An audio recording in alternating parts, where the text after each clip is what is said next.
Minister.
Good morning. Good morning. Testing. Syllabus. I'm like a roadie. Good morning. I'd like to take this opportunity to welcome everyone to the Tuesday, May 10th, 2022 City Commission meeting. I'd like to say thank you to everyone who's here in attendance, first off. It's always great to see our democracy in action. We're blessed to have you, and I want to make sure you keep coming back. Please make it a point to join us, because there's a litany of opportunities to engage with the commission, either it be on our weekly town hall meetings, weekly open door meetings, our town hall meetings that happen multiple times a year, or during these commission meetings where we offer all the residents and business owners and anyone who'd like 1 hour to speak before the commission. So thank you for being here today. Mr. Clerk, in regards to the invocation. Yes, sir. Deputy City Clerk Yolanda Davis will give the invocation today. Perfect. Yolanda, good morning. Good morning, sir. Thank you for being here. Commissioners, thank you. This is the day that the Lord has made, and we shall rejoice and be glad in it. Thank you, Father, for another day, and for your mercy and grace that much abounds. Father, we pray for elected and appointed officials, employees, and residents of the City Beautiful.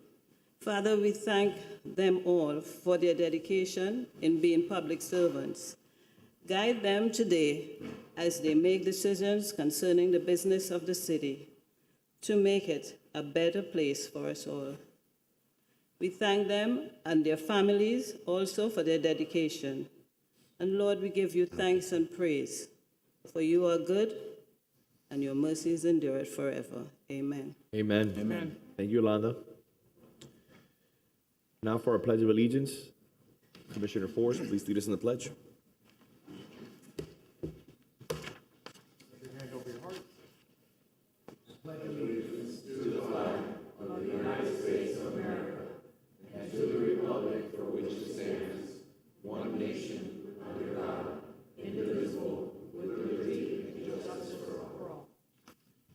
Thank you, Commissioner. Moving on to presentation and protocol documents. Mr. Clerk, A1 is time certain, correct? No, sir, not to my knowledge. But we're going to be stepping downstairs for that, correct?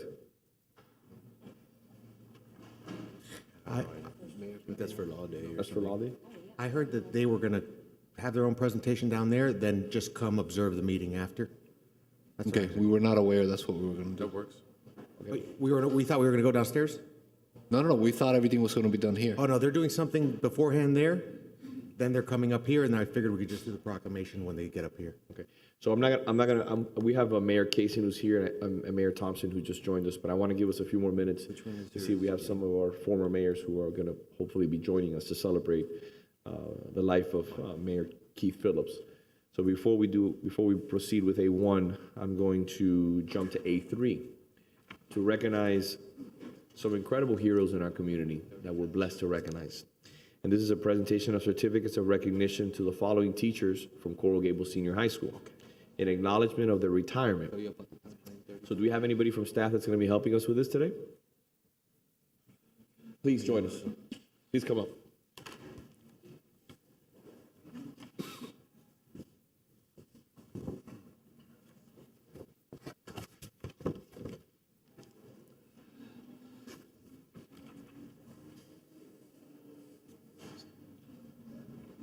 Good morning. So please stand to the podium. So today we're going to be celebrating Beatriz Bello. Thank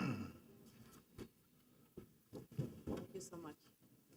Along with Jennifer Stapleton, She's not here. along with Robert Reisert, along with Alina Yanes, Dr. Nestor Diaz, Thank you. and Isaac Coates. Thank you. Before I give you the floor, I just want to be very brief, and I'll let my colleagues that want to make any statements. I have a great relationship with the principal at Coral Gables Senior High. He's a lifelong friend of mine, and we were blessed when he was able to get the job as the principal at Coral Gables Senior High. And I've had many comments and many discussions about the teachers and the facilities, and I think we're headed in the right direction in regards to facilities, and the teachers have always been incredible. Before we recognize you and we give you the floor, I want to make sure that we properly tell you thank you. Thank you for your commitment, not only to the students, but thank you for the commitment to the city. The hard work that you do goes unrecognized a lot of times.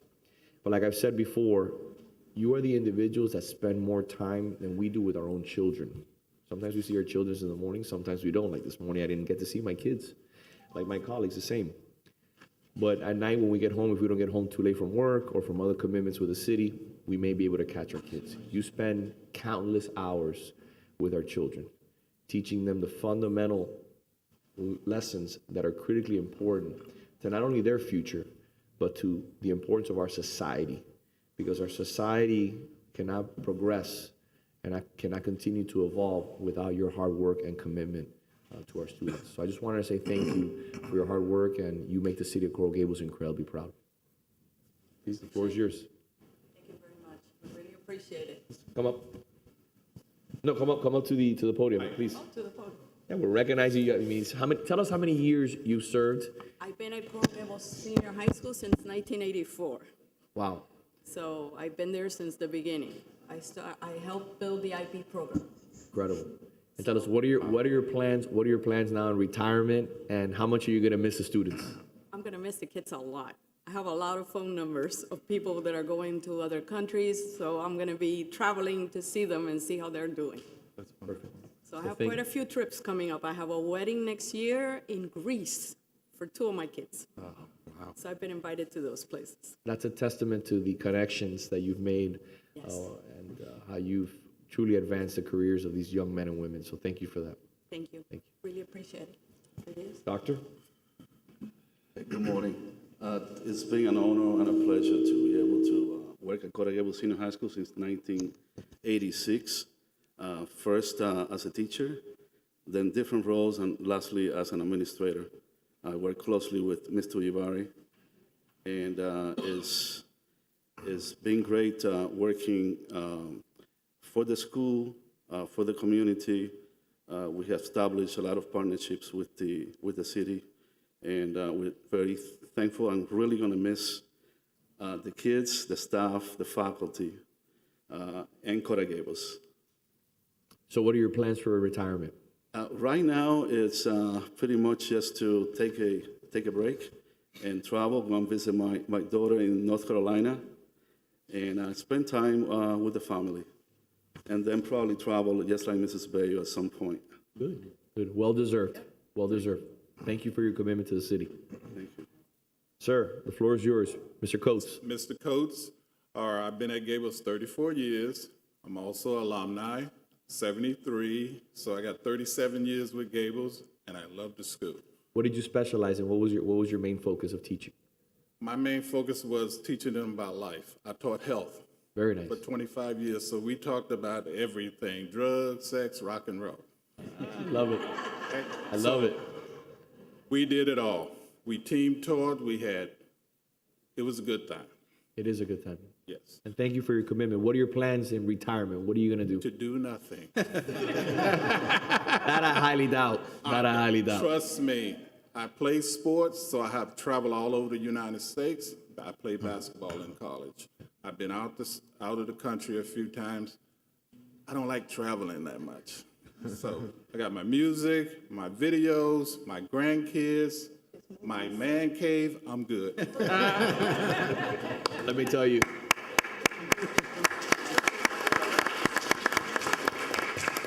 I was hoping that when I asked all three of you what you do in retirement after such stellar careers, serving not only the students, but also the residents of the city, beautiful, because you're serving the residents at the end of the day. Yes. Because you're teaching them about life, teaching them how to be young, responsible men and women in this community. I was hoping that you would say, we're going to continue to stay engaged in the city in one way or another. Because we need a lot of mentorship.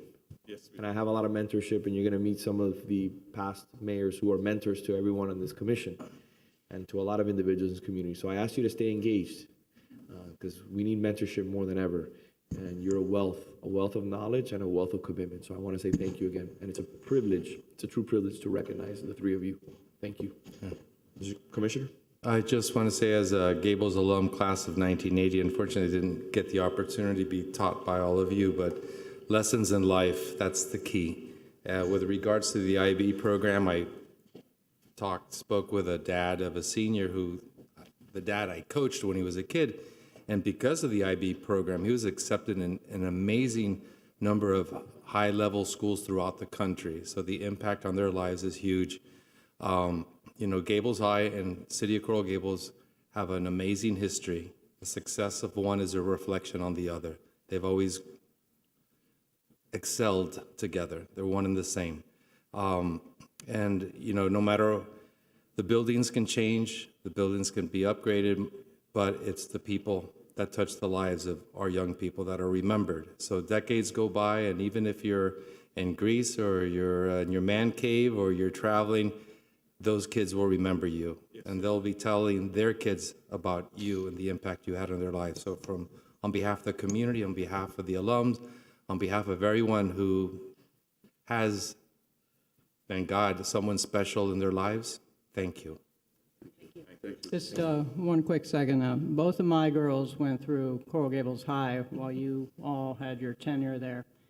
And I got to thank you, because there's not a challenge that I couldn't put in front of them that they would not embrace and take on fully. And I credit you all, too, for challenging them throughout their high school career, because it launched them into a brighter future. So thank you. My little, now that we're mentioning personal notes, my little sister was a graduate of the IB program. You remember her? I'll tell her. Yeah, she went thereafter to West Point Academy, and it's taken her wonderful places thereafter. So thank you. So I would like to take a quick picture with all of you. Thank you.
9:30?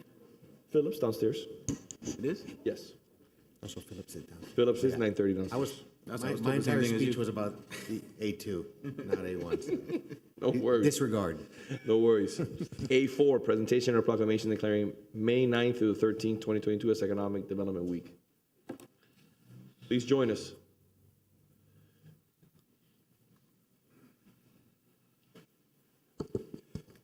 Good morning, morning, Mr. Julian. Mayor. How are you? you, sir? Good to see you. Good morning, Commissioners, Mr. Manager, Madam City Attorney, Mr. Clerk, and everybody in the audience as well as home. And to my colleague, Mark Trowich, good morning, sir. And today is a very special day. This week, we celebrate and honor all of the small businesses and businesses in the city of Coral Gables that continue to grow our economy. Entrepreneurs that have trusted Coral Gables with their businesses. As such, we would like to honor some of the businesses in the community that represents who we are and what we stand for with a certificate of appreciation. The first business that we would like to recognize is the Plaza, the largest development in the city since George Merrick developed the city. We honor them today, not only for the Agave Group, beautiful and significant investment, but we applaud them for the type of businesses that they are recruiting and attracting to the city.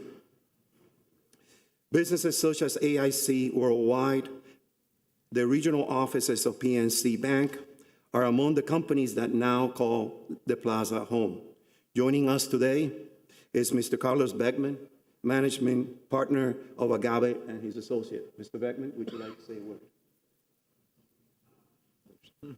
Please join us. Please join us. Come on. Venga. Jose, come on.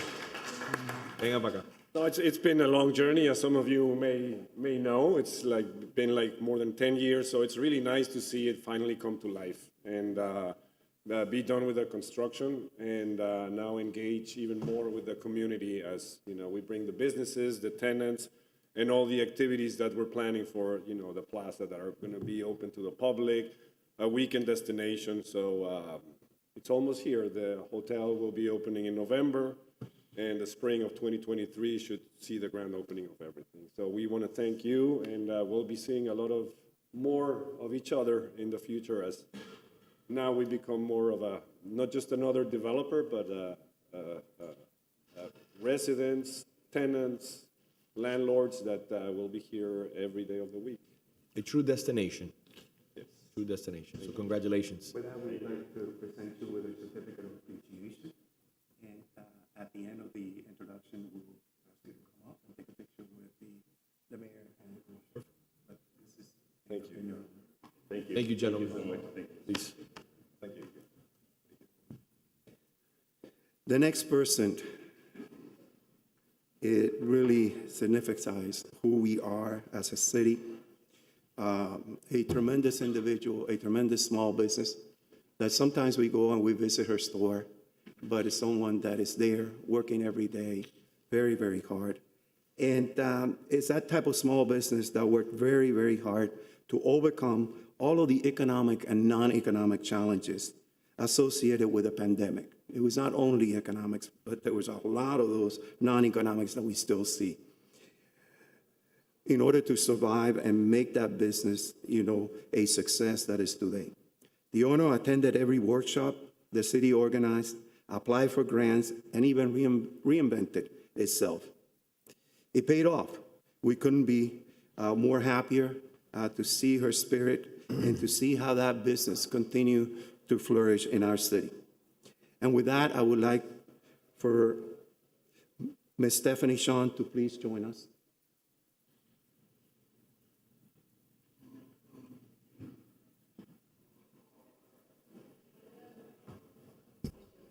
Good morning. Good morning. Good morning. We're happy to have you.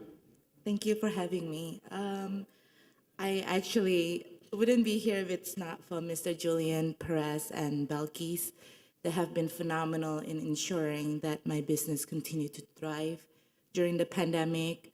I remember Mr. Julian coming every morning to ensure that I have the permit required to open the outdoor seating, and every step of the way he held my hand through to make sure that to let me know that the city is behind my business. And so whatever I needed, they were there for me. And having someone like Mr. Julian, Belkis, and everyone in his office has really affirmed my decision in choosing this City Beautiful as a place of my business. So I'm grateful to be here, and I'm grateful for this With that, certificate. we would like to introduce you with your certificate of appreciation, and we only wish you just the best. Thank you. Thank you, And Mr. we're always Julian. here for you, as well as the other small businesses in our community. Thank With that, you. here's your- Thank you for calling the Very city beautiful honored. home. We're blessed to have you. I'm blessed to be here. Thank you. Thank you. You're welcome. With that, I would like to call my colleague, Raimundo Rodolfo, to recognize the technology small business. Good morning, Raimundo Rodolfo, Director of Innovation and Technology. So attracting technology and technology-related businesses is one of the goals of major cities with a smart city program, like us. So because those organizations become part of our ecosystem of innovation and economic growth. So in the city of Coral Gables, we have more than 1,200 technology-related companies. But did you know that there have been technology businesses in the city for 25 years?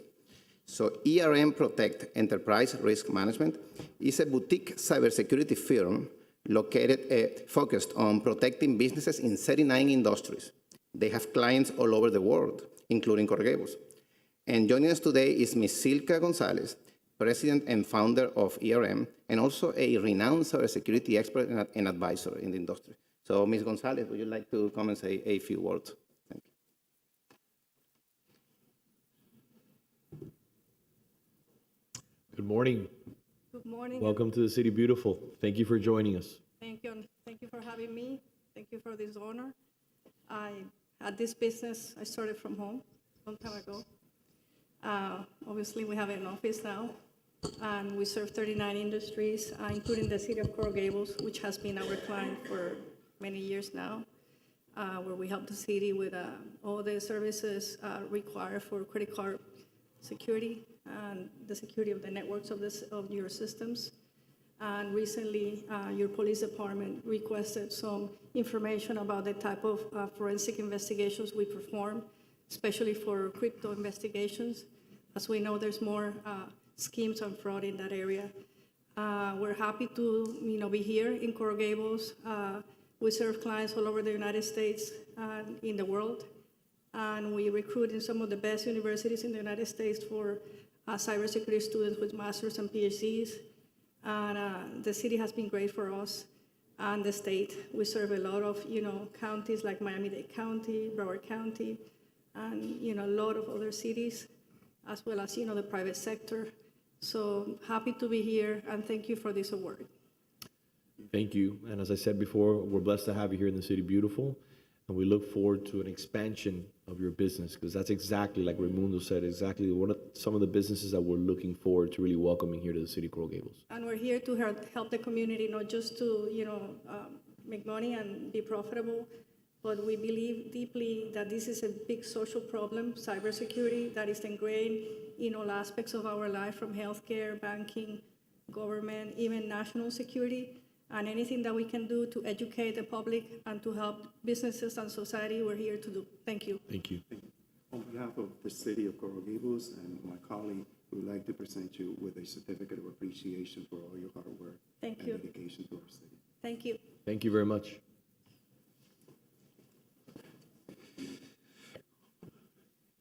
The next business that we are going to present is one of those very success stories, and success stories that is overnight.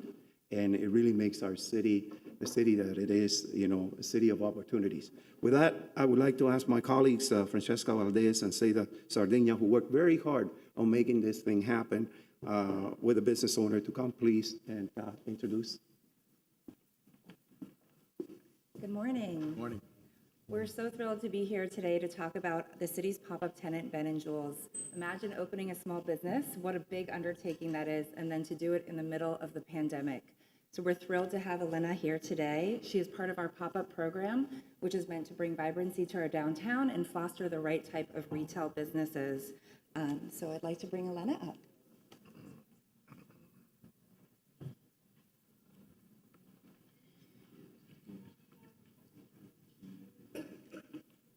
Thank you so much. You guys do a wonderful, wonderful job. Coral Gables was foreign to me until recently, and I think it is truly a city beautiful. And I appreciate the work you do, and I'm very grateful to be part of the community. It's growing in me, so thank you. Thank you for joining us. Thank you and congratulations on this recognition. On behalf of our city, our department, and the professional team, we would like to present you with a certificate of appreciation. Thank you. Thank you so much. Thank you very much. Thank you. And welcome to the City Beautiful. Again, this was something very special and very interesting because she came to our city as a result of a program that we put together. As part of the reopening program, we had a number of initiatives that we wanted to implement right away, especially with the technology. But one component of that was being able to kind of neutralize the losses on the retail as well as the restaurants. So we have dedicated one person to really work on that for the past year, and it has been very, very successful, and that has been Francesca Valdez, where she goes out and recruits one day out of the week in the entire region and identify potential tenants that are interested in expanding, and we introduce Coral Gables to them, and this is what happens. The next award, and I'm going to ask my colleague, Belkis Perez, to come and introduce that award, please. Thank you, Julian. Last but not least, Good morning. Good morning. Morning. Is Friedman, Fells, and Soto. So the professional services industry makes up the top industry in the city. So we thought it was important to highlight a business in the industry that employs more than 30,000 employees here locally. And so Friedman and Fells and Soto is a law firm. They are former federal prosecutors who decided to go into business for themselves. And despite spending most of their time in downtown Miami and in Brickell, they decided to open right here in Coral Gables. And so for that, we're really grateful. They started with only 3 people, and in 2019, they opened their business. And here joining us today is one of the partners, Alex Soto, if you could come up. Mr. Soto, thank you for joining us this morning. And here's your certificate of appreciation. We appreciate you being in Coral Gables, if you want to say a few words. Thank you, everyone, for having us. It is a pleasure to be here, and I have to tell you, when my partners and I, who started the U.S. Attorney's Office together, decided we were going to start a law firm, the one thing we agreed on, maybe the only thing we agreed on, was that we were going to start our business in Coral Gables, where we all live, and we are privileged to work. We started right before the pandemic, October of 2019. And it's really been a pleasure to work here, even throughout those difficult circumstances. And so thank you for honoring us. We appreciate it. Thank you, and welcome to the City Beautiful. We're blessed to have you here in the city. Thank you. Thank you for joining us today. You want to take a quick photo? Please. Oh, hold on. I need to. Oh, yes. Hold on. I'm just going to add. Proclamation. I do want to ask the city clerk, is it possible to add to the agenda the names of each one of the folks that received certificates? Yes, ma'am. Thank you. Okay, I'll be quick. Whereas May 9th through May 13th is recognized as the 95th anniversary of Economic Development Week, and whereas Economic Development Week is an event created by the International Economic Development Council to celebrate the achievements of economic developers, and whereas economic development organizations promote and enhance the economic well-being and quality of life enjoyed by Coral Gables residents by creating, retaining, expanding jobs that facilitate growth, creating wealth, and providing for a stable tax base. Whereas commercial properties make up 27% of the city's tax base. Whereas economic development organizations foster entrepreneurism in order to help establish the next generation of new businesses. And whereas economic development organizations are engaged with local, state, and federal governments, chambers of commerce, retail districts, universities, and a variety of other institutions working collaboratively to enhance the appeal and vibrancy of the city's commercial district. Now, therefore, I, Michael Mena, as Vice Mayor of the City of Coral Gables, along with Vince Lago as Mayor of the City and the Commission, hereby do proclaim May 9th through 13th as Economic Development Week in Coral Gables. Thank you, Commissioner. Thank you.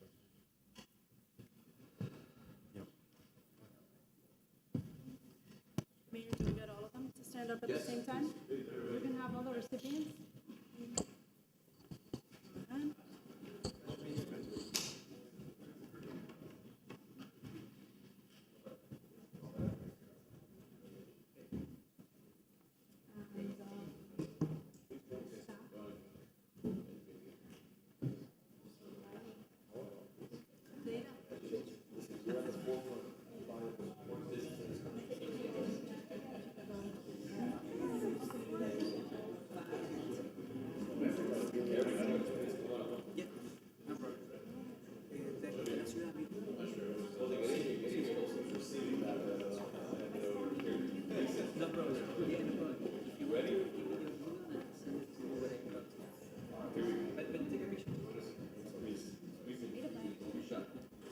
So we have multiple cameras today. Okay, I'm gonna start. 1, 2.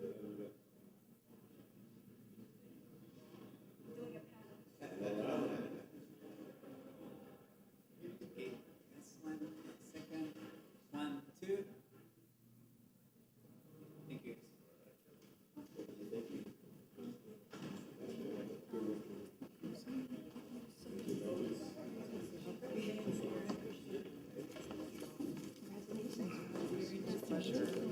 Thank you.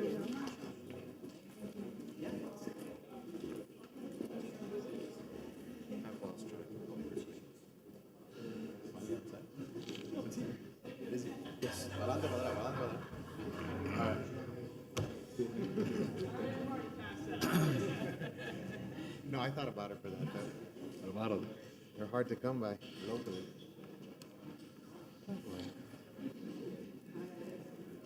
Moving on to item A1 on the agenda, which is time certain for 9:30.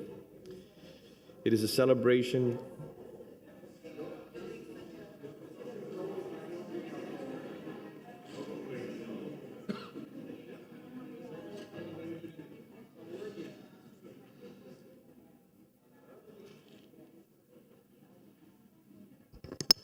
Thank you. Lots of energy there. Yeah, lots of energy, which is good. I just want to pay proper respect to A1. Yes. So today we have the privilege of celebrating the life and service of former Mayor Keith Phillips.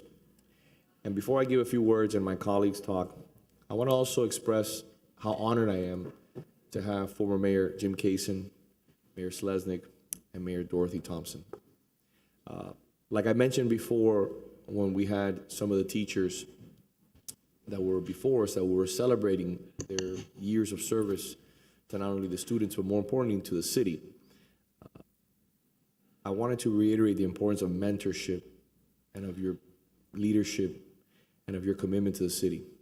I think a lot of times we forget in these very tumultuous times that when we disagree, we're still in service. We're still doing something that we love. We are advocating on behalf of a great city, that we agree more than we disagree. And I say that today because it's important, because I think we forget that public service a lot of times, especially in these moments at the national level, it's incumbent on us to explain and to continue to reiterate the importance of service. The three of you, when we called you, you came immediately to honor one of our own. And that goes to show not only your commitment to the Mayor Phillips, who we're honoring today and remembering, but also your commitment to the City Beautiful. I receive monthly notes from each one of you. I receive text messages, and I receive phone calls, and I welcome them. It is important to put that on the record because that's what leadership is all about. While we agree more than we disagree, even in disagreement, it's cordial, it's collegial, and it's respectful. So I want to say thank you for being here with us today, and I hope that you give a few words also. W. Keith Phillips, Jr., at the age of 100, former mayor of Coral Gables, passed away on April 29th, 2022, at the East Ridge Village Retirement Community in Cutler Bay. He was born on September 9th, 1921, in Paris, Kentucky, the son of Willard Keith Phillips Sr. and Margaret Douglas Phillips.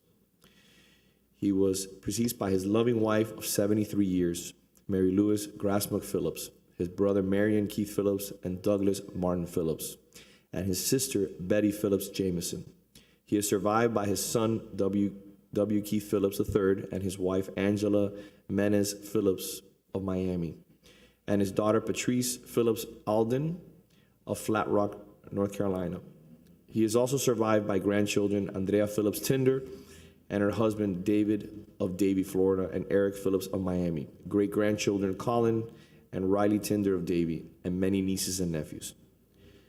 Keith's family lived in Atlanta and moved to Miami and later Coral Gables after the 1929 hurricane. He graduated from Ponce de Leon Senior High School and attended the University of Miami, where he was president of his freshman, sophomore, junior, and senior classes. A colonizing member of the Sigma Chi fraternity chapter and member of Iron Arrow Honorary.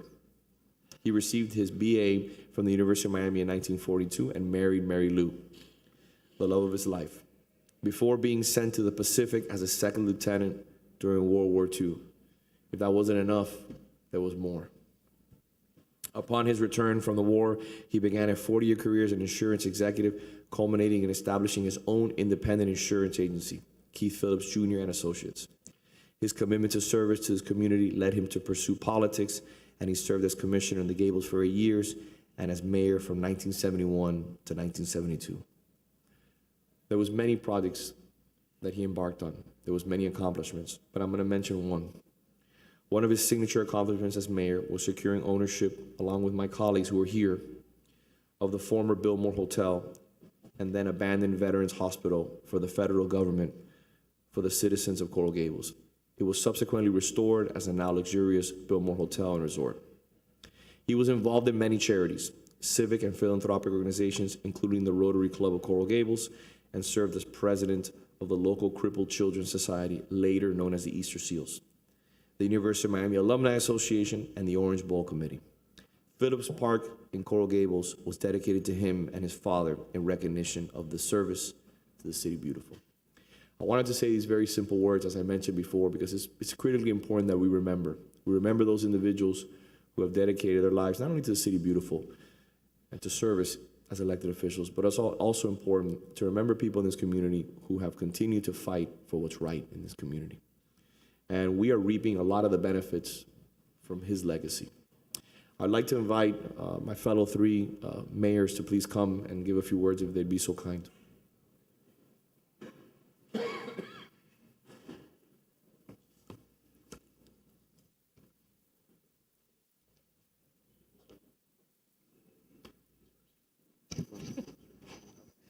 Madam Thompson, Mayor.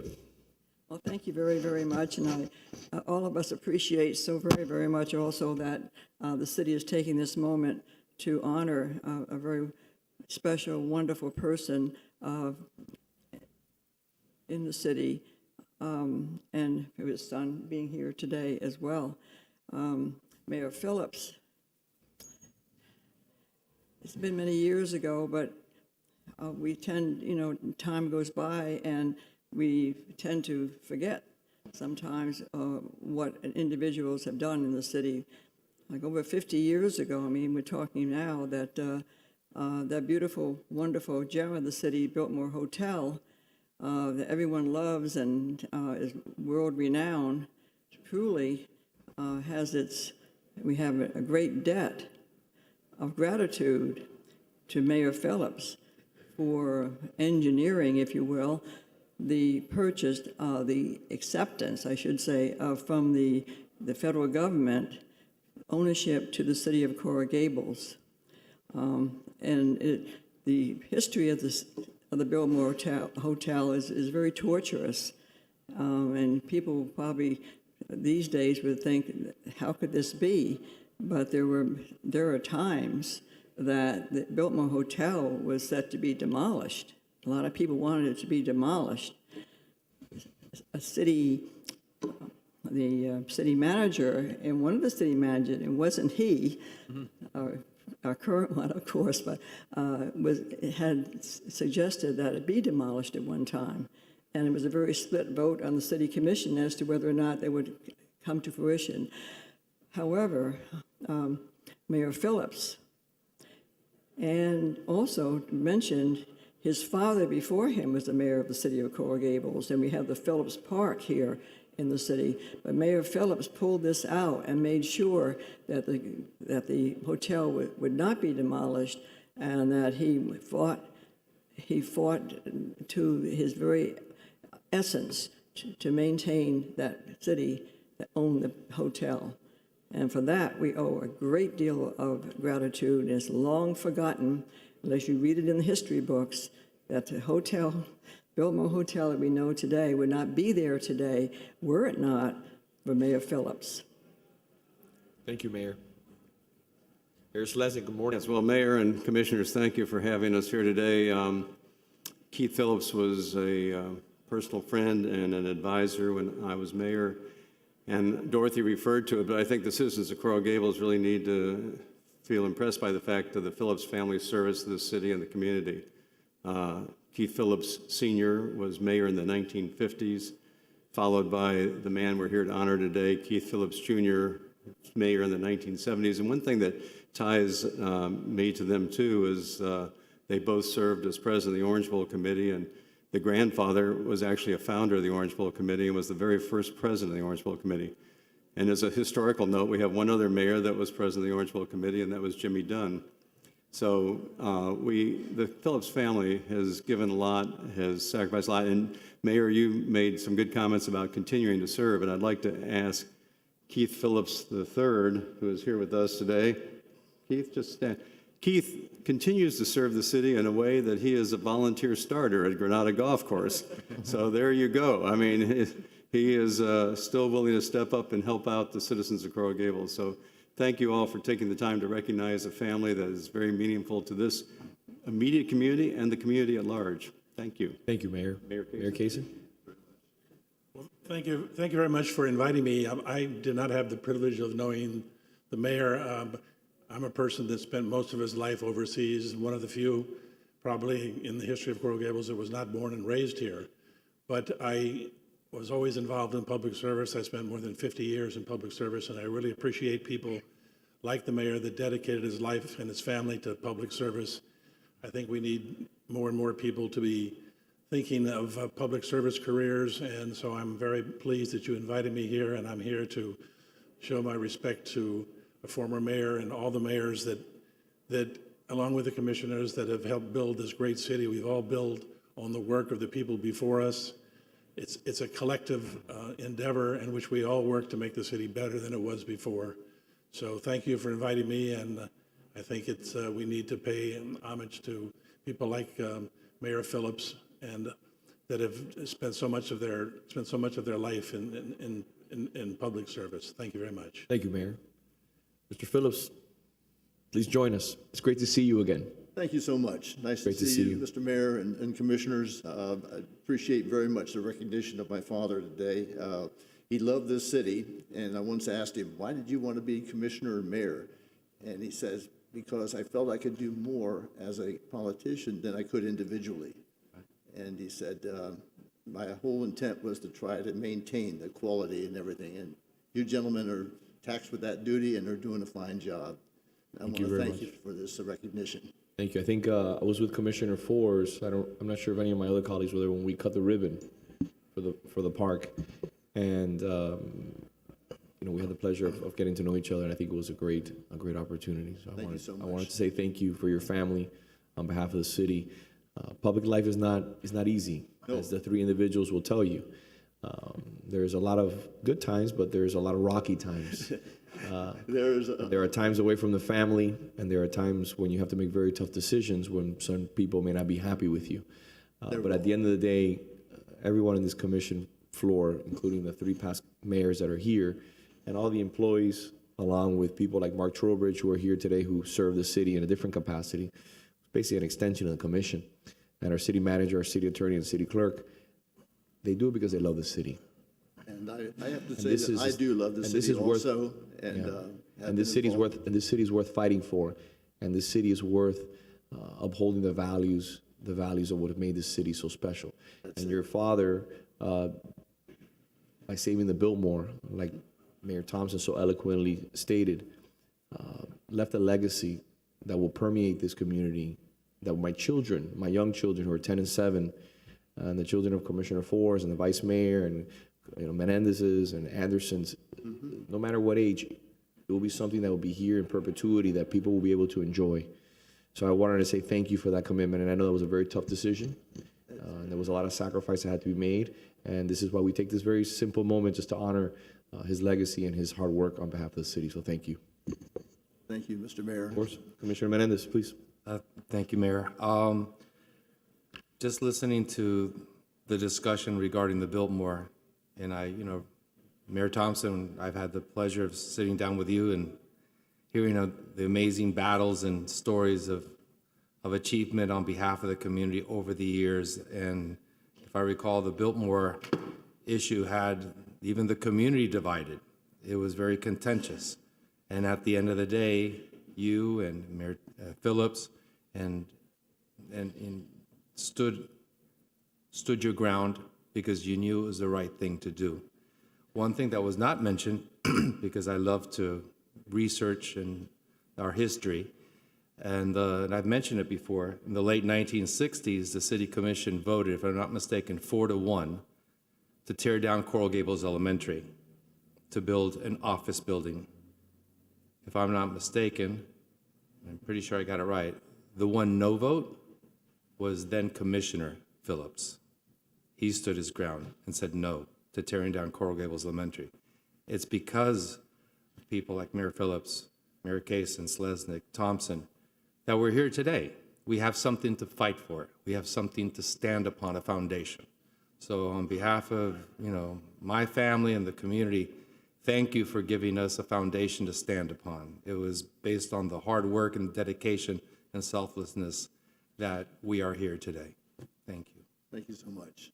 Thank you very much. Before we move on, unless anyone else has any other words, I'd like to have one moment of silence on behalf of Mayor Phillips. Thank you.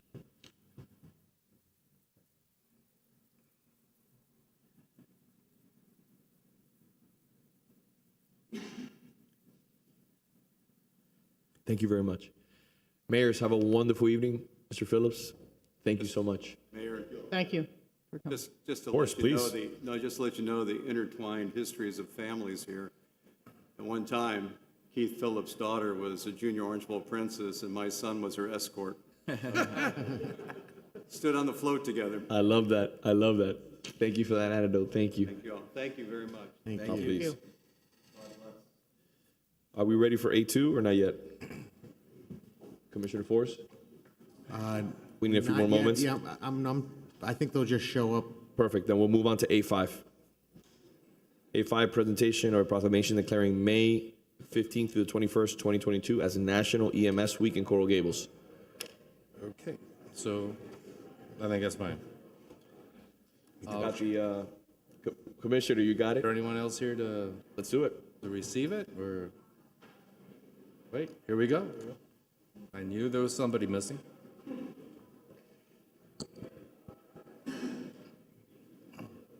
Good morning, everyone. Good morning, Chief. How are you? So every year, we celebrate in the week of May the 15th through the 21st, National EMS Week. And to tell you about the significance of that week, I'll have Captain Amador introduce the week.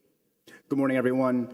So a little bit about EMS Week and its history. It was first authorized by President Gerald Ford in 1974, but Coral Gables Fire Rescue's commitment to EMS goes way further back. We have a proclamation from 1973 of the first electrocardiogram that was transmitted by Coral Gables personnel to a local area hospital.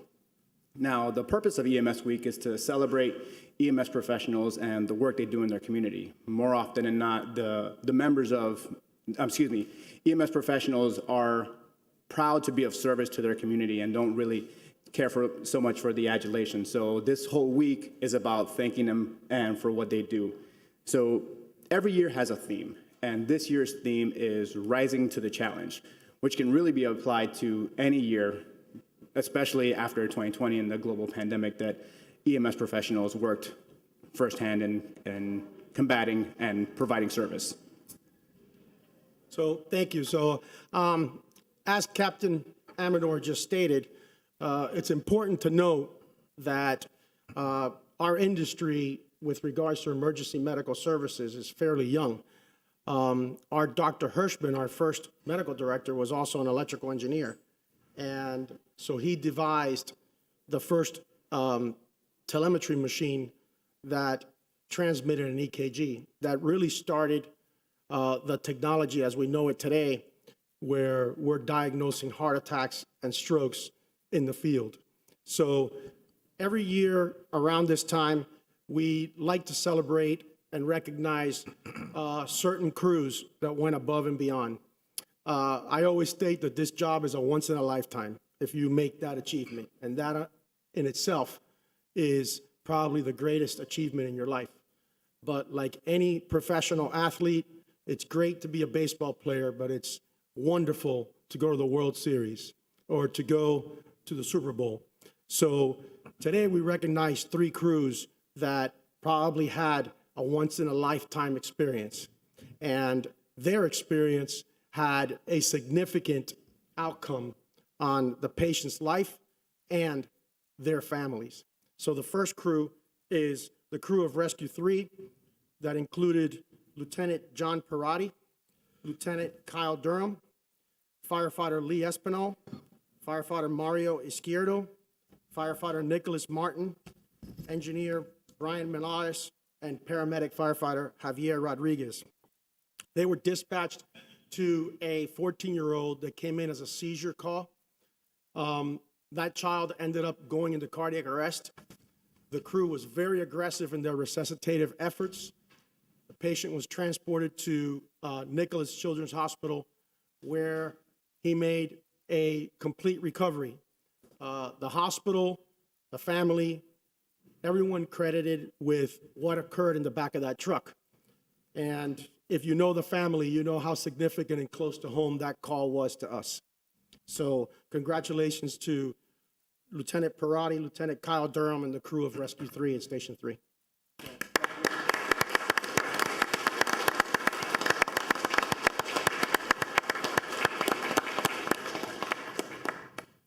The next call was almost a similar call, and it happened New Year's Day. It included Lieutenant Carlo Melito, Lieutenant Dean James Jr., firefighters Jonathan Correa, Mario Izquierdo, Emilio Martinez, Lazaro Triana, and engineer Victor Perez. It happened at the Publix on Douglas, where the mom called and her newborn was in respiratory arrest and into cardiac arrest. Our crews responded. They were aggressive and successfully resuscitated, I believe it was a 1-month-old. So I'm sure all of us are parents. These 2 are very significant calls. So to that crew, congratulations.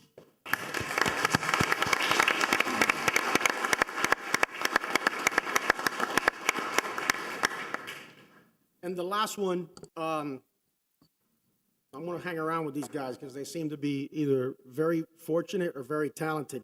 Lieutenant Kyle Durham, firefighters Norman Angel and Nick Martin again. And they had a 78-year-old gentleman that was suffering from a severe heart attack. They diagnosed that patient and called for a STEMI alert, and that means that your patient goes straight to the cath lab at South Miami. En route to the hospital, the gentleman went into cardiac arrest. They performed aggressive CPR, went into resuscitative efforts, got a pulse back, and took the patient straight into the cath lab. In the cath lab, that patient was catheterized, and they reperfused his heart. 4 hours later, he was sitting up, talking, and insisted on the crew coming back. He says that for some odd reason, even though we were conducting CPR, he heard them and he could hear what they were saying. But he said that he could not go to bed that day without thanking the crew. So with that, I'd like to add a personal historical story. Can I have Mrs. Durham stand up? I believe she's in the audience. So as I started describing that Coral Gables was a pioneer in modern EMS. So Kyle's grandfather and Mrs. Durham's mom was one of the first paramedics in the city of Miami, and was credited with not only pushing our industry forward, but educating about 3/4 of the paramedics in South Florida, including myself. So that's a great family tradition when it comes to EMS and celebrating EMS Week. So congratulations to them as well.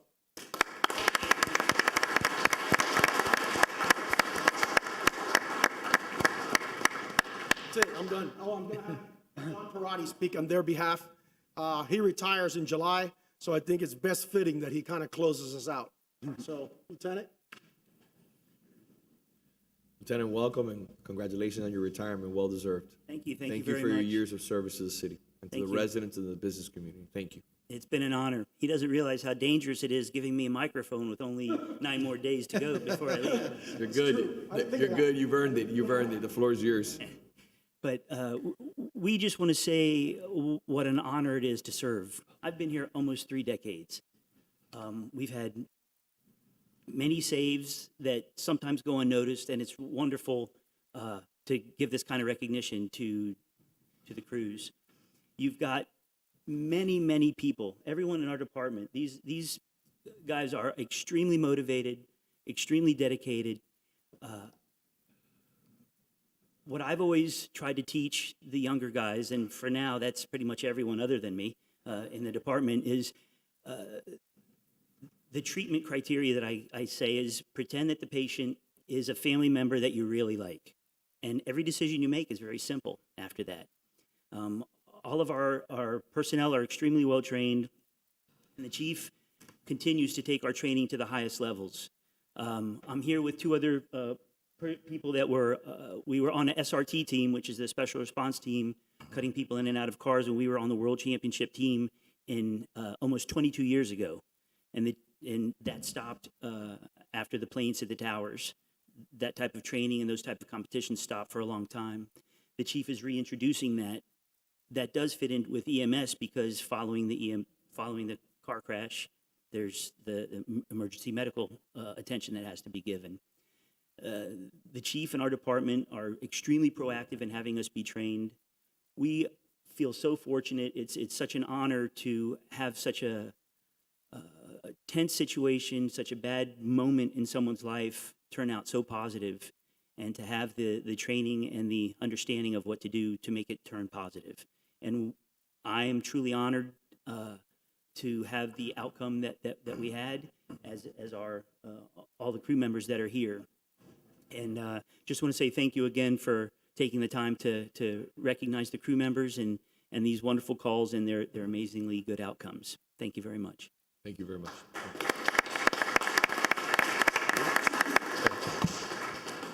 Before I read the proclamation into the record, if I'm not mistaken, I think a month ago or 2 months ago, you all came to a little young toddler that was having an allergic reaction to milk.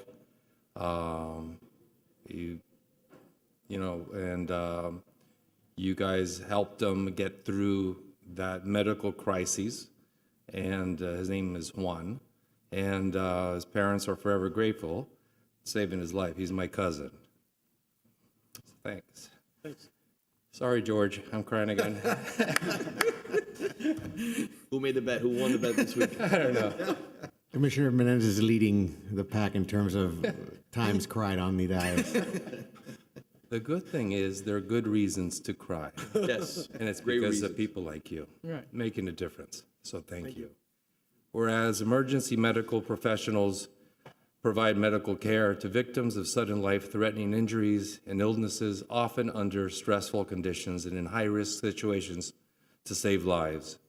And whereas Florida's residents and visitors benefit daily from the knowledge, skill, and judgment of paramedics, emergency medical technicians, firefighters, educators, administrators, emergency physicians, emergency nurses, and others who encompass the emergency medical services system.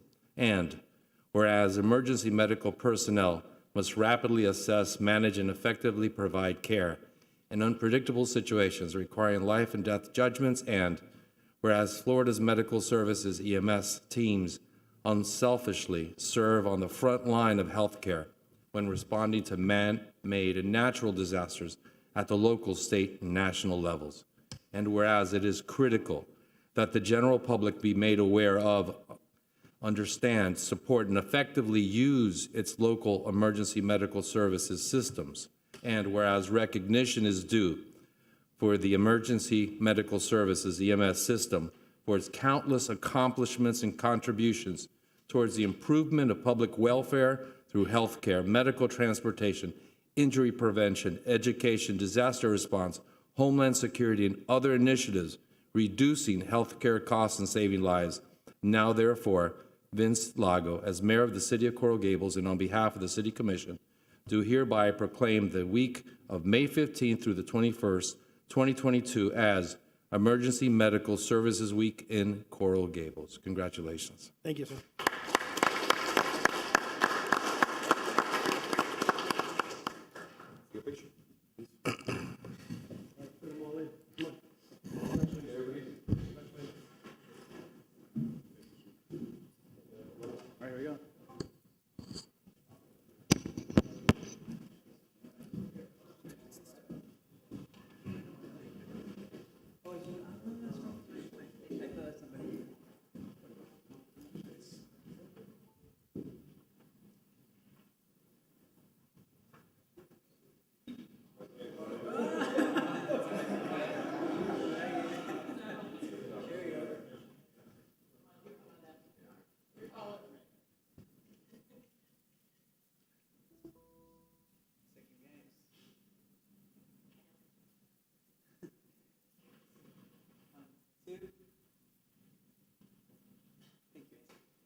Chief, is there A6? A6 is the same? A6 the same? Just did them together. Okay, perfect. So A7 is time certain. I'm going to move on to the approval of the minutes. Mr. Clerk, B1. Have a motion? Can I get a motion? Motion. Okay. Second. All in favor? Aye. Thank you. Real quick, before we do the public comment, I'm going to skip over to mayor's comments. I don't have any comments today. I just want to, we had heard from several of my colleagues that people were interested in doing again, in an effort to be even more transparent and make sure that we're as flexible as possible for the residents to engage in the conversation. They wanted to have a time certain in regards to our lunchtime. So I've spoken with my colleagues in the commission. We're having this conversation on the record. I think we feel comfortable with 12:30, 1 o'clock. What do you feel comfortable with, 12:30? 12:30. 12:30 is good. So I request that we put it on the schedule, no longer lunches at 2, 3 o'clock, 4 o'clock. We will have lunch at 12:30 every single time. And let's also please try to avoid having time certain items so late in the end of the day. Let's try to put them during the morning if possible. So that's the mayor's comments for today. Would you like to move on to public comment? Mr. Clerk. So far, Mr. Mayor, we only have 2 speakers. The first one is Mrs. Maria Cruz. Ms. Cruz, welcome to the City Beautiful. It's a beautiful day to have you here. Thank you for being here. And much to people's surprise, Mrs. Maria Cruz, and I have a nice comment today. I do not have any significant comments like the previous ones that you heard, because thank God, every time I've called, it hasn't been a matter of life and death. But since I guess some of you do know, my husband is diabetic, and sometimes he doesn't really take good care of his blood sugar. So I've been the recipient of many visits from these lovely people that you had here today. And I can tell you that some of them could have been life or death because Emilio sometimes had blood sugar less than 40. And they came and they did it and they did what they had to do. And all we had to do is make sure he has breakfast and he'll be fine. And it was very nice to see him home and to see them come to my house and be so professional and so good. So I'm going to add, this is from a resident, a taxpayer that sees the goodness of our fire department. Thank you. Thank you. Mr. Clerk? Mr. Mark Trowbridge. Dr. Trowbridge, good morning. Thank you for being here. What's up? Good morning, everybody. Mark Trowbridge with our Coral Gables Chamber of Commerce, located at 201 Alhambra Circle.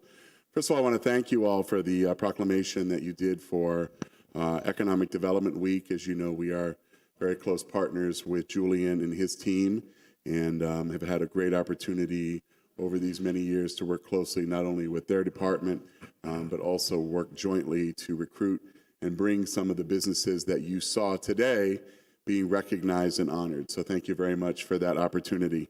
Last week, as you know, was National Small Business Week, and you all were kind enough to provide a proclamation for that a few weeks ago, and it was a great opportunity for us to really celebrate the businesses that are the very backbone of our local economy here in Coral Gables. That event concluded with our Small Business Summit and our Diamond Awards, and I certainly want to thank Commissioner Anderson for being with us at the luncheon and helping present a couple of the awards. As always, it's great for our businesses to see how invested and engaged our elected officials are in supporting their efforts as small businesses. And that day we honored a number of businesses, so I thought I would just read those very quickly into the record. Our outstanding small business was DLE Legal. The outstanding large nonprofit, more than 25 employees, was Chapman Partnership.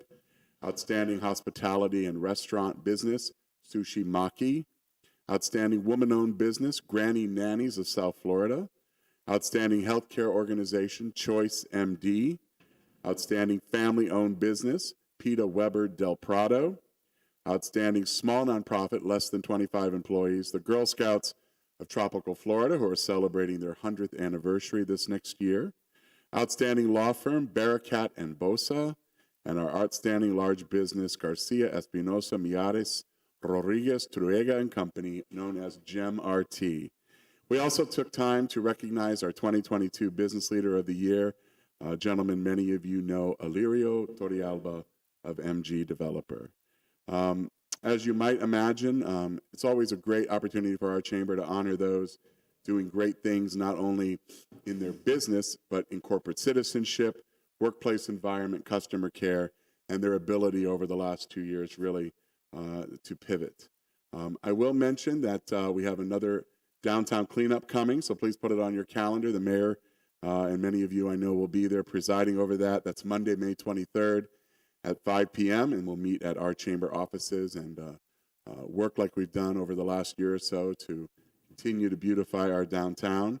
I want to thank Commissioner Anderson. She's leading a workshop for us later this month. Really great for small businesses addressing ADA issues. And so I look forward to that. That's on the 18th at 4 o'clock, and we look forward to welcoming her. And the last thing that I would mention is we have our summer intern. Wow, that is aggressive. The summer internship program. You have the floor. You can speak as long as you like. And I just want to recognize and welcome Diego Lloreña, who is a student at UCF. He's a rising sophomore. His mother is a great banker here in Coral Gables at City National Bank. So Diego, if you'll stand up so we can recognize you. And he'll be working with us this summer. So thank you for the extra seconds. It's always a privilege to work with each and every one of you, and looking forward to a great summer. Thank you. Thank you, Mark. Thank you, Mr. Trowbridge. Mr. Clerk. That's it, Mr. Mayor. Let's close the public comment. All right. That's refreshing. I want to make sure that everyone is aware. We welcome everybody to speak. That's why we instituted public comment. We're one of the few cities that offers that. and it gives everyone an opportunity to engage and be involved with your city. So I look forward to people coming before us and speaking. Let's move on to A2. Commissioner Force, floor is yours. Thank you, Mayor. So today, actually not today, I think it was this weekend, but it's being celebrated around the country this week, is the American Bar Association's Law Day, which is a day where the American Bar Association encourages different localities to celebrate the practice and study of law and to appreciate the role that law plays in our society.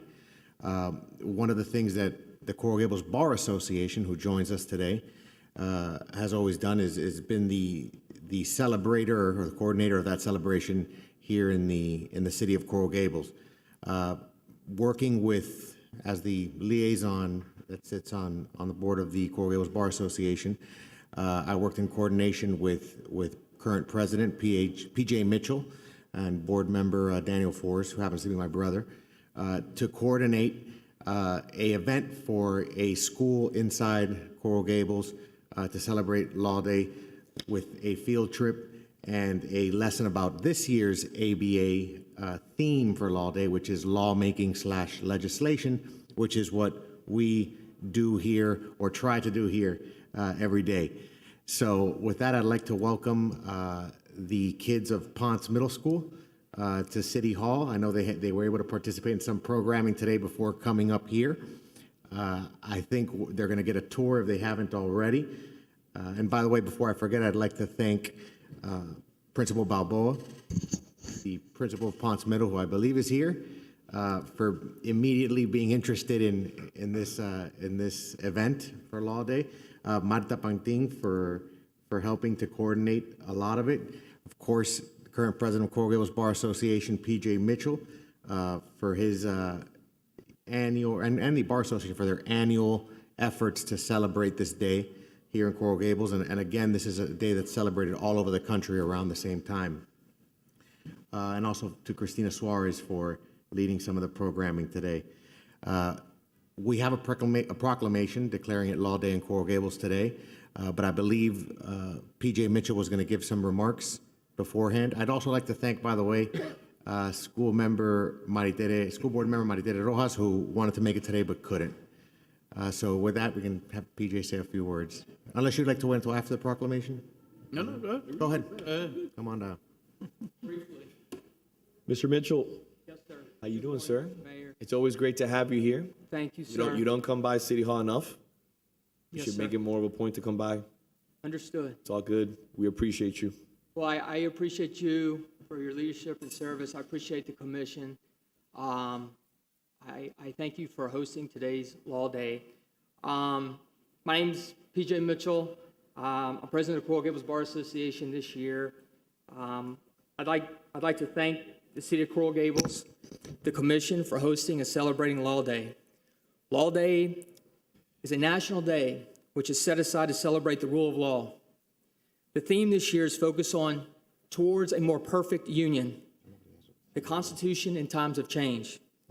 This theme focuses on the rule of government, legislation, and most important, we the people. The function of the Constitution is an attempt to make our union more perfect with each successive generation. The most important duty incumbent upon us all is to educate and engage our future leaders of America. The children are the future. That's why we, in collaboration with the City of Coral Gables, have invited the students of Ponce de Leon Middle School to City Hall to meet our local lawmakers and to observe the legislative process. We hope the students find this experience enriching, educational, and that they leave today with a newfound appreciation for the rule of law. Once again, I want to thank the Commission. Thank you. Thank you, sir. And before we read the proclamation, by the way, I believe the students are going to stay and observe for a bit. But before we read the proclamation, I was wondering if Principal Balboa, if you want to say a few words, up to you.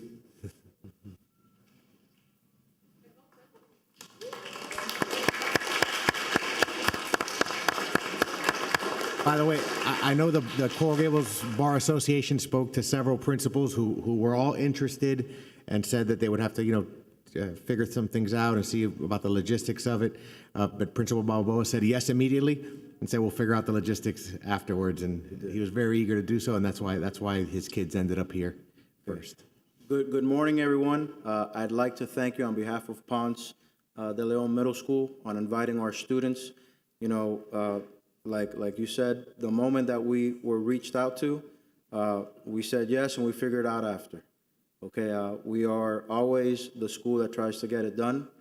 Our students will be taking this group here, the Civics FSA tomorrow. So this is a wonderful firsthand, field trip, hands-on, where they can see just the way that things are done. So again, I want to thank you all for considering us, having us here, visiting beautiful City Hall. Thank you. Principal, thank you for being here.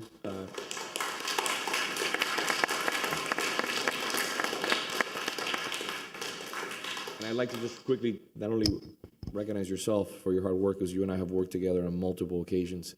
Just recently in Maritere Rojas' town hall meeting was very successful.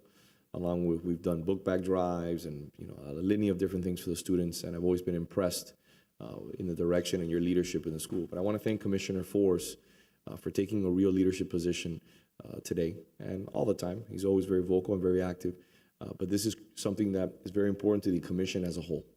And he took this upon himself, along with PJ Mitchell and the rest of the members of the Coral Gables Bar, and they've made it a point to deliver on something which, in my opinion, and the opinion of many in this community, is what we need to really focus on. And I mentioned it before, and I mentioned it again. We are constantly caught up in the squabble at a national level, at a local level, and at a state level, basically slinging mud. And what we're doing is we're failing to really focus on what's important, because these are the individuals that are going to be sitting in these seats. Not tomorrow, but pretty soon, as you can tell, because they're pretty much ready at this point. So it's great, and it's great to have you here. It's great for you to take the time to bring the students here so they can get a real deep understanding of how government works, of what to do and what not to do. And we need to show them that. So I wanted to congratulate and thank Commissioner Force for his leadership, because this is, again, his labor of love, and he's put the leadership forward to get this done. And I want to thank PJ Mitchell again and all the members of the community, along with Force Jr., who's also a practicing attorney. So thank you for all your hard work. The good-looking Force. Oh, don't say that. Don't say that. Don't say that. Don't say that. No, really brief. I just want to commend you on having, obviously an active civics program. I think that's really important. I think decades ago, civics was a bigger part of academic curriculum, and I think it, as I think academia has strived to have more options for kids, which is important in different avenues, I think it's important that civics, stays a bedrock of something we're teaching our kids, especially middle school students, who are at an age where I think, I think they're more impressionable. They're really kind of starting to formulate certain aspects of their thoughts on issues like these, and I think there's a lot of schools that don't necessarily put a focus on civics. And to me, it should be, we obviously talk about core curriculum courses, math, science, history, et cetera, but I think civics is right there. It's really important for people to understand. And I think in today's society, a lot of people, there's a lot of talk in the world about fake news and media and bias and all these kinds of things. And I think the answer to that is not addressing those things head on, but having an educated society that understands their rights, that understands what this government and this country and state government and local government is all about. I think if we educate a generation of kids that understand that, I think that those other issues kind of will take care of themselves as a society. So I take a lot of pride when people do that. I remember taking civics in middle school. It was a very, formative thing for me. I learned a lot. It piqued, an interest in me that really helped me to go on to become a lawyer. And, without doing this ever being like sort of in my mind as something as a goal, it was always in the back of my mind because I had that foundation and I had that appreciation for what these kids are learning as it relates to civics. So thank you. Thank these kids for obviously being here. I think I think you're going to remember this experience, believe it or not, down the road. Not because this is necessarily such a fascinating thing occurring here, but because it's unique and you're doing something different today and you're getting to have some exposure to something that you don't get to see every day. And and I look forward to seeing what you guys all do in the future. So thank you guys. No, you're Well said, Vice Mayor.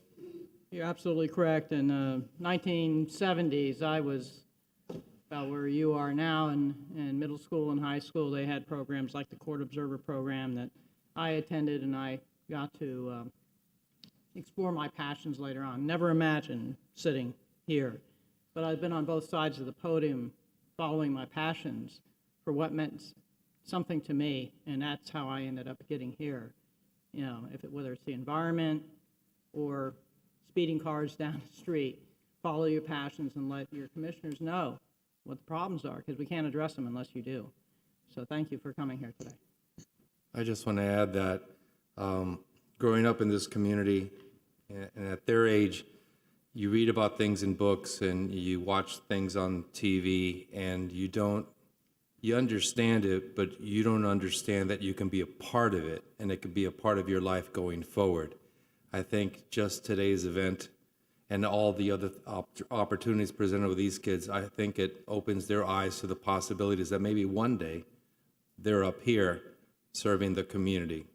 And it's a process, but a process that they should be a part of, that we want them to be a part of. It's not to be an observer, but to be a participant in everything that happens in the community. So I encourage all of you to learn, to ask questions, because everything is available to you. And we encourage you to move forward and grab it and go for it. And one day you can be up here and you'll be receiving, kids from Ponce Middle School and saying, I remember the day that I was in the audience watching. So welcome. Thank you.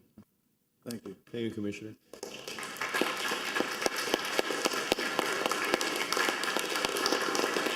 Never been applauded. Huh? We've never been applauded before. Never. They're confused. Before we move on, how long are they going to spend here? Okay. All right. So we're going to go to lunch at 12:30. When we come back, I'd like for 3 or 4 of you can to formulate a question so you can have a dialogue in a live commission meeting. Okay? And you can ask each one of the commissioners your question if you like. So let's have 5 questions. All right? Enjoy the rest of the day. We're blessed to have you here. Want to take a group photo with them? You want to do it now? We can do it when we stop out for lunch. Okay. We do it after lunch. Yeah. Let's do it. Come on. Okay. Perfect. Your brother giving orders. Jesus, the better looking forward to giving orders. Tell someone's putting anybody out.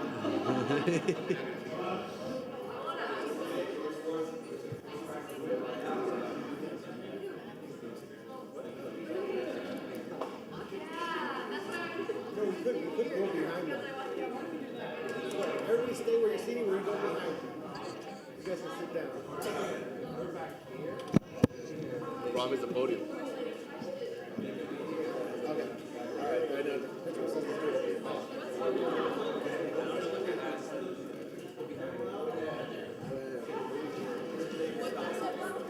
All right. Here, stand up here.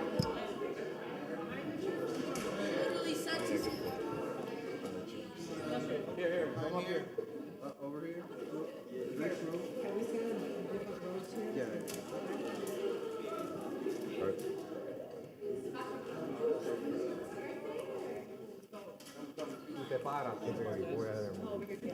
That's why I told you to do a question of some sort.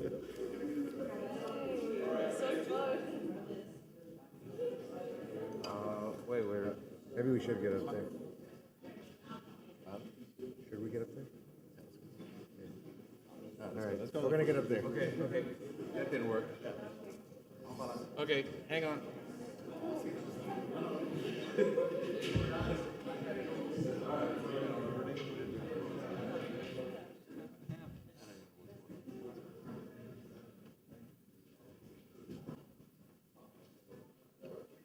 Good? We get it. I think we got it. Get us off?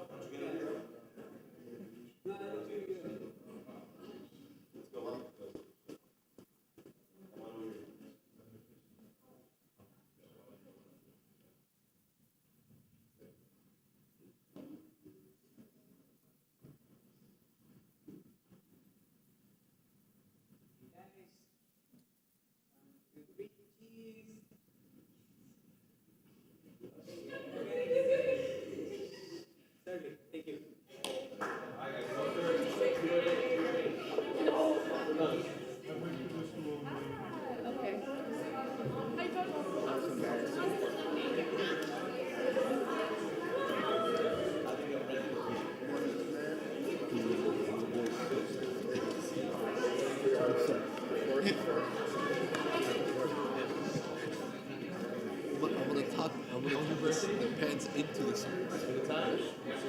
Good. All right. Bueno, voy a mandar contento, tú vas.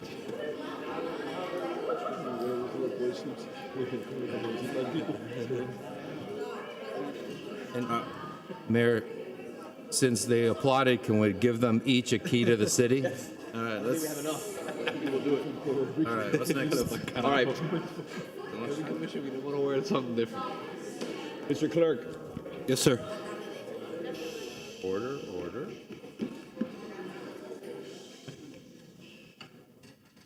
Yes, Mr. Mayor. Let's move on to the consent agenda.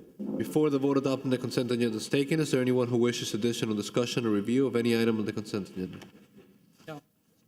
If not, may I have a motion? I'll move it. Second. All in favor? Aye. Thank you. Moving on to item F1. F1, Mayor, is an ordinance of the City Commission granting approval of proposed amendments to the text and maps of the Core Gables Comprehensive Plan pursuant to expedited state review procedures and zoning code Article 14, process section 14213, comprehensive plan text and map amendments to provide updates and clarifications to the recreation and open space element, capital improvements element, and all other corresponding map series, providing for repeal of provisions, severability clause, and providing for an effective date. This is a public hearing item. Mr. Clerk, if anyone would like to speak, please have them sworn in. You're going to speak on this item. Please stand and raise your right hand. Do you swear or affirm that the testimony you'll provide today will be the truth, nothing but the truth? I do. Thank you, sir. Mr. Trias, good morning. Thank you for being here. Are there any changes from first reading? Mayor, no changes. I'm ready to see if you have any questions. This is a 6-0 vote on Planning and Zoning Board. Are there any questions from my colleagues in the commission? Nope. No. That, I'll entertain a vote. Is there any public comment? No, ma'am. I'll move it. I'll second. Commissioner Anderson? Yes. Commissioner Forrest? Yes. Vice Mayor Mena? Yes. Commissioner Menendez? Yes. Mayor Lago? Yes. And Mayor, you'll see several second readings is because they went to the state and now they're Yes. back. Thank you to the Parks Department and also the Zoning Department. Thank you for your hard work. F2. F2 is an ordinance of the City Commission granting approval of proposed amendments to the mixed-use overlay district map of the City of Core Gables Comprehensive Plan pursuant to expedited state review procedures and zoning code Article 14, process 14213, comprehensive plan text and map amendments to update the mixed-use overlay district map to be consistent with future land use map, providing for repeal of provisions, severability clause, and providing for an effective date. This is a public hearing item. Anyone wishing to testify should be sworn in. Mr. Clerk, do we have any public comment? No, sir. Mr. Trias, has there been any changes from first Mayor, reading? no Mr. changes. Trias, please raise your right hand. Yes, sir. Do you swear or affirm that the testimony you'll provide today will be the truth and nothing but the truth, sir? I do. Thank you. We can deem him sworn in for the rest of the meeting. Thank you. Mayor, this was just an update of the map, no changes. Okay, I'll entertain a motion. I'll go ahead and move. Second. I'll second. Commissioner Forrest? Yes. Vice Mayor Mena? Yes. Commissioner Menendez? Yes. Commissioner Anderson? Yes. Mayor Lago? Yes. Moving on to F3. An ordinance of the City Commission granting approval of proposed amendments to the text of the City of Core Gables Comprehensive Plan pursuant to expedited state review procedures and zoning code Article 14, process 14213, comprehensive plan and text amendments to provide that the maximum number of floors in the comprehensive plan shall not apply to any planned area development upon City Commission approval, and to allow for an additional height bonus in return for limiting density for qualifying pads within the central business district, providing for a severability clause, repeal of provision, providing for an effective date. This is also a public hearing item, and any member of the public wishing to testify should be sworn in. Do we have any public comments, Mr. Clerk? No, sir. Mr. Trias, has there been any changes from first? No changes. I think everybody's familiar with the topic. Okay, just for the record, this is sponsored by Commissioner Anderson and by Mayor Lago. I'll entertain a motion. I'll move it. I'll second. Vice Mayor Mena? Yes. Commissioner Menendez? Yes. Commissioner Anderson? Yes. Commissioner Forrest? Yes. Mayor Lago? Yes, and just so we're aware, and we reiterate it again on the record, the purpose of this legislation is to drop the density of projects and also to increase the green space on the first floor of projects, I think which are both in benefit of the community, especially in the downtown where we're trying to get as much green space as possible. Moving on to F4. F4 is an ordinance of the City Commission providing for tax amendments to the City of Coral Gables Official Zoning Code Article 2 Zoning Districts, Section 2-500, Planned Area Development to provide upon City Commission approval the maximum number of stories to any pad shall not apply and to create a height bonus to pad minimum development standards in the Central Business District, providing for additional height with a limit of density and qualifying properties upon the City Commission approval, providing for a severability clause, repeal the provision, providing for an effective date. It's also a public hearing item, and members wishing to testify should also be sworn in. Mr. Clerk, do you have any public comment? No, sir. Mr. Trias, have there been any changes? No changes, sir. No changes? I'll entertain a motion. Well, I just want to make Please. one comment. The Planning and Zoning Board did suggest on this particular item that we limit it to 18 stories, and that would be consistent with the high quality that we're trying to promote and the reason for the additional height. I have no issues with it. Okay, so based upon that, I'd like to make a motion just to limit it to the 18 stories. Vice Mayor, you had a question? I'm just trying to understand the import of that here, high bonus to pad minimum. That was an interesting subtlety on this, because once you say that there's no limit to stories, theoretically it could go beyond those 18 if somebody were to make them very tight. So the Planning and Zoning believed that 18 was the absolute maximum that it should be. Planning and Zoning Board members. And it's consistent with the intent behind this particular Which has ordinance. been practice. I mean, that's really the maximum that we have anywhere that I know of. Yeah, I just thought it'd be clear. So what happens if height would to be increased? There's several regulations. One of it is height. That's one regulation. And the other one is the number of stories. So they felt that there could be flexibility on the number of stories Right. up to 18, with a maximum of 18 stories. That was the comment that came in that meeting.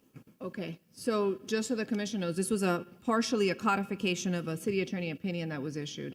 That did not cap the stories. It just said that the commission at their discretion could grant different stories within the same envelope. Obviously, it's up to the commission what you want to codify, but just so you know. Well, I mean, This is- Commissioner Anderson, if I may, Right. I have voted against projects based on height. When it's excessive and when I think it's out of scale. The purpose of this legislation is simple, is to drop the density and increase on the ground floor of the green space. So if a project comes with a 20-story building, a 25-story building, I'm not gonna approve it. The intention of this is to allow for a project that maybe needs an additional floor, and it would make a much better quality project. You can add that additional floor in height to have more green space on the first floor and lower the density, to give the developer the flexibility to provide a better product for the city of Coral Gables, not just a box that goes setback to setback. Yeah, and I think The intent here, and I gotta be very careful, because people are gonna say, hey, look, every building's gonna be 18 stories. That's not the case. And let me say, Mayor, the pad process is a conditional use process, so it comes to the city commission for approval. So all these issues are coming back for city commission approval.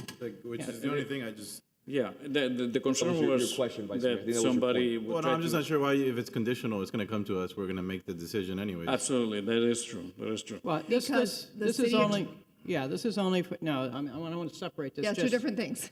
I want to separate it because this is not just the pad ordinance. The earlier one we read was just the pad ordinance.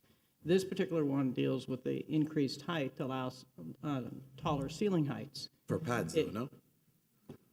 The MX3, if you pull up the memo. and you No, look- but I was asking this, that you're referring, when you say 18-story cap, are you referring to the height bonus for pad developments? Or, On this particular, This ordinance only applies to pads. Both Right. aspects are only in pads. right, and if you're going to have the additional 14 and a half feet of height, the maximum number of stories on that particular one, where you're reaching 205.5 feet in this distinct area of our downtown district, then we need to limit the number of stories, because if the intent is to lower the density in the central core, then we have to limit the number of floors rather than packing more floors into a envelope this tall.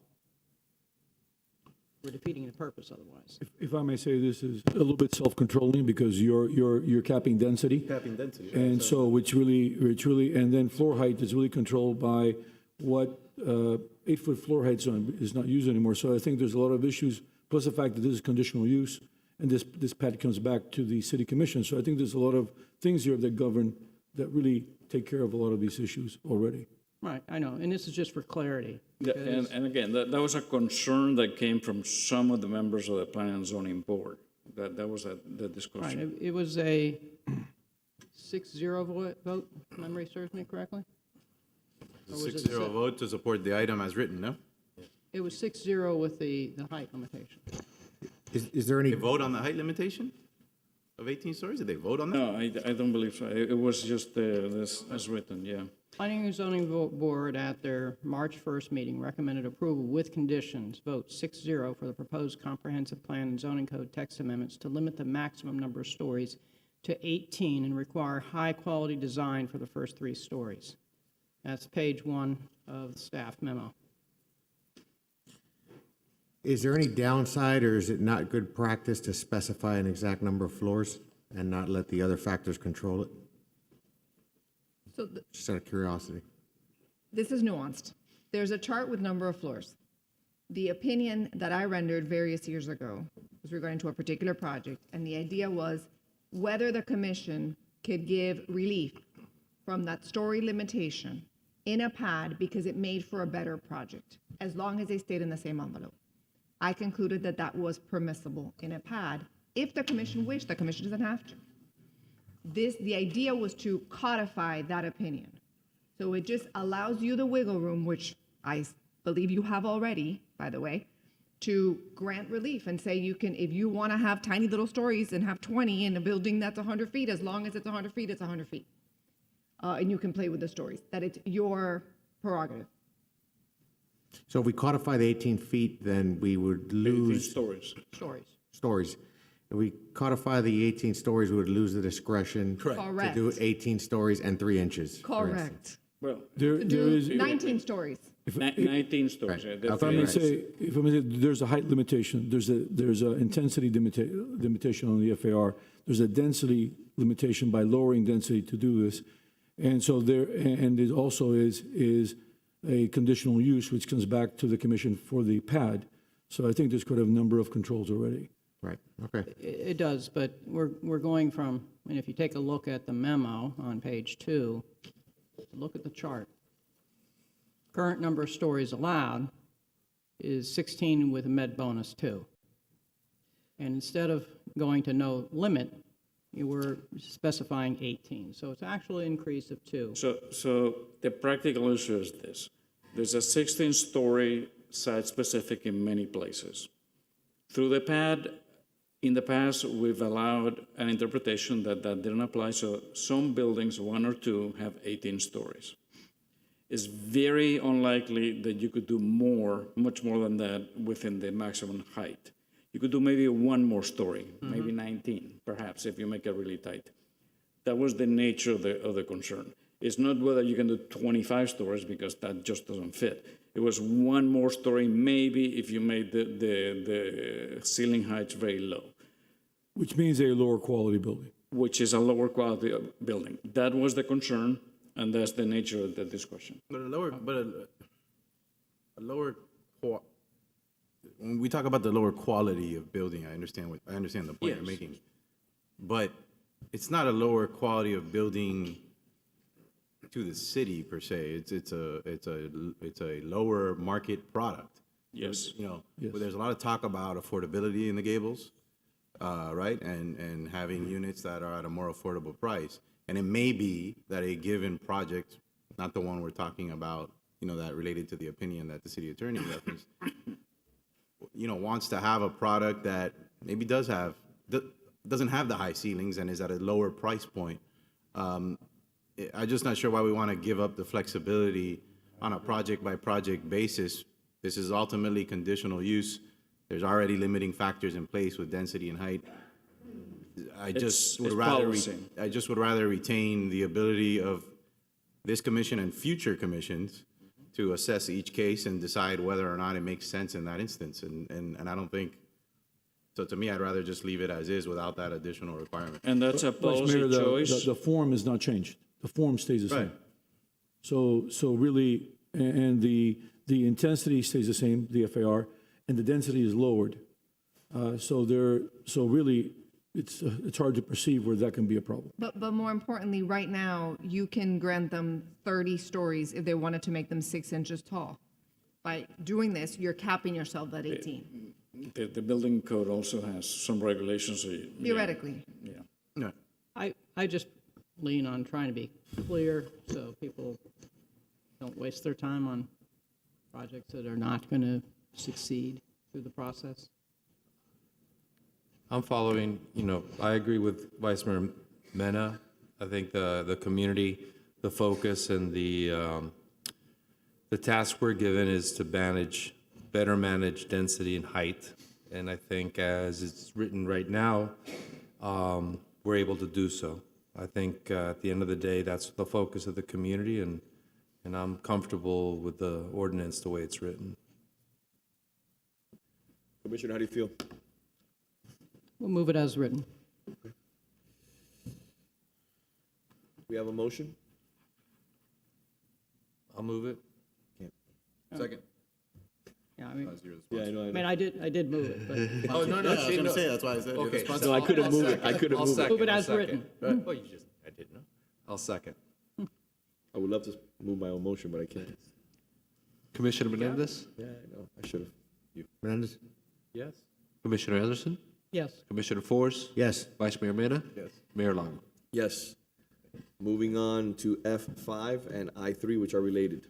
F5 is an ordinance of the City Commission of the City of Coral Gables, Florida, approving a purchase and sale agreement for the sale of municipal parking lot 24 located at 5151 University Drive, Coral Gables, Florida, 33146 Doctors Hospital, Inc., a Florida not-for-profit corporation, providing for repeal of provision, severability clause, and providing for an effective date.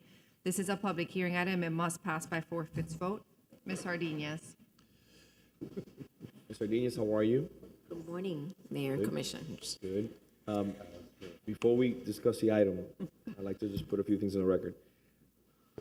I'm the sponsor of this item, and I've been working on this item with the residents in this neighborhood for the last year. And, More, I think. yeah, well, not the sponsor of this item, excuse me. You've been working on it longer than that. Yeah, we've been working on this for a long time. First, we were a no vote, and then I was a no vote, then I was a yes vote. And I think we've gotten to a good place on this item. I'm the sponsor of another item that's coming where we're buying a piece of property, excuse me, I was confused for a moment. I think we need to lay out very carefully before we vote on this today, where we are and where we're headed, and why we're doing this today. And I've asked, as we discussed before, I want to really discuss the sale, the appraisals, and put everything on the record, because I think there's a little bit of confusion on how certain things happen in the business world in regards to appraisals. And I've already spoken to 2 appraisers. I actually had some of my staff members meet with an appraiser yesterday who is a Coral Gables business owner. He was a Coral Gables resident. He's a certified appraiser. And to discuss certain things and how this deal was conducted and whether we've been more than forthcoming in regards to our appraisals, because that's the critical thing for me. Okay. Our appraisals are our backstop in regards to any sale. And how many appraisals did we get here? Well, the lot's been appraised several times. We in this recent iteration did 2 appraisals in October and now have done 2 more. We did a refresh. Right. And we did a refresh now, yes. Requested. And I want to make sure everybody understands that, because I've gotten For commission direction, I've gotten, yes. not a lot. I've gotten 2 or 3 emails talking about the refresh of whether we were going to get a new appraisal, and there's been an upswing in property values. From the last appraisal to the one that we did, which I called for a refresh at the last commission meeting, and thank you to the manager, I think it was the last meeting or 2 meetings ago, was able to diligently get that appraisal refreshed. Was there a significant change in the property value? No, one of the appraisals remained the same. Okay. The other appraisal went up from 3.415 to 3.495. And where are we right now with these 2 appraisals? What did they come back at? That's the number. So there were 3.6 and 3.6. They remain the same. And the other one was 3.415, and it went to 3.495. And what we're asking for a sale today of the property at what number? 3.5. 3.5.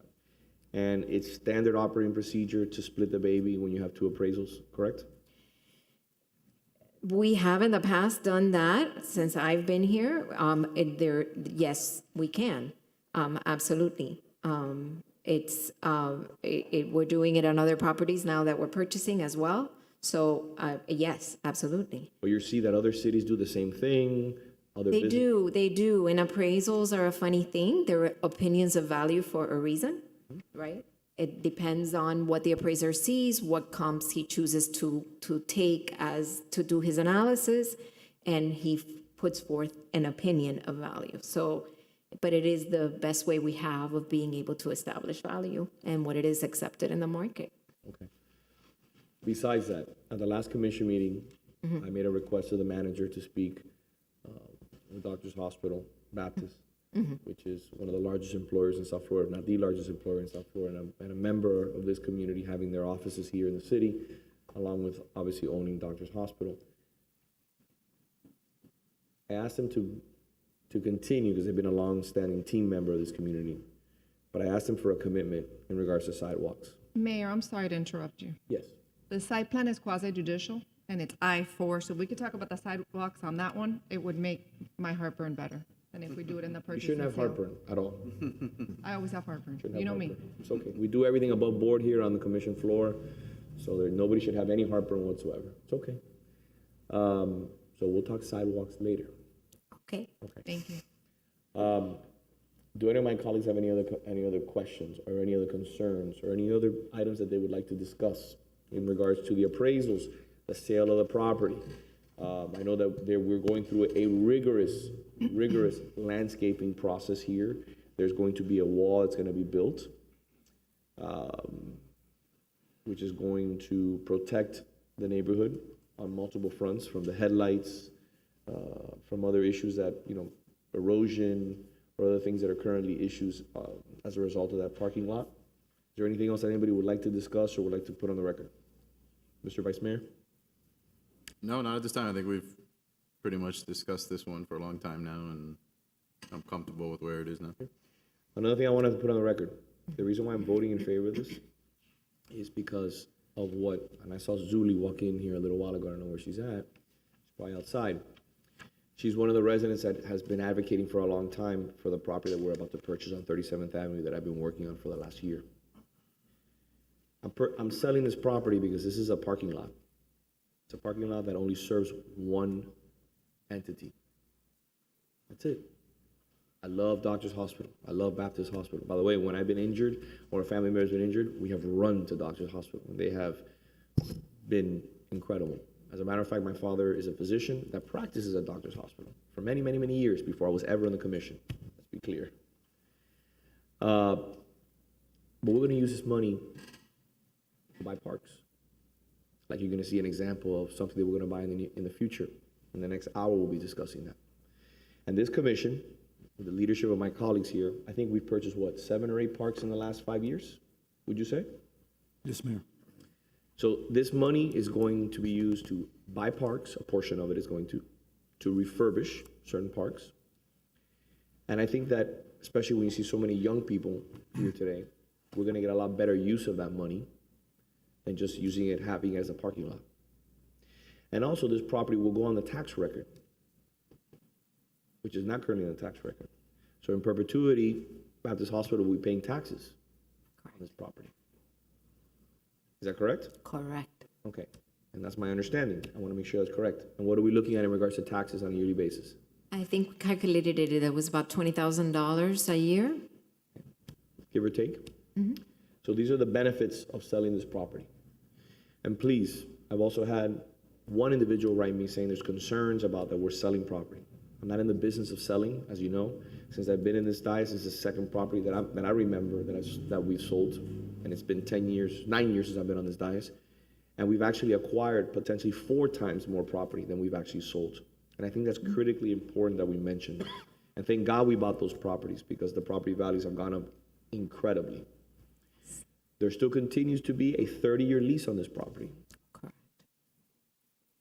That is correct, Mayor. So at the end of the day, if we don't sell this property, we'll be renting it for $100,000 a year for 30 years.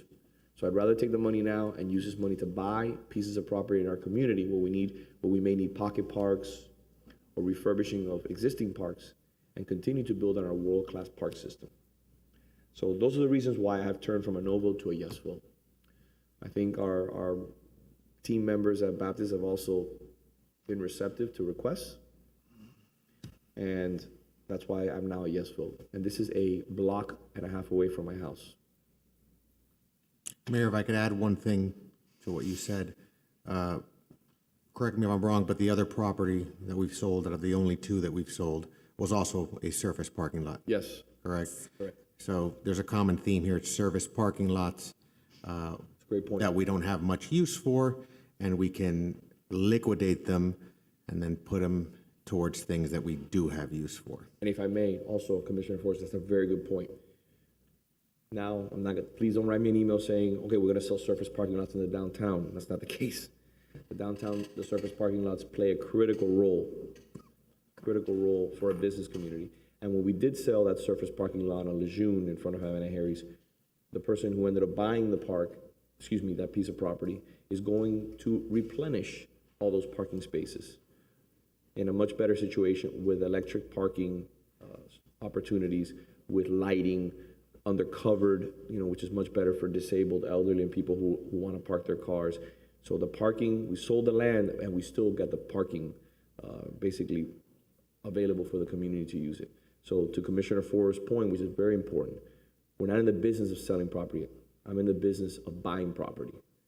These are just two instances that made sense. And then when you analyze it, there's only one entity that's using this parking lot, and it's Baptist Hospital. And they have a lease on it for 30 years. So it's not like we can raise the lease. We can't raise the rent. They have an agreement on that. That's another email that I received. So I wanted to put all this on the record because it's critically important to put this on the record.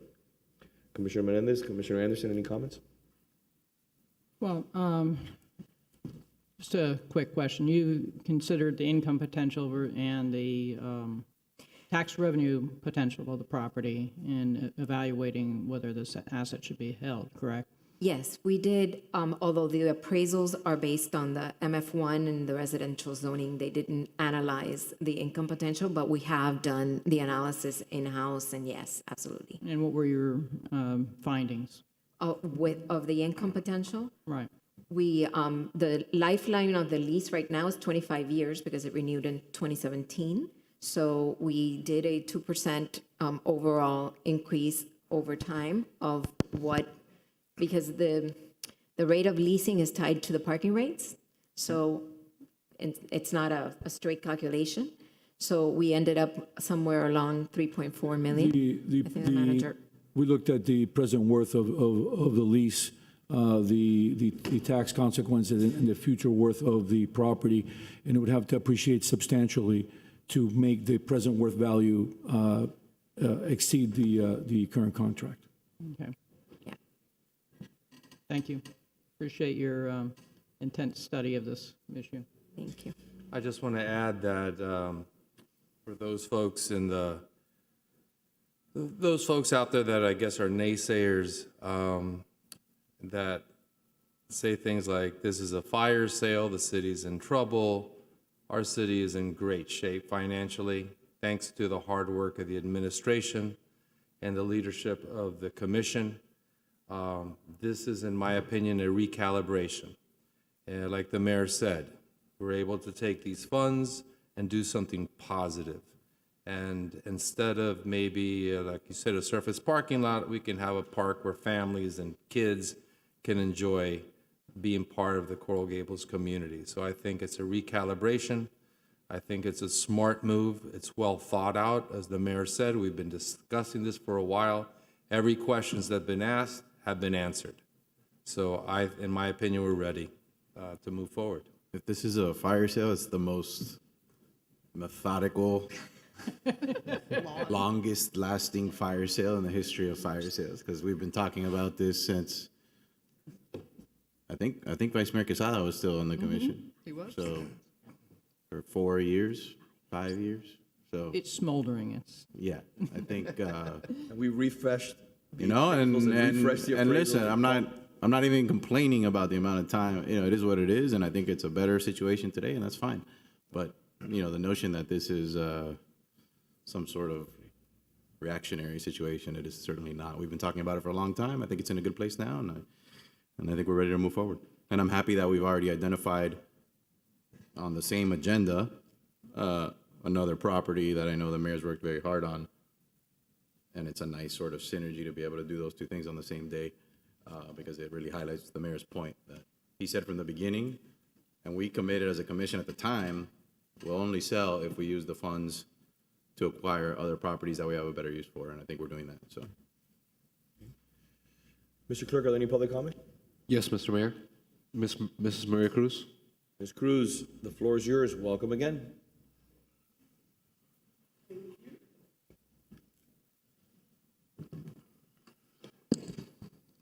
Mrs. Maria Cruz, and I am here to make sure that I understand, because, you know, at my age, we get confused.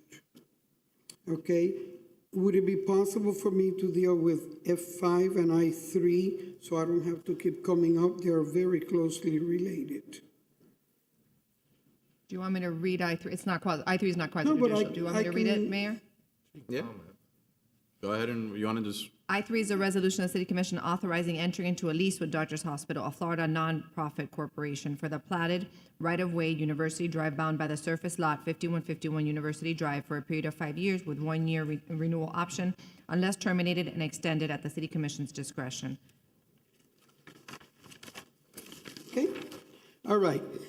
These are my comments, because sometimes I get, like I said, it's hard for me. I was never a math teacher, so.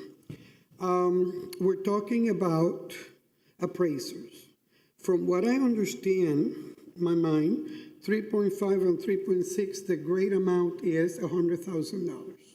That's the difference, $100,000. But then, looking at I3, I remember clearly that the hospital, no fault of Baptists, because they were not around, you know, when all this began, they were had to be using that right away for years, plural. We know at least 5, because when this all, what you call fire sale, that is at least 5 years. No, but we've been talking about this at least 5 years. So for at least 5 years, we could have been making money if our people, our employees, our staff have been cognizant that they were using land that they were not leasing, and we could have made money, because as of the new contract, we could have made $87,000. That's very close to $100,000, isn't it? Very close. So my comment is a simple comment. Oh, by the way, the beginning of selling for parks was not only a little piece. It was meant to be almost the whole thing, right? It was half. It is half of it. Okay, now it's half. Yes. But originally it was more. The original idea was more. And I want to make sure that you all understand, in case you missed it, because I read the whole thing. Parks is half. The rest is going to pay for the overage on the public safety building that ended up being way more than what was approved. And I have an objection to that. I have a serious objection with allowing projects to get so far over that then we have to do things to cover. That's my edit. Okay, so I'm here to tell you, I agree it's a good idea to sell it at this point because our hands are tied. Either we continue the lease or we sell it, so we have very little choice. But I think, number one, when we own property, we have people that are supposed to be looking at them. And whether it's the asset manager or it's the parking department, whoever, somebody should have realized that we had somebody who had a lease for this amount and we're using this amount and nobody realized it. That to me is negligence. Okay, and that's what I'm here to say. Now that we are hopefully not in the sale business, I would respectfully request that you set something in place So whether, once again, is the asset manager or whoever it is, to have a schedule when they visit the assets that we have to make sure that they're not being misused, whether they're going, because now, this is not the only thing that we have, that, wow, we didn't realize that it was falling apart. Now we have to take money to protect it. We have people that are employed here to take care of our assets. They need to be responsible for assets. The gondola building should have never fallen in this repair. Okay, so this is the anguish I have. I think we don't have a choice, so I'm not objecting to the sale, but I think that Baptist Hospital, in good faith, could do a little better than the 3.5. That's all I have to say. Because you know what? The hospital was using our land for free for a long time. Thank you. Yes, sir. Mr. Clerk, excuse me, Mr. Manager. You have a question or anything, or no? Mayor, I just want to clarify that they were using the land for free. This was part of their lease, initial lease. If we take out that property, the parking lot is non-functional. So it was something that we realized that will be taken care of with when they reconstruct the actual parking lot. It will be outside the right of way, and then of course we can build the sidewalk and our city infrastructure. But the current lease included that property. So you're saying they've been paying for the property? Yes, they have been paying for that lease included that portion of that property. If not, they couldn't park. Right. So I want to make sure that's on the record. Zeta, we talked about splitting the baby. So you said there was 2 appraisals. What were the prices on the appraisals again? 3.6 and 3.495. And what's the sale price? 3.5. Mr. Mayor, if I may say, item 510 will clarify that issue. Does everybody feel comfortable? Any other comments? Anything else? Okay. I'll entertain a motion. I'll move it. Second. Commissioner Anderson? Yes. Commissioner Force? Yes. Vice Mayor Mena? Yes. Commissioner Menendez? Yes. Mayor Lago? Yes. Okay. So, Moving Mr. on. Clerk, that's F5. We need Yes. to do I3 also. Could we also do F10? Let me get to that one. Let's finish I3 and then we'll go to F10. Thank you. Okay, Mayor and Commissioners. So, as previously covered, we've now approved the sale of the valet lot, and then the terms of that also includes the termination of the existing lease, obviously, that they have for 30 years. So at this point, landlord and tenant are seeking City Commission authorization to enter into a new lease. That lease is for the as-is portion of the parking asphalt, which is in the right-of-way. There's about 2,898 square feet there that we are going to lease back for $6 a square foot, which amounts to about $17,480 a year in base rent, and that will increase to 3% a year. The intent of the tenant is to conduct the improvements as soon as possible, and then to terminate the lease, which they will have a right to do with a 30-day notice. We also are retaining the right with a 60-day notice or sooner if we need it to terminate the lease, because it is right of way and the city needs to have that discretion.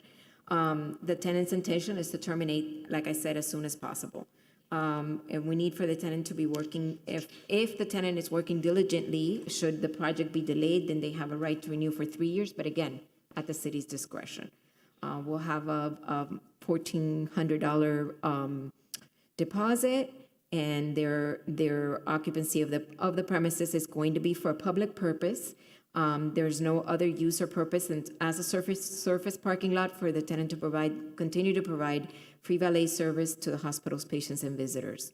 As previously stated, while the critical requirements of the procurement code have been followed, because the city did not advertise and only dealt with Doctors Hospital, given that they are the current leaseholders, the item includes a waiver pursuant to Section 2-1089 of the procurement code, and therefore it requires a four-fifths vote. Staff recommends approval. Let me know if you have any questions. So I just want to walk through the issue that was just raised, because I think it's important for people to understand, because it's a little bit confusing. Sure. There's a lease for the entire property that currently encompasses the parking lot. Correct. That includes currently public right-of-way.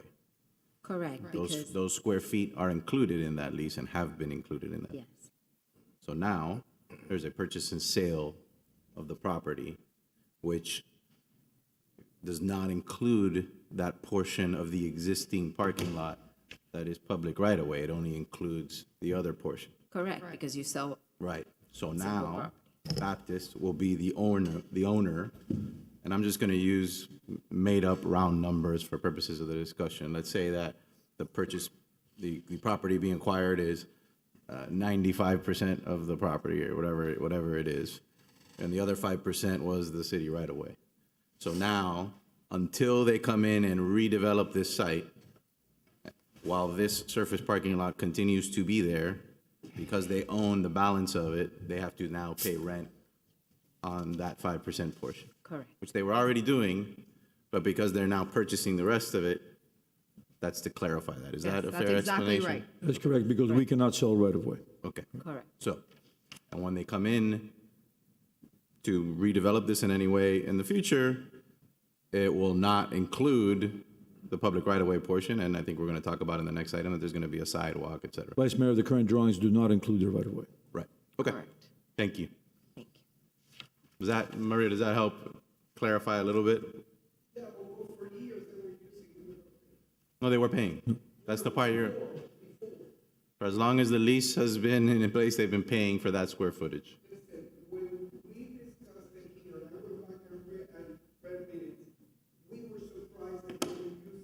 Why don't we do this? Why don't we do this? Why don't we come up? Come up. We'll talk about it. I want to make sure. No, I want to make sure you understand this issue. You're obviously a very engaged and active resident, as are many of your friends, and I want to make sure that we're clear.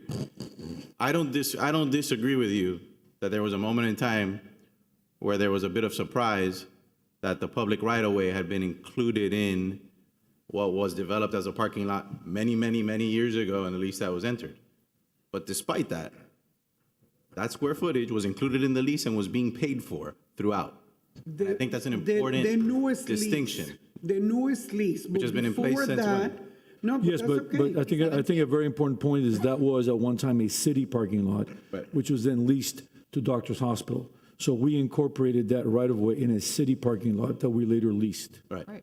Okay, what I'm saying is that for a long period of time, before the latest, that area was being used regardless, and they were not paying. That's what I said. How long it was, we never know, because nobody checked. Okay? So my position was that in good faith, but now I just looked at the numbers, 3.5 and 3.6 is 7.1, is 3.5 and pennies, so I'm not going to argue that point. Right. Okay, but what I'm saying is, And there's more coming into the good equation. faith, and let me tell you, good faith, and now, for your information, so you know aware, I'm looking at whatever the conditions of use were when the new building was built, because I don't remember having valet parking on that side on the conditional use. So I'll be back. All right. Okay, I'm looking. I'm confident you will be. Thank you. Thank you. Thank you, Ms. Cruz. All right. Mr. Clerk, is there any other public comment on this item? No. I'll move it. I'll second. Commissioner Force? Yes. Vice Mayor Mena? Yes. Commissioner Menendez? Yes. Commissioner Anderson? Yes. Mayor Lago? Yes. Thank you. Can we move on to F10? F10 is a resolution of the City Commission approving conditional use review pursuant to Zoning Code Article 14, Process 14203, conditional use for proposed parking as an accessory use to a hospital on the property legally described as lots 19A and 20, and that portion of the Undug University waterway in Block 56 of the revised plat of the City of Coral Gables, Section Part 4, Coral Gables, Florida, including required conditions, providing for repealer provisions, severability clause, and providing for an effective date. This is a public hearing item, and Mr. Clerk, anyone wishing to testify should be sworn in. Mr. Trias has already been sworn in. Mr. Clerk, do we have any public who would like to speak on this issue? Yes, we do. Ms. Maria Cruz. Okay, but before Ms. Cruz comes up, let's discuss sidewalks. Okay. We are having a proffer of $100,000 for sidewalks, correct? Mr. Mayor, we have approximately 450 linear feet of sidewalk on Campesano, 700 linear feet of sidewalk on the university side, which is the property abutting the property owned by, will be owned by Doctors Hospital. That's 1,150 square feet of sidewalk. We have approximate cost of about $50,000 for the sidewalk that abuts the current property of Doctors Hospital and the future property, which is the parking lot of Doctors Hospital. Those costs are about $50,000, and Doctors Hospital has proffered $100,000. Okay. $50,000 we can use for as we see fit. Okay, well, we're gonna spend it in the neighborhood on sidewalks and improvements. You can use it as we discussed, extension to Camposano and University and so. 100%. So let's discuss that. Doctors Hospital has asked us, and they've been negotiating with the city for some time. I brought up the issue of sidewalks. They understood, of course they would, because they're a partner in this community, one of the largest partners, and not the largest partner in this community, along with the University of Miami. And they understand the importance of people being able to walk in the neighborhood. Imagine their own patients and want to step outside the hospital and enjoy a moment in the fresh air. And they're not going to walk on the grass, or they're not going to walk on the street. They're going to walk on a sidewalk. So I'm happy about the 100K, but I want to bring certain things to the record which I think are important, and I know this very clearly because I live in the neighborhood. Okay. The area of Pisano between the University of Miami and Doctors Hospital is a big concern. We need to do something with that area. The asphalt there is in very poor condition. The University of Miami, when they made their corrections and they made additional civil construction that they did, where they added parallel parking, they planted some trees, they did some bulb outs, they fixed half of the sidewalk. The other side of that sidewalk, which is adjacent to Doctors Hospital, to be honest with you, it looks like a third world country. And I know that because I drive that neighborhood every single day. So we need to do something about that. That needs to be corrected. And my question to you is this also, if we're going to finish out the sidewalks on Camposano, shouldn't there also be sidewalks on Pisano? Shouldn't people be walking on? There's a number of issues there. I think we have to look at that very, very closely, and it's something that we can look at now. Okay, but I want a commitment from Doctors Hospital because I want a commitment from Doctors Hospital on that issue, and I'll tell you why I want a commitment. The University of Miami and Doctors Hospital, and I knew this when I moved into the neighborhood, and I love living in the neighborhood. There's a lot of transient individuals that come into that hospital. They don't know how to drive, a lot of them. They're not familiar with the neighborhood. You have a lot of people walking in those streets. You have a lot of elderly people. You have a lot of disabled people. And I want to make sure that they're as safe as possible when people are driving through that neighborhood, cutting through West Lab. Look what you have there, okay? You have St. Augustine Church. You have UM. You have Doctors Hospital. You have West Lab. And you have the Riviera Country Club.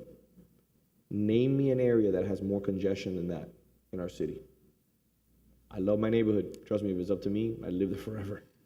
I enjoy it. I was teaching my daughter yesterday, late night, on how to ride bike down our street, the 7-year-old. So I'm just advocating for Doctors Hospital to continue to be a leader in this community because we shouldn't be asking for sidewalks on Camposano. They should be advocating for sidewalks on Camposano. This is about being a team player in this community and understanding that it's not just about profits, it's about really being a partner. So I'd like to see Pisano something special, similar to what University of Miami did. And I know there's issues with parallel parking there, and there's issues with parking. Again, but we need to work together. And I don't want to kick down the curb, vote on this today, and then we kick the curb down, and then nothing ever gets done, because that's been like that for a decade. I'm willing today not to vote on this issue if I do not get what I want. That's the first time I've said that in 9 years of being here. Because if I don't get it on the record today, we don't get the $100,000 for the sidewalks. If I don't put this on the record today, we will not get what we want, and it'll stay the same because it's not a priority. But it's a priority to me. And it's a priority to the students at West Lab, and it's a priority to the UM students, and it's a priority to people who are walking in that neighborhood like I do when I want to walk to Riviera and I can't go on a sidewalk. So if we're going to hold residents accountable, we're going to hold businesses, multi-billion-dollar businesses accountable also. because I'm held accountable here every single day. So what's the plan? Does anybody have a plan? Or do we need a recess? 10-minute recess. I ordered colada, so hopefully.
Yes.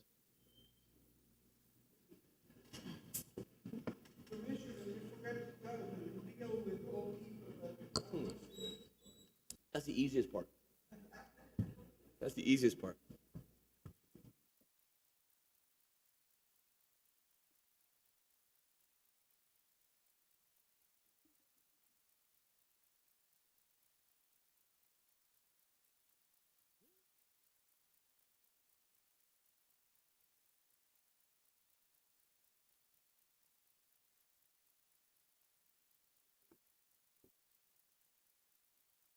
It's part of the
Basically, the issue, this is the last item. Can I make sure that are we back on, Mr. Clerk? Yes, sir, we are. Everybody can watch us? Okay, perfect. As you know, there were 4 regulatory items. 3 of them you already dealt with. The last one is the conditional use. The conditional use is the one that has the actual design of the parking lot as a condition. And the conditions of approval include that they follow the proposed design, that they follow the landscape plan as proposed, that they keep the mature trees. And we had a proffered contribution of $100,000 for sidewalks prior to this moment. So if you want to modify that condition, you can as part of the conditional use.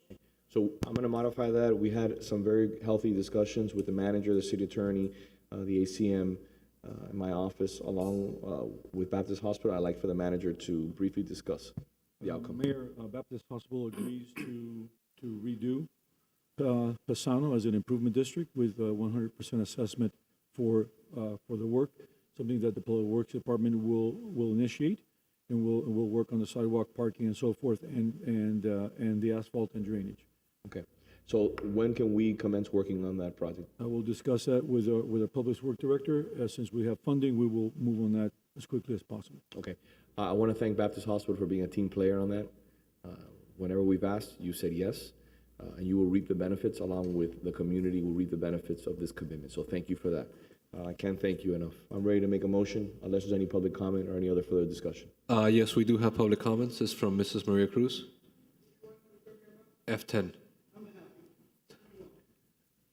That's a win right there. That's a win. My goodness. That's a win right there. Let's memorialize that. How many times do we have Baptist that? Hospitals take a note. That's a win right there.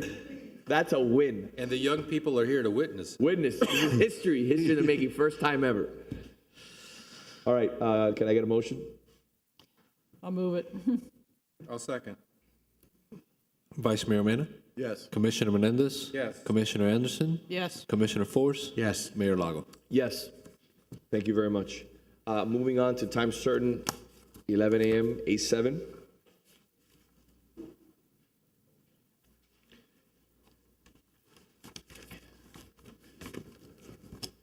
Before we get started on this really quickly, so my name wasn't on the sponsor as an item, as a sponsor on this item, I apologize, but I wanted to say a few quick words. Sure. Okay. I am a graduate, a very proud graduate of Gulliver, and I had the privilege of going in and speaking, would you say about an hour and a half, 2 hours, with these young men and ladies and men, excuse me. And I was thoroughly impressed, not only how smart they are, which you will see now, but I was impressed by their willingness and eagerness to learn and to engage, and I pushed them. I wouldn't take no for an answer, and I made sure that we engage with every single one of them so that they get a better understanding of not only my background, what I do at the city, but how they can become part of the city. Their teacher, which you're going to meet today, is a person who I've probably known, I don't want to say how many decades, but I've known her for a long time. A great member of this community, a great architect, a person who has been very, very involved and engaged and is really reshaping tomorrow's leaders. So I wanted to acknowledge her and have her please come up along with the rest of our staff so we can commence the presentation. And I can show you something very interesting that I think is going to pay a lot of dividends. Thank you, sir. We actually started this process, as you referred to, and we were in your office and we met Ms. Martinez-Sid, who's from Gulliver in the upper school architecture faculty. And we looked at, she wanted to talk about, for her students, designing perhaps a park. And so we with Mitch from my office as well, we discussed and we looked at an open piece of land that the city has currently, which is the lot at Toledo and Alava. And we discussed with Ms. Sid looking at having a park design, and her class would do it. So then we met via Zoom, these wonderful students, and in fact, her entire class. So Mitch and I listened to 20 different proposal designs, right? Around 20 or so. looked at it, great creativity, a lot of fun. And then based on those designs, we had about 4 different groups that we combined to have more intensive designs based on those 4 designs that we thought showed a lot of the different features and things that we would like in a park. Then we did bring them to a presentation with our Parks and Rec Advisory Board. They looked at it, and I will tell them that our Parks Board did not care that they were students. They spared no commentary. They went after them. They were very critical. They gave them, they grilled them as to why they picked certain designs, and it was a great experience for them. And then so we're down to 2 more that are left, and these students are representatives of the 2 teams, and they're going to present the designs to you, and we'll see where we go from there. All right, so I'd like to call up Ms. Maite Martinez-Sid so she can kind of get it going. And here is the clicker. There we go. Okay, yes. So as he discussed, there were 2 designs, and 3 students were chosen for each design, and they made modifications based on the feedback from the previous meeting. And this is their presentation. What's going on, gentlemen? Welcome to the City Beautiful. Good morning, everyone. We're presenting about nature. That's the main topic of the park. My name is Tristan Duncan. My name's Andres Luna. And Julio de Gras. So to start off, this is what a design we thought would be good to have in this specific place in Toledo and Alava. And it's supposed to bring the community together. And I say that because we have we have a lot of variety. And what I mean by that is a lot of different activities for every certain age group. So for example, we got a playground, we got chess, we got ping pong, and we got a covered area that like the parents can sit down and watch their kids and engage. And then we also have the dog park. And the dog park is supposed to bring even more people together. So we're really trying to bring a lot of people and engage them in different activities together. And yeah. So here's the secondary entrance. It's more narrow, straightforward, straight into the covered area. And you can see the layout of the park, not entirely, but then we have the playground to the right, and we actually have a bathroom on the left in case that is needed. Here we have the dog park view. This is the best part of our park, at least for me. We put a lot of work and effort, and we really enjoyed doing this project. But this is we're still going to add a lot more toys, or like more dog toy options to the park. But yeah, and then we separated them into 2. So then we have a big park for bigger dogs and a small park for smaller dogs. And here's the covered area. This would be more of the view you would have if you were to be seated there, and you could watch the kids. You could watch your dog at the park. You could even play chess. And this is the view you would have once you walk into the park to the main entrance. And then this is our primary entrance. This is more of of an open entrance, so then you can really see the park as you walk in, or instead of the secondary entrance. So this just really brings, like, if you're driving by, you're going to be able to see the whole park instead of wondering, like, oh, what's in there? You're going to see it, and you're going to see everything that we're offering just by driving by. And then here's the top view of the park. This is roughly what it is going to be like. And what I forgot to mention is that on the secondary, or in the first entrance, we made it this very like dramatic, narrow place, so that, and surrounded by flowers. So then when you would walk in, you could smell the flower. You would have, like, when you would walk in, you would be like, oh, I wonder what's waiting ahead of me, right? You get like this experience and this good feeling about walking in our park. And then the chess tables on the right, and we filled it up, like we surrounded the park with a bunch of trash cans, water fountains, light, so it can be visible at night for security reasons, and trash, so then it encourages people to not throw the trash on the floor and instead just throw it on the trash bin, and a lot of chairs too. And the chairs are meant so then you could bring, like, for example, your parents or even your kid and just sit down on the bench and enjoy the view of the park and what the park has to offer. And then here is right after the secondary entrance. We filled it up with not too big of flowers, so then you wouldn't be able to see what we have to offer that much. But it still offers this experience of walking in the park and seeing and smelling and the view, the nature. All right, so we wanted to use a variety of trees and bushes and flowers in our park. So these are just a few of the trees we'd be using.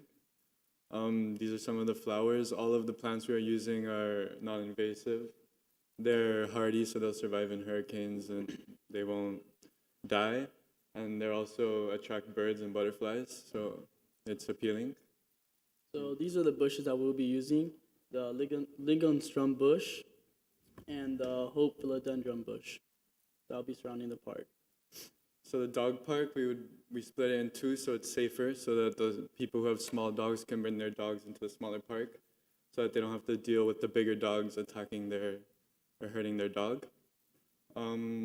We would like to have these benches with umbrellas so you can be in the shade while you're watching your dog. And we would like to add more nature style like toys for the dogs, like that barrel thing. So for the pathways, we're going to be using a coral rock to tie it back to that Coral Gables look. And we'll also have bike racks so that people can ride their bike and leave it somewhere where they know it will be when they come back. And it'll be wide enough so people with wheelchairs can go through. We wanted to do coral rock fencing, so it really ties in with the Coral Gables. And so it looks more like the architecture around it. This is the lighting we chose. We wanted landscaping lights so that you can see the trees at night. And also lights just to light up the entire park so it's safe and people can see inside the park at night. This is what we wanted to use an awning on top of the playground so that there's shade across the entire playground so that the kids aren't getting sunburned. And we would also like to use these types of benches and tables. And we think that these will really incorporate everybody. We also wanted to keep it as nature as possible, so we would like to go with this nature-style playground, which has a lot of wood design and trees and rocks. And we would also like to use the rubber mulch as the floor so that it's soft and it doesn't really get messy, and the floor is not if it's mulch, it's not going everywhere. So we would like to add the games so people can have fun, not only people who are little kids who can have fun at the playground, but also teenagers who can play ping pong, or adults even, and the chess to incorporate all ages. You would also have to bring your own materials to play the games because we'll not be providing it for you guys. And we'd like to add a water feature inside the playground that's hidden. It would be under the ground, but it just shoots a spout of water out because Miami's really hot, and I thought that the kids would enjoy that a lot. They would. And that is our park. Thank you. Phenomenal. Very nice. Very nice. Congratulations. Thank you. I have a quick question. Can they play dominoes on those chess tables? Because Yes. I heard it's popular in South Yeah. Florida. Okay. Yeah. Domino Park. No, it's great. Great work. Thank you. That was phenomenal. Thank you for your time. Thank you. Thank you. It is important to note that we did not give them a budget. We just said, work with Go big. Go big. Go big. Excellent.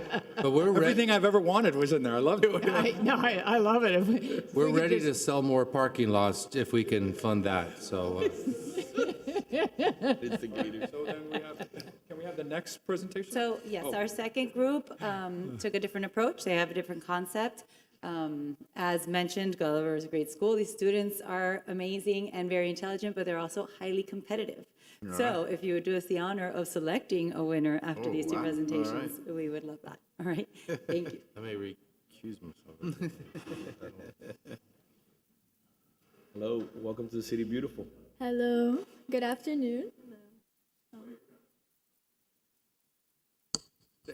Thank you. So my name is Luna Mejia, and these are my partners. I'm Luca Jimenez. And I'm Mariam Batainen. And today we're going to be presenting our Toledo Park design research and concept. So our concept is different from theirs, and we want to create a botanical park that all ages can enjoy. So for our research, we discovered that botanical parks are designed to cultivate and preserve a wide variety of plants, which range from cacti, herbs, succulents, and flowers. And most botanical parks offer educational tours, educational displays, and other forms of entertainment. And these parks typically attract 300 million visitors each year, making it highly demanded. They also preserve and cultivate threatened plant species and provide habitat for insects like butterflies and ladybugs, and they attract all ages, making it a highly desirable type of park. So some of the features that we would like to include in our park are a variety of botanical flowers and plants with educational descriptions, as well as a digital scavenger hunt for the kids to enjoy, a children's playground, a recreational fountain, easily accessible pathways, a gazebo, seating area, and picnic tables and benches available throughout the park. So this is our site plan. So as you can see to the right, we have two entrances, one in the center and one in like the center, and one in the corner. So as you walk through, on the right-hand side, there's going to be the fountain, and then towards the center is where the seating would be with the gazebo and the picnic tables beside it. And towards the left-hand side would be a small play area for the children. And all the areas where you see like the trees would be where the greenery would be located. And there are many pathways throughout the park for easy accessibility. So this is the bird's eye view for the 3D model. As you can see in this slide, you can see both of the entrances over there. And you can also see a perspective of bird's eye to see the playground, the fountain, everything that she mentioned in the previous slide. And then here's the labeled view. So we labeled everything. You can see the fountain, the pathways, the botanical plants would surround the entire park, the gazebo seating area in the middle so that there's shade right directly in the middle of the park, the benches, lighting, trash cans, coral benches, the playground area, and a coral stepping stone walkway to get there, as well as drinking fountains scattered across the park. These are more renderings of the 3D model just so you can get a better idea of what it would look like. And then these are perspective views to see how it would look like from that point of view.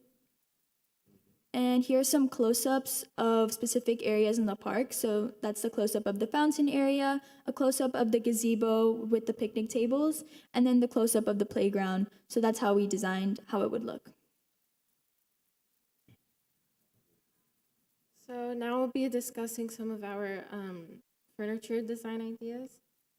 So for the fountain, we wanted to go for, as you can see, the fountain takes the shape of like a pineapple.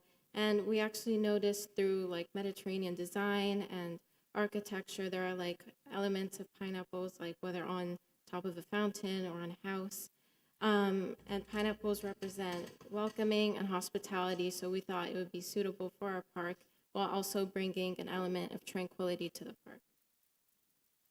So for the flooring around the fountain, sidewalks, and seating area, we will be using the coral stone tiles, as well as coral stepping stones for some walkways throughout the park as well. And we chose this material for just to keep that the Coral Gables theme going. And also we have, for the fence, it would be a rustic iron fence panels with a railing attached because, as we said, we want to make sure that we're including all ages in this park, and we want to make sure that everyone is accommodated and feels safe at this park. So this would be like similar to what the gazebo would look like. We just wanted something that would match the color palette of the coral stone. And yeah, seating would be below it. And then, although the park will not be open after sunset, we still wanted to include lighting for safety and security at night. And then to the right-hand side, we have the drinking fountain. So That's very interesting. By the way, I've never seen a drinking fountain like that. yeah, so Lens, it's like a sculpture, and maybe some of that water is reused for one reason or another. And I think it's really nice. It's Yeah. a different touch. so But I think parks right now is kind of freaking out because that looks expensive. It's very cool, though. I saw some of the department like loosen up their tie when really nice. It looks It really is good. awesome. so we would change the color of the fountain just to match that coral stone color. And yeah, it's suitable for all heights, all ages, as well as pets are included. And seating, so the benches would be made out of the same like coral stone material and will be available throughout the park. And then on the right-hand side would be what the picnic tables would look like. So because our park is botanical themed, and that's the theme that we took into our park, basically, we obviously made sure to include a lot of plant species, and there's two main things that this does, one of which is that it makes it beautiful, and it's very pleasant to see all these plants.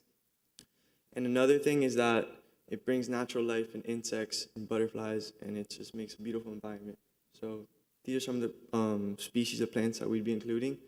It includes chamomile, lavender, and gardenias. And then following slides as well include different flower species, as you can see. And yeah, and these orchids, we wanted to include orchids because they're actually endangered, and putting them in a park like this would allow for an environment for these plants, and they can strive in this environment. So it'd be helpful for the environment as well. These are some of the succulents that we chose to put around our park, and it gives a nice look and follows the botanical theme. This slide as well is also more plants. As you can see, we made sure to include a lot of natural life in our park. These are more trees as well, and we wanted to make sure that some of the space is used up by natural life and to make it a beautiful space. So our park, as you can see, includes these flower-like structures to provide shade. And on the left side, or my left side, it's a park which would accommodate little kids. So it'd be pleasant for little kids as well. In the kids area, we want to include benches for parents to sit, as well as a mat made out of foam, making it more safe for the kids, as well as providing some spring riders for the kids so they can enjoy and have fun. And then the other aspect that we wanted to include in the park is the educational aspect. So next to each plant and species, we would attach a plaque, metal plaque, with a QR code at the bottom, as you can see in the image there. And you would scan the QR code and it would take you to a digital pamphlet where you could read about each plant species or flower species. So this is a great way for people to learn more about different types of plants. And we know that some kids might not seem interested in this activity, so we created an educational activity for kids. So instead of just scanning it to get a digital pamphlet, the kids could scan the QR code and it would take them to a digital scavenger hunt activity, which you could see 2 examples there. And they could check off each plant type that they see or insects that they see in the park. And this would give them the opportunity to learn more about new plant types. And it would also create a friendly competition, which makes the activity entertaining. They could play against their friends or their families. So great bonding experience and adds another entertainment towards our park. Very nice. So thank you so much for allowing us to present here. We really enjoyed creating this park and designing it. It's an honor to present here today. Thank you. Thank you. Thank you very much. Thank you to the two teams. Thank you. Thank you.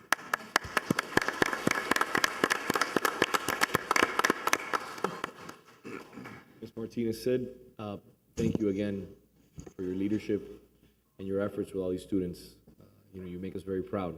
I've known her and her family since the days of Oceanfront Plaza in Miami Beach. We used to summer there, and I can't believe what these individuals have presented before us. It makes us very proud, especially as a Gulliver alumni. I'm very proud. Yes, thank you, and thank you for giving us the time and giving us this opportunity and allowing us to present to you. So it's been a pleasure. By the way, what grade are the young people in? They range from sophomores to seniors. All right. So how would you like to do this? I'm ready to vote. Yeah, ready to vote. Well, I want to comment that to save money, I know of two large flower sculptures that we could move to the second park. I think we could get some support for that. just And there's saying. a water fountain feature with the big flower, right? Yeah, with a big, no, I let you pick which one. I think both presentations were incredible.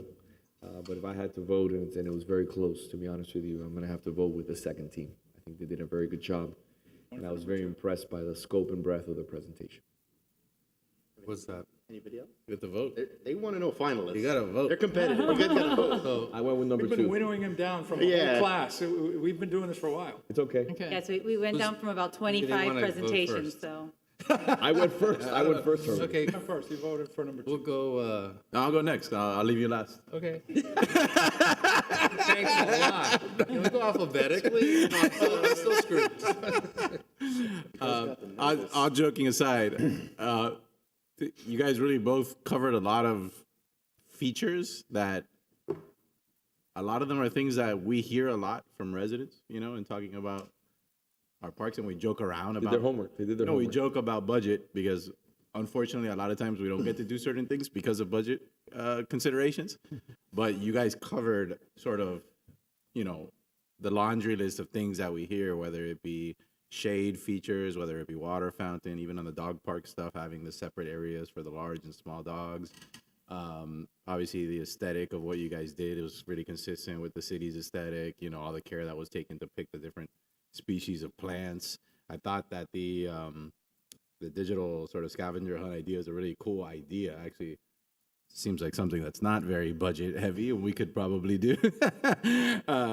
So I like that idea because as somebody who takes very young kids to the park regularly, it seems like a perfect thing for them to run around and do while I sit down on the beautiful coral benches and relax a little bit. So really cool, a lot of attention to detail. I thought the play areas for the kids were great. You both had the matting that you would want to have in those instances and things we talk about all the time. One of the things that they did a great job as architects, they listened to the client, which was us. So when they presented, we gave them some feedback, and that's what came back. So mark of a great art, they listened to the client, that they did what they were supposed to. It was great. Absolutely. So while I'm on the fence, I'm gonna vote for Team 1 actually, just because I felt like it. You have area for kids, you have an area for dog owners, you also have an area for people who want to play chess. So I think you covered a lot of different demographics that could use the park and get a lot of utility out of the park. So that at the end of the day was the tiebreaker for me. Although the digital scavenger hunt at the end there kind of pushed me the other way, but they were both excellent. Really good job. So I'll go. It was 1-1. Yeah, well, I mean, there's still two more, so. You still got 2 more. We'll let Mrs. Cruz chime in later if she wants. The way I look at it is both presentations provide us with a concept for parks that the city actually needs. I find one to be more of a passive park with the botanical aspects to it, a place that you can go to relax and spend some time in, just an amazing, beautiful features that you added to it. The other side is a more activated park, there's more activity. And we need parks like that too. I thought your presentation was phenomenal. I really enjoyed it. It was great. But since we've spent so many commission meetings, I think, of late, talking about parks, and so many issues that we deal with the dog park issue. The fact that your presentation seemed to incorporate the very young to even folks that are seniors. We don't really have a park, I think, today that has something for all ages. You have Salvador Park, which has amazing what they've transformed that park, where you take your kids and your grandkids, and then the parents and grandparents can sit back and watch. But the fact that you've added the chess or dominoes or whatever, and the fact that you're able to have the dog park and have the children's part and everybody can come together but in a safe way, to me that was the fact that we've been discussing that issue so much. I would go with number one just because of the how relevant it is to our discussions of late. But they were both great. So you want to go first, or you want to I'll go. last? I'll go. Yeah. So both designs are great. I can tell a lot of thought went into them, that a lot of feedback was incorporated. And I was having a tough time deciding which one I liked more. I think if I had to spend the rest of the afternoon in a park, I think I would definitely choose park number one. It was a great design, has something for everybody. Being torn between 1 and 2, I was forced to look at where this park is. And it's on the intersection of Toledo and Alava. So going to that third factor of the location of the park, for this particular location, I think I would choose number 2. And let me be clear, if we were talking about a different intersection somewhere else, number one might have been the one. So this went to the actual location. So number 2. Commissioner Anderson. You're the swing vote. No pressure. No pressure. We all come with our particular biases and loves and so forth. She just insulted us, I think. I don't know. I know. It's a fun way to do it, but we can't have it all. I love plants. I love botanical stuff, and I was just really enthralled with the presentation and the thoughtfulness and the second park idea. And I've been out to the location. I don't know if you have been. You have. And you notice the patch of tall grass that's there? You know why it's there? It's for butterflies, native moths, and so forth. And the Miami Blue chapter for the Butterfly Association asked the city to allow that to grow, to see how many native butterflies and so forth would come and visit that area. And Ms. Baldwin would probably know when that count is actually going to happen, or if it's happened already. But I know that is a major thing that's gone on there, trying to teach people not to use pesticides, teach people to, if you just don't mow a section of the yard, that you're inviting nature in with native plants. So I mention that because you might want to incorporate more native plants because it helps support the native insect species that we need so desperately to pollinate our crops, because we won't have that. But again, yes, I was torn, like many of you who are here on this dais, about which park and the high demand that we have for dog parks, which we'll be discussing at a certain point today. So it's a very timely topic. And the diversity of activities there. Yes, it's next to Bird Road. And I don't know of any dog park that's in the area. And due to the number of activities and so forth, I am going to vote with the first project because of the needs of the area. Congratulations. Congratulations.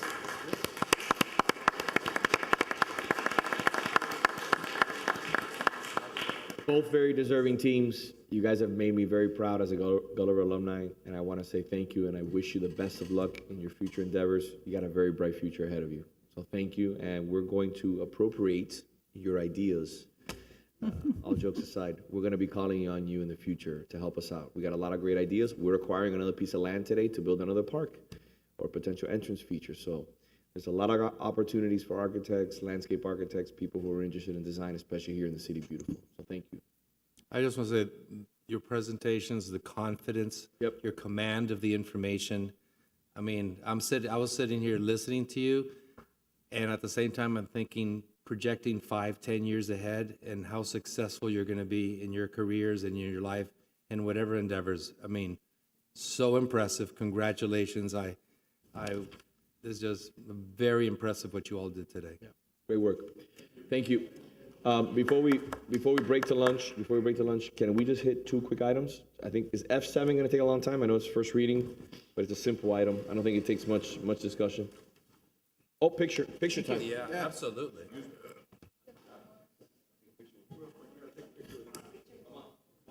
You've come too far.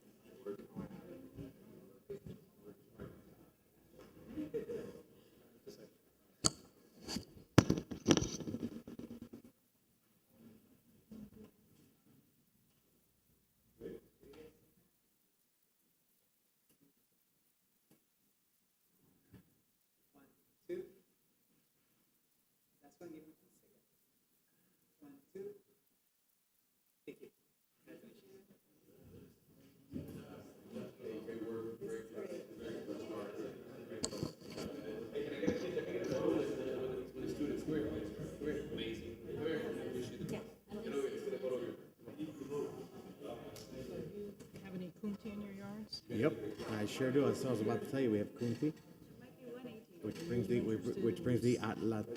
Do you have any? We've had them before.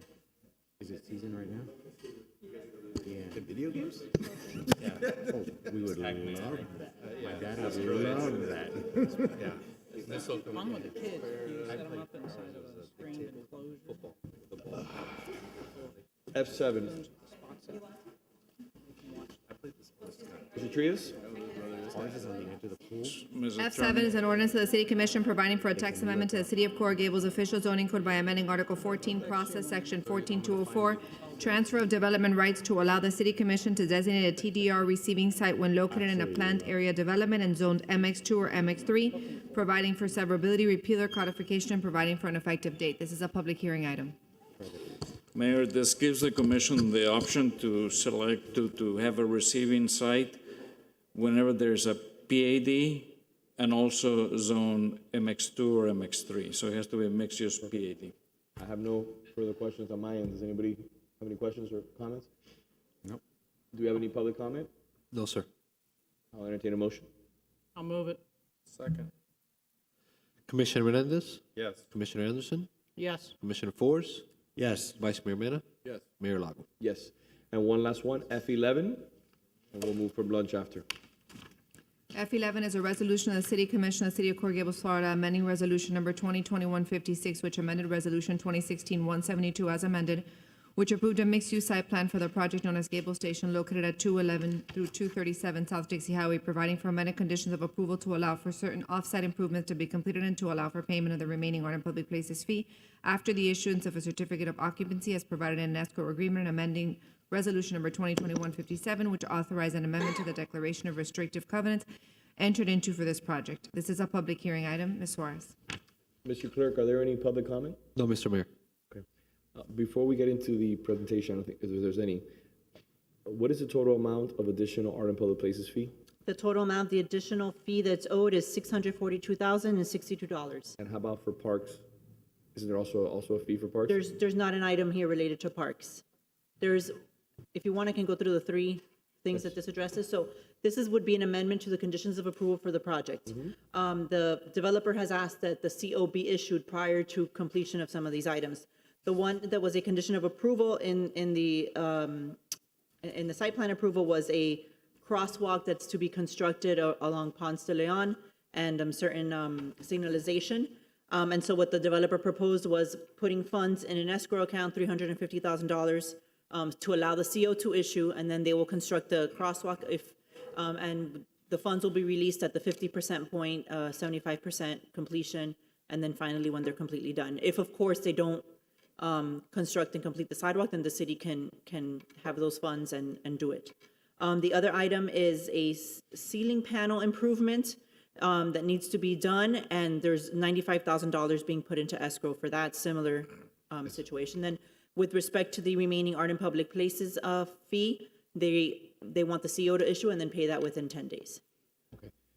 Quick question, just worst case scenario, which I don't think it'll happen, but you think, Mr. Manager, 350,000 is sufficient for the crosswalk?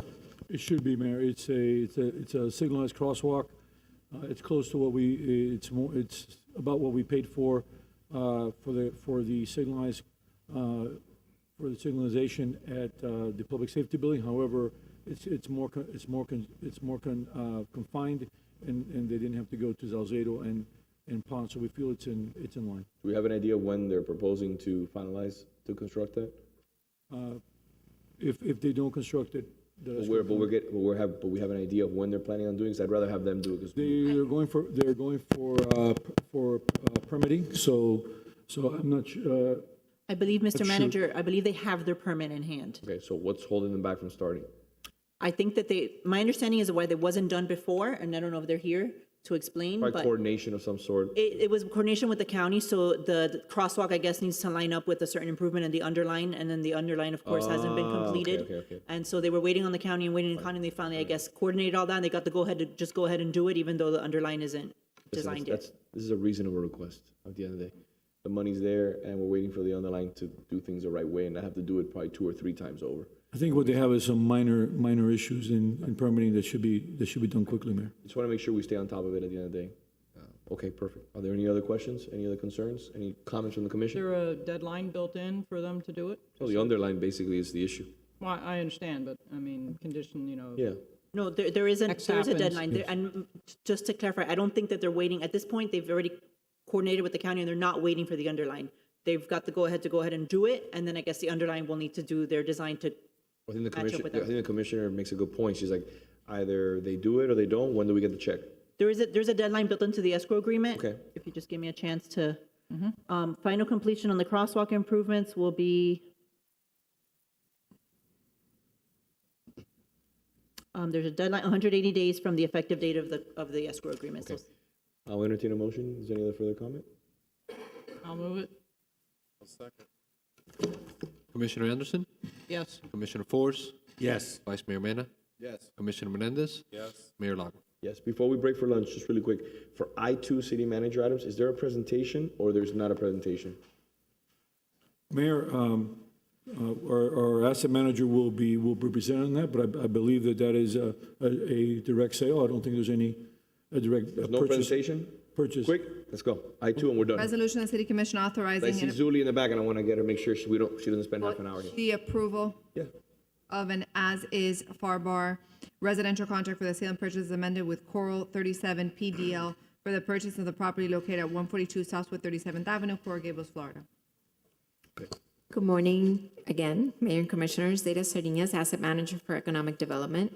So on August 24th, pursuant to Resolution 2021-227, the City Commission directed the City Manager to explore the potential purchase of the property located at 142 Southwest 37th Avenue, which is on the corner of Ponce de Leon and Douglas, including obtaining 2 real estate appraisals. The property borders the city of Miami and serves as a focal point when individuals enter the city. Due to its size and location, the property is of value to the city to serve as a neighborhood park and to eventually provide city residents and visitors with a City of Coral Gables entrance feature.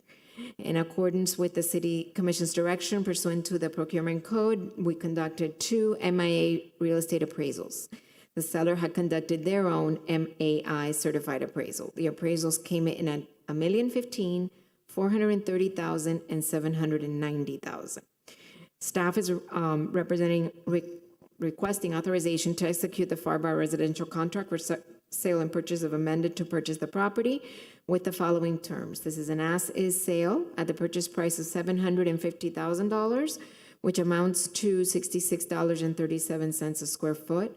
There's a deposit of $50,000. The contingencies are that the seller, that we have a 15-day inspection period, that the purchase is contingent upon obtaining City Commission approval by May 31st, and that the closing would occur on June 1st. The property's purchase was presented to the Property Advisory Board, the Parks Advisory Board, the Budget and Audit Board, the Landmark Advisory Board, and the Economic Development Board. All 5 boards recommended unanimously that the City Commission approve the purchase of the property. City staff believes that the purchase prices and proposed terms for this purchase reflects market terms and its values within the acceptable range of its appraisals. Staff therefore is recommending approval. Zeta, thank you very much. First off, I'd like to thank staff for their hard work, as always, the manager's team, city attorney.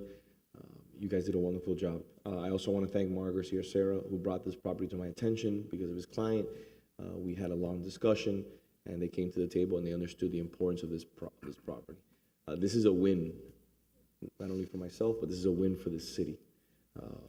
We are going to focus on being able to do entrance features in Merrick's vision to deliver on excellence on a beautiful city. This is the beginning of paying this community and this neighborhood, which is a forgotten neighborhood many times in the city of Coral Gables off 37th Avenue near Flagler. It's a forgotten neighborhood. And as I had many conversations with Zuli, we're working on a litany of different things, from tree canopy to traffic calming to addressing issues with sidewalks. And this is one of their main focal points. Their main focal points was ensuring that their community was protected from overdevelopment, and it was protected and beautified. So I want to thank staff. You can see how the process works. Today we sold the property, which has only happened, in my opinion, twice since I've been here in 9 years. And we add another property to the record. To our portfolio, and we will continue to add properties. I'm meeting actually today at 5 o'clock, hopefully, if we get out of here by that time, to potentially bring another property into the fold that I'll be negotiating with the manager, which I think people are going to be very surprised about the quality of this property. But this is an incredible asset to the city, and it's a well-deserved asset for the residents that live in that community, who for so long have clamored to be recognized as residents of the city of Coral Gables. So I want to say thank you for all your hard work. You guys deserve all the credit. Staff deserves all the credit. The manager's team deserves all the credit. And thank you for negotiating a great deal. Thank you. Any other questions or public comment? I think so. Zuli? So, my name is Zuli Pardo. I reside in the Campina Court Historic District, located in the Coral Gables Flagler Street section. The property being considered today is part of the historic district and sits at the gateway corner of Ponce de Leon and Douglas Road. A designed green space entrance would be appropriate and support the continued protection and integrity of our historic district. The new entrance would be a worthy reflection of our city, beautiful, welcoming residents and visitors alike. I'm not sure if you all know, in 1924, when George Merrick opened the Flagler Street section, it was to have a coral rock entrance near the Douglas and Flagler Street area, designed by renowned artist Denman Fink. The new neighborhood brought the Miami Trolley to Coral Way, but the entrance was never realized. Today, thanks to the mayor's resolution, not only will a long-awaited community vision come to fruition, but will advance our city's commitment to protect and broaden its green spaces and landmarks. We just turned 97, so this is a wonderful gift, I feel, for all of us. I just want to take this opportunity to thank the mayor for his unwavering resolve in this, the commission for unanimously approving our green spaces and landmarks and being in favor of getting more of these, and of course staff for their diligence and really, really hard work. I know they've been the driving force behind all of this, and of course our residents and our activists who always inspire us. Thank you so much. Thank you, Zuli. I appreciate that. Without saying anything else, I'd like to make a motion here, so I'll move it to the vice mayor. All right. Mr. Clerk, any other comments? Is there a second? I'll second. Commissioner Force? Yes. Commissioner Menendez? Yes. Commissioner Anderson? Yes. Mayor Lago? Yes. Vice Mayor Mena? Yes. We got it Thank done. you. We got it Thank done. you for your Are you adjourning for lunch? Mr. persistent Vice Mayor? efforts. You got the, Absolutely. We're adjourning for, before I give this back, we're adjourning for lunch.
I want to wait for the manager on that one. I know. But we need to get started.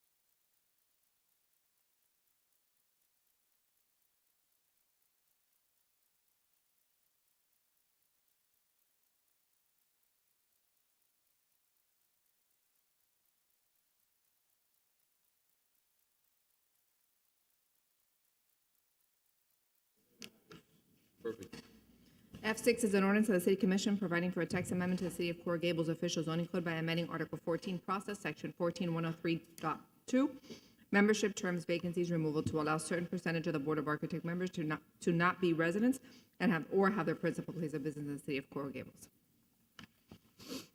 Mr. Trias. So, Mayor, the proposal is to have 50% of the board continue to be members, residents of the city, and allow for more flexibility on the other half. What I would say is that there's nothing more important in terms of the aesthetics of the city than the Board of Architects. But if you look at the history of the Board of Architects, it has taken several formats.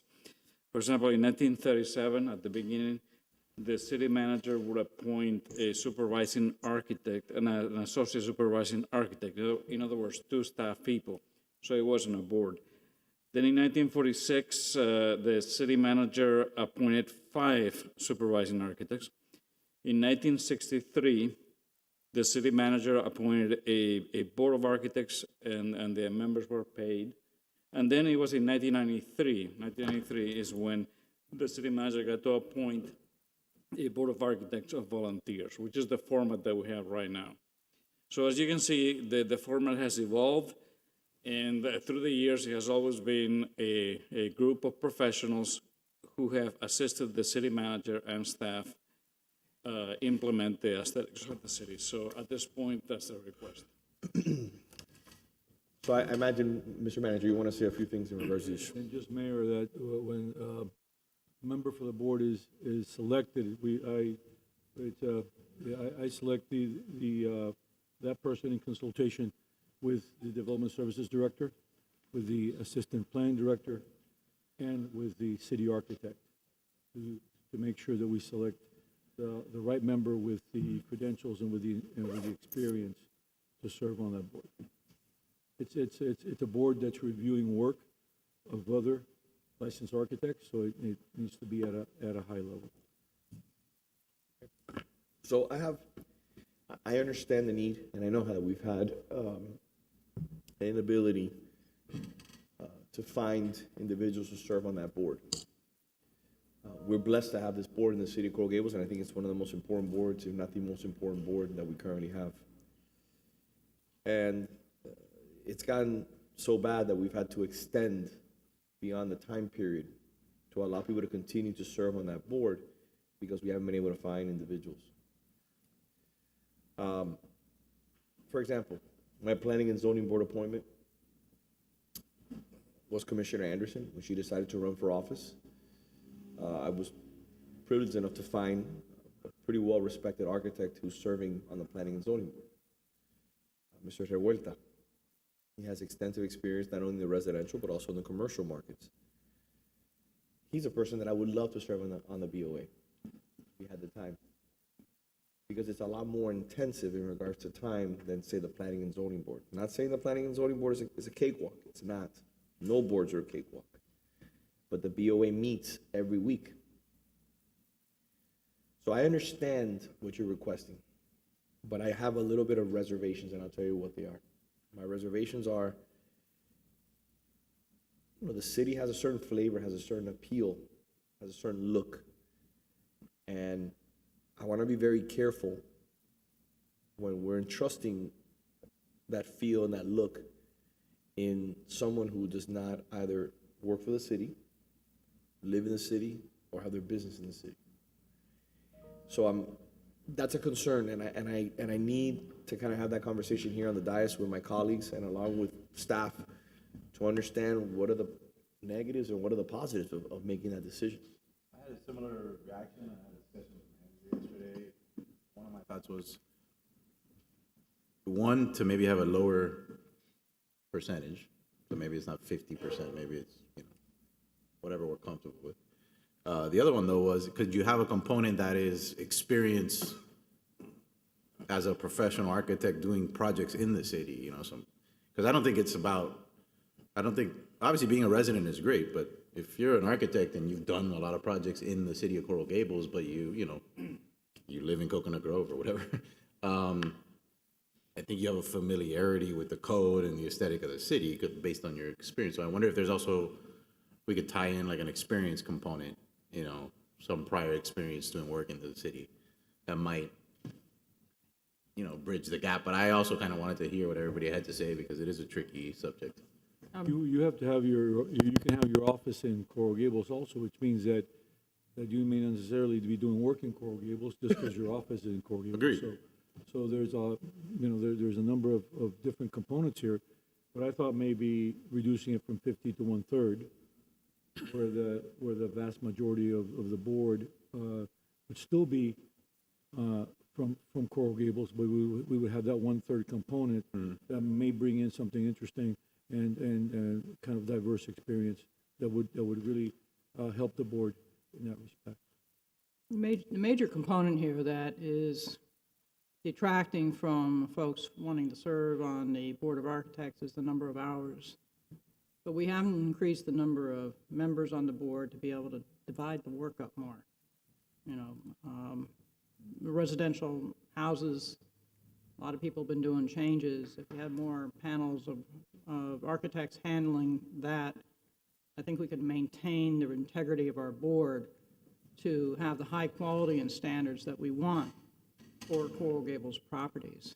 So before we leap to include individuals who are not residents or not accountable to individuals that are in our city, we need to look at expanding the board. We don't have any vacancies on the board right now as we sit.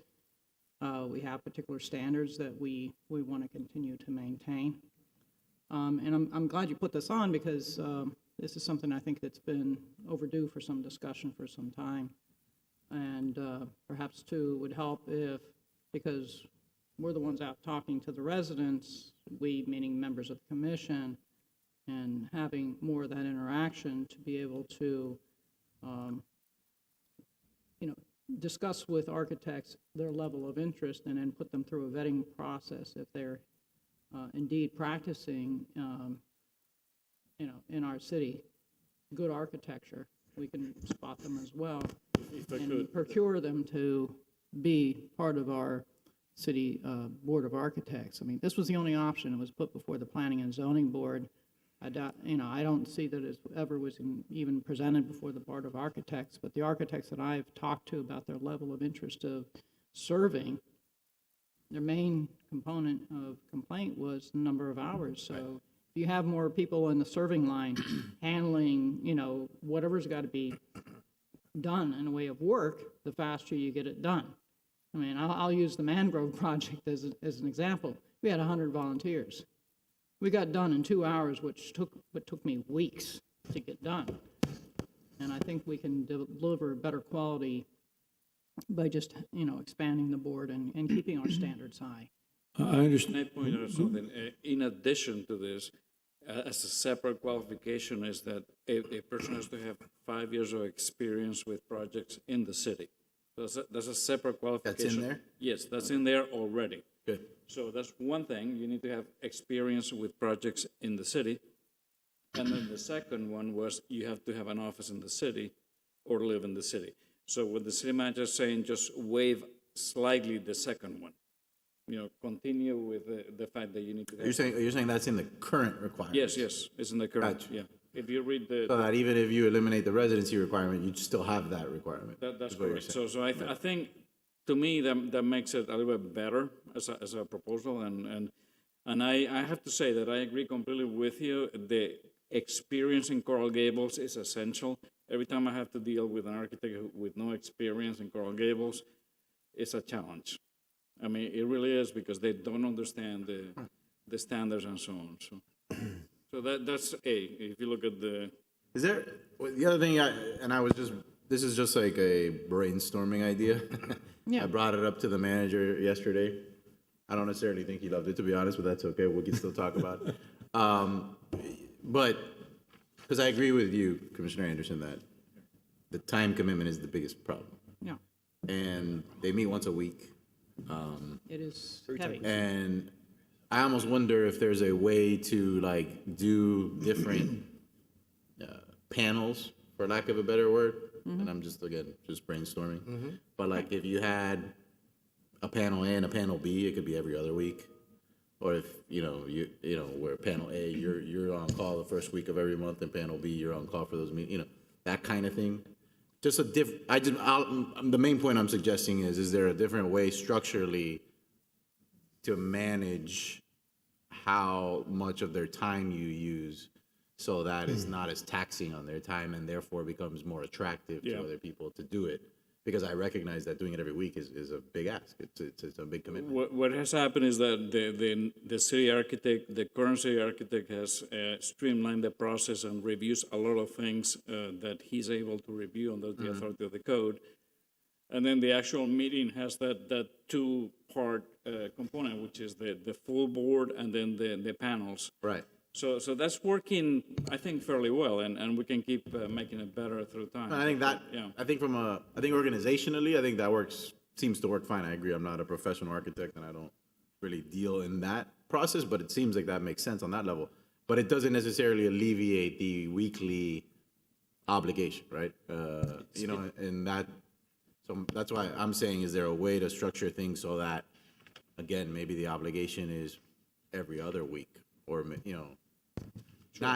not for all, not that we only have a meeting every 2 weeks, but that you kind of impanel members of the board to only be on call certain weeks so that you alleviate that concern. Again, I don't know what your thoughts are on that, and we can talk about it. I'm just trying to come up with a way, sure, because I had the same concern as Commissioner Anderson, to make it less taxing on people so that you get more people willing to do it. Do we have numbers that we can work with? How many applications are handled per number of members? We could do that, but based on experience, I don't think there's that many people who want to serve on the board. There's a few, obviously, certainly, but it's not a very easy thing. Every time I try to, for example, at some point I thought maybe professors at the School of Architecture, they have an office in Coral Gables. True. That didn't go anywhere. So those kinds of things are easier said than done. But We currently have projects, as we discussed, Vice Mayor, where the projects are large and it's a full board, and we have smaller projects, additions, windows, and things like that that the partial board looks at, so they can be more productive.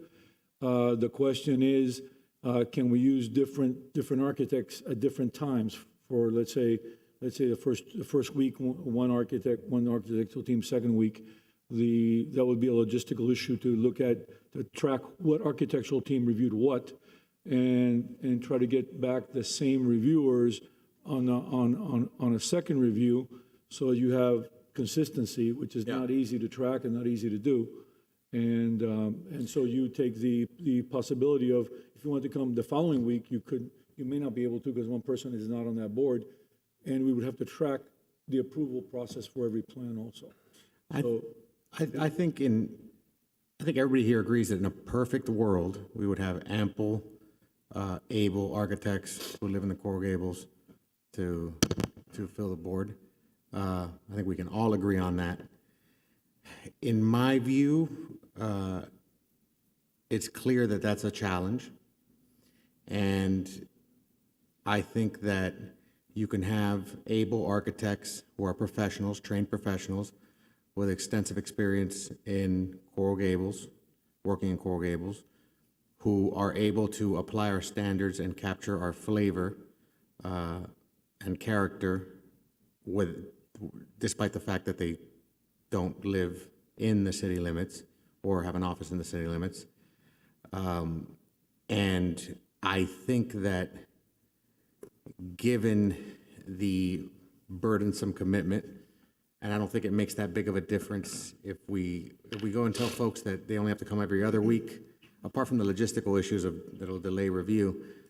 My personal opinion is I don't think it'll generate that many additional people. And I think that's what you just alluded to, Ramon. Yeah. So I don't want I think this type of stuff breeds a situation where we're going to have a very capable, willing architect that lives or works in South Miami, who's willing to serve on our board. And at the end of the day, we're going to have a less capable, less diligent architect that takes his place just because he happens to meet the geographical requirements. Keeping it at 50%, it just doesn't bother me that much. I think that in various different areas of business and governance, you don't unnecessarily put handcuffs on yourself in terms of getting the best people with geographical limits. I think you're kind of creating a handicap for yourself by doing that. So I think the aim for me is always to get the best people and the most capable people, and I just prioritize over that. I prioritize that over strict geographical requirements, especially if we're only talking about 50% of the seats. So that's my general position on it. Understanding that in a perfect world, if we had a huge pool of people that are willing to do it, then by all means, I'd want all of them to either live or work in Coral How Gables. do you assess the experience for you said 5 years, but what does that mean? No, we do look at the resume and we look at the projects and discuss it with the city manager. Also, Vice Mayor, 10 years as the registered architect. No, I appreciate that. But I'm talking about from the perspective of familiarity with Coral Gables, its code. We look at the portfolio, which is the resume and architecture, which The is individual project. architects as opposed to the firm. Yeah. Right? Because if there might be a firm, but maybe that. No. We've been very lucky that we've been able to talk to people who are really qualified, and certainly. But like I said, it's not hundreds. It's only a handful of people. Right. Yeah. Commissioner. So I want to take it back a little. So based on what I heard, we currently have no vacancies on that board. We don't have a maximum number of board members, so we could have more if we thought that was a good idea, if the city manager thought that was a good idea. So we have the capacity to add more to the current board, but we don't have at any point did we ever have, once we reached capacity, did we ever consider creating a list of vetted architects that if somebody resigns, somebody steps away, that we can go quickly to that list of vetted, ready to serve architects? Because that's another thought I have, always having a list of backups. And my question is what Commissioner Anderson mentioned of increasing the numbers. Would that help in the day-to-day or the week-to-week work that the architects do if we expanded the size of the Board of Architects? I mean, and maintaining quorum in a reasonable amount? It may, and the way that the code reads right now is at least 7 members. So we could have more members. We wrote it like that to give the flexibility to a city manager. If there was a lot of work during a boom period, a few could be appointed, and then maybe that would help. The practical reality is that I haven't seen a lot of people trying to, I don't know if Practical thing is that we don't have, I think, the right applicant, not applicants, but the right architects that are willing to do this at this time. And I do think that if you're an excellent architect, and Commissioner Forrest made a very good point, that if you're an excellent architect, you can come in and you can capture what we're doing. Yeah. I mean, I agree. We haven't advertised this, though. Is what we want. Well, I mean, I look at it this way. We're creating an advisory board of doctors. You have a doctor from Pinecrest and a doctor from Miami Shores come in here and serve on the board. They basically know the procedures of serving in terms of medical capacity. I would imagine architecture is not that far off. I mean, there's some basic elements that all architects know, and it's a matter of picking up the nuances of Coral Gables, which are very important.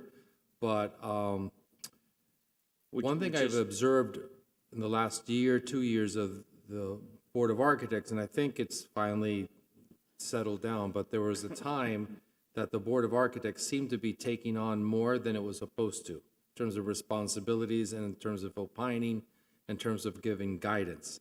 They sort of started going into the areas of other boards, instead of perhaps staying narrowly focused on what the code says their role is. And I think it would help if they, I'm sure now it's under, it's been managed well, Well, but. it's being managed, yes, it is. It's being managed well, no. So my, I'm open to the suggestion that's before us. I do think that if we may want to look at Commissioner Anderson's idea as Okay. well.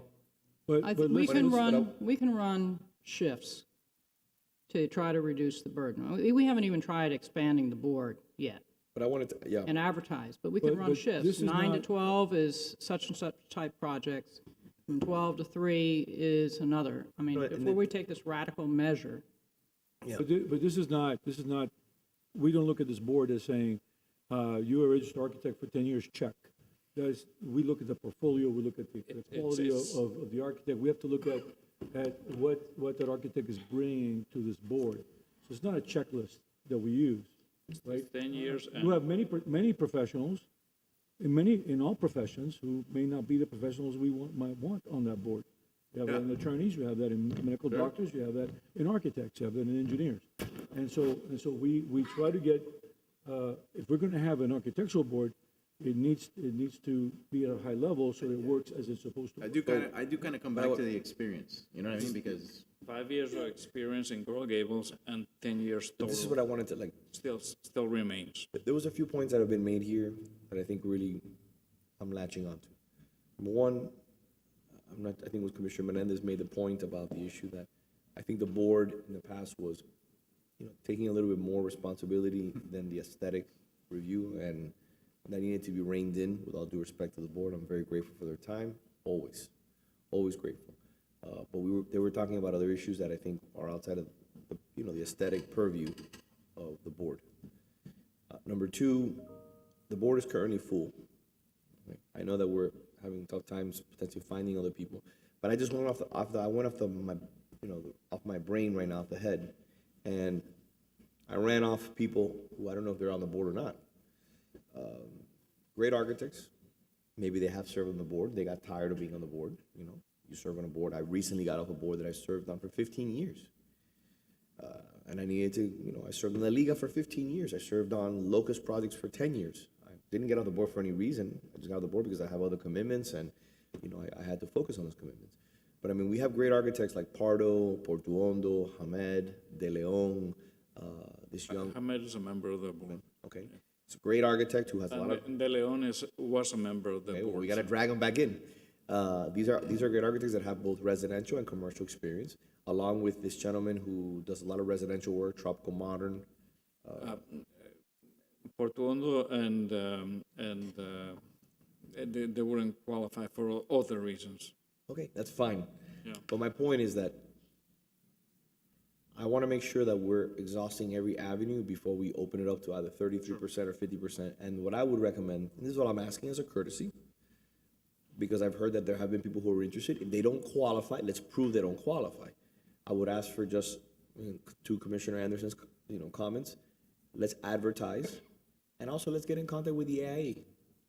Sure. I have spoken in front of the AIA. Very qualified architects there. We could find out. I imagine many of them, not many of them, but maybe some, at a minimum, some live in the city beautiful. So maybe we can ask them, hey, listen, why don't you engage before we open it up to either non-residents, non-business owners here in the city? That to me is something that I don't have a problem moving in that direction, but let's exhaust every avenue that we can. And that would be something as simple as either advertising or getting in contact with the AIA and saying, please, we're looking for this. Is there an opportunity? Can we advertise in your magazine? Can you give us a courtesy advertisement? We're looking for qualified architects. is the current requirement, I know you read it, but you said it was residency, is it and experience with or experience? And the experience is a It's separate. either way. Yeah. Right. And that's not changing. 5 years experience in the city and 10 years overall since. Registered architect. Yeah. I wonder if we speak to the AIA, I wonder if there's any guidance or opinion from the AIA on the composing of architectural boards and perhaps even geographical requirements. I think I know what they're going to say, which is you should try to get the best architect. Well, I mean, we had a regardless of where recent they live. experience of this with a architect from outside the state trying to design something and not familiar with our city code. Now, I know that there's criteria requirements, but I also would like us to look at running shifts. So they can handle, you know, the morning crew and the afternoon crew, so they're not having to spend their entire day here. The plan director and I have been in this business for a long time.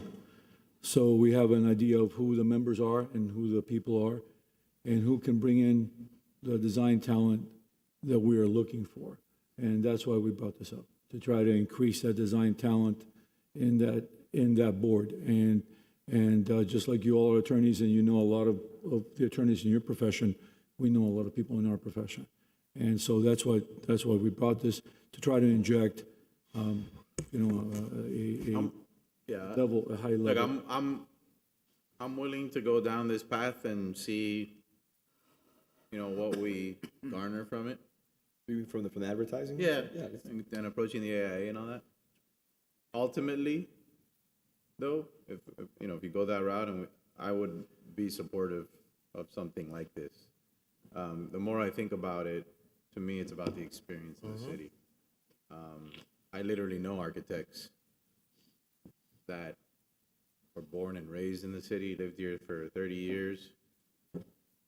They are currently architects. They currently do work in the city regularly. They just don't live in the city, but they're very familiar with the city. Right. And so, I think you look at the quality of the individual and their familiarity and experience with the city as an architect more than anything. So I don't want to be too myopic about the residential component. So at the end of the day, I'm willing to support something like this. But again, with a tip of the hat to the point made by Commissioner Ford, is that in an ideal world, if we could have everything we want and then be Gables residents, let's go down this path. Let's see what we find, and then let's go back. And I want to stress that we look at the projects they design, we vet them at a very high level, and recently, for example, there was an architect who had a lot of opinions, and yet his work was not reflective of those opinions. For example, that happens. So we try to find somebody who says the right thing, works with the experience, and has been in the city, and that's very difficult, as you can imagine. We also, by the way, to do the inverse, we also have lots of Coral Gables resident architects whose projects are routinely criticized. Sure. Fairly or unfairly, as not being consistent with the thread of Coral Gables Mediterranean. So, the fact that you're, the flip side is the fact that you're a resident and or have an office here doesn't necessarily mean, so this is a tricky thing to navigate. We're doing the best we can with it. I'm supportive of what the mayor suggested as far as trying to, So why don't we move in the direction, before we bring this back, make a decision today, why don't we advertise in maybe 2 or 3 different publications? Sure. Put it in the city website. I know that there's been certain architects, if they qualify, they qualify. If they don't qualify. But I think there's been some. There was 2 of them that were sent to me yesterday by email that had applied in the last month, but they hadn't heard back yet, as an opportunity to serve on the BOA. And let's contact the AIA and ask them to give us a list of architects, or potentially reach out to those architects on our behalf. Or maybe we can have a meet and greet. I've gone to meet and greets that deal with construction and engineering and architecture at the AIA. And I have also spoken at the AIA. So one of the last events the AIA had was at the Coral Gables Library. And Gensler was a sponsor, and they asked me to come and speak in regards to a project that I had built for Gensler. So, it was probably 150 architects were in the room at the museum. So it could be an opportunity just to at least, At the worst case scenario, we get the word out about what is the BOA and what are our standards. And then hopefully they'll trickle in, but I think we also have to respond to the ones that have already submitted. And one last point on that is, because sometimes the most obvious answer is like right in front of you, but you don't tap into it. And maybe you've done this. Have a conversation with the existing board. Yeah, do you know anybody? What are they, not just do you know anyone, that too. Yeah. But what's your opinion? What is there? Could we be doing this differently so that it's less burdensome for you? What do you think? You know, and because they're the ones in it, they're the ones living it. I think that's an excellent And point. maybe they have thoughts about how to structure it that, you know, maybe we're not thinking about. Yeah, because they're the one, and that was part of the comments I got back, it's just too many hours, so where I came up with the idea of doing shift work on it. Are they willing to serve, but willing to do 3 or 4 hours per week, so they can get back to their business for the rest of the day? I just want to say, that might be the answer, I don't know. well, I just want to say one final thing, that this is a board of architects that reviews the work of other professional architects.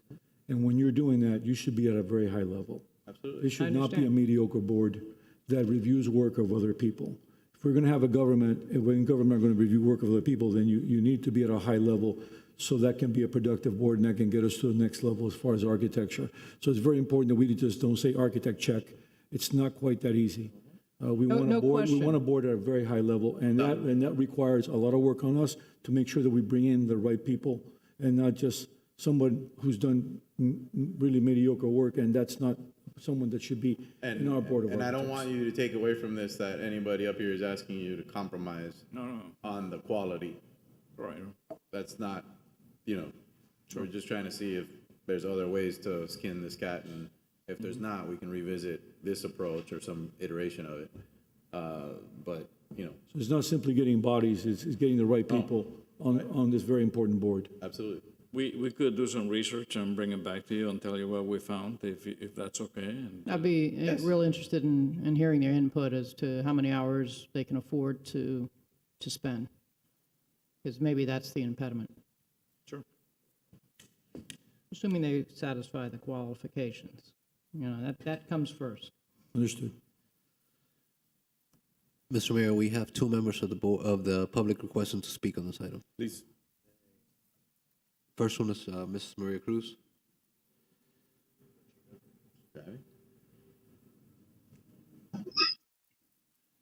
Hello, can you hear me? Ms. Cruz, the floor is yours. Okay. I'm a little confused again. This is not a mathematics issue, but I'm confused. Where did we ascertain that there is a challenge working on this board? This is one of the few boards that there's very rarely anyone absent. I mean, I watched them, and most of the time they have not only quorum, they have every single one of them there. There are no vacancies. We're trying to fix something that doesn't seem to be broken. That's number one. Number two, I took the time to go to the Florida Department of Business and Professional Regulation website. And I just said, you know, architects near Coral Gables. And I came up with 7 pages of 50 names. Let's say that some were not living in Coral Gables. So we would have at least 200 architects. Now, most architects that I've spoken to, some ex-students of mine, they have told me that they have never been asked. That, you know, that the people are there and they have never been asked. Has anybody, any of the people sitting there, said, you know what, I'm going to quit because I don't want to give the time, or I cannot give the time? You know, we're making assumptions, and this is where the problem is. Okay? As far as I'm concerned, it's not broken. I mean, if they came back to you and said, you know, we're having trouble getting a quorum, I could understand. But that hasn't been said. You have architects galore in the city of Coral Gables that either live here or have their practices here. I'm really, this is getting me a little super confused, because you know what? We have seen what has happened when we have hired people to work in our city that had no clue what the culture, and you know what I mean. I don't mean education. I mean the culture of this city is. Okay? Being an architect and being an engineer are two different things. Okay? And they're different rules. Architecture is not a black and white, add numbers and you're okay. Architecture has to do with their eyes, okay, with the aesthetic. And we certainly, I don't even see why we need to consider bringing people from other places if we haven't tried the ones that are available here. Okay, maybe that what Lago said is a good idea. Let's go to AIA and see if you can come up with a list of all the architects that either live or practice or both in the city of Coral Gables. Meet with them. Tell them what we're looking for if we need to, because if you don't have vacancies and the people that are there that have experience doing what they're doing are not complaining, why are we trying to fix this? Mrs. Something Cruz, is wrong with the picture. Mrs. Cruz, this is to answer your question, or at least from my perspective. It's not just about having a quorum. I understand your point on that. We get, I'm sure my colleagues do, I routinely get complaints about certain aspects of the process of going through the board, whether it's the amount of time it takes because it creates a backlog of projects, and the amount of time that it takes for a project to go through our process is impacted, whether it's about the implementation of the board's opinions. We routinely get complaints, for example, I'm sure my colleagues have gotten these complaints from people that say, hey, I went in front of the Board of Architects. They told me I had these 2 issues. I took care of the 2 issues. I came back, and then I had 3 more issues that were not mentioned the first time. Yep. And then I came back, and then and this is that I don't want anybody on the Board of Architects to take this as criticism. It's not. I'm just saying these are things that we hear from people who are actual residents who are going through the process to do whatever it is they want to do to their home. And so, we're just trying to make it a better process for the users. It's not just having a quorum is the bare minimum. That's not the only standard that we want to satisfy. So yes, we have a quorum, but we always want to improve it. Well, no, but we're saying that it could be a burden on them. That's what I was saying. When have they said it was a burden? Number one. Number two, today, for example, a lot of the people in the building department were out. Okay? So it happens.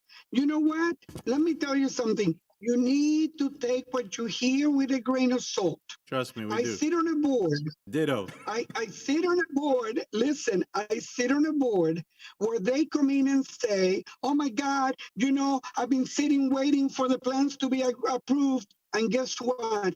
Then when Surami or the people in that department come up, they say, you just turned it in 10 days ago.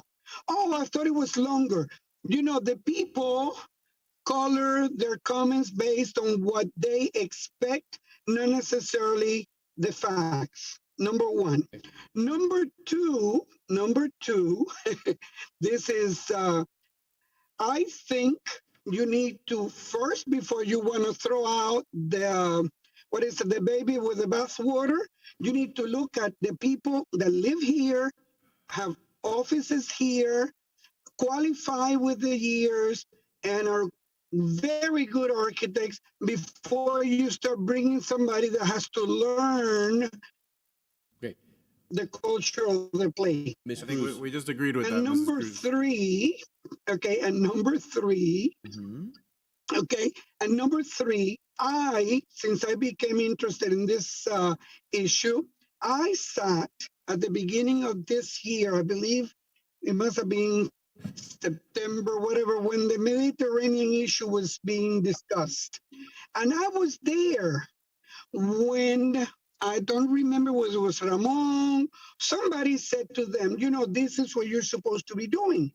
And the lady who is the chairperson said, wait a second, You're telling us now that we can do what we wanted to do and you told us not to?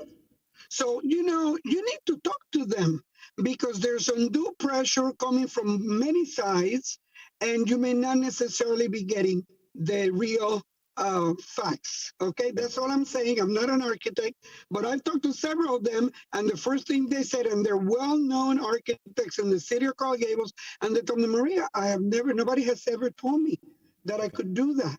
I said, would you be interested? They said, of course we would be interested. So let's look in-house first. Thank you.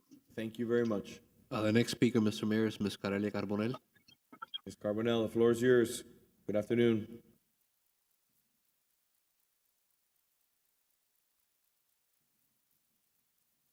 Hi, everyone. Hello. Hi, everyone. This is Carelia. To this, and I have just, a few things. I do understand for, they're thinking through this. We can't hear you, Ms. Carbonell. It's coming in and out. Okay. Can you hear me now? I'm sorry, I'm on the phone, so. Go ahead, ma'am. Can you hear me now? Yes. Okay. Well, I just want to mention, just a few things that I've sort of taken on. I've heard and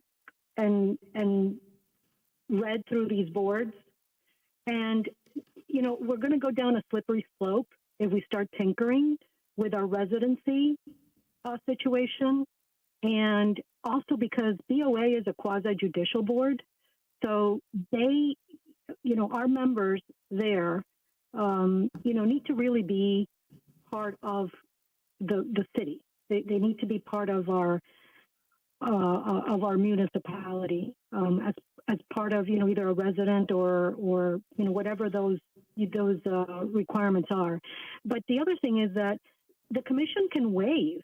I mean, if we get a prominent architect who wants to serve on this board, who is qualified and is vetted, it can always come to the commission. And the commission can waive anything because that's what, the experience I've had with. So, I agree. Somebody was just telling me yesterday that there's one architect who has submitted their back.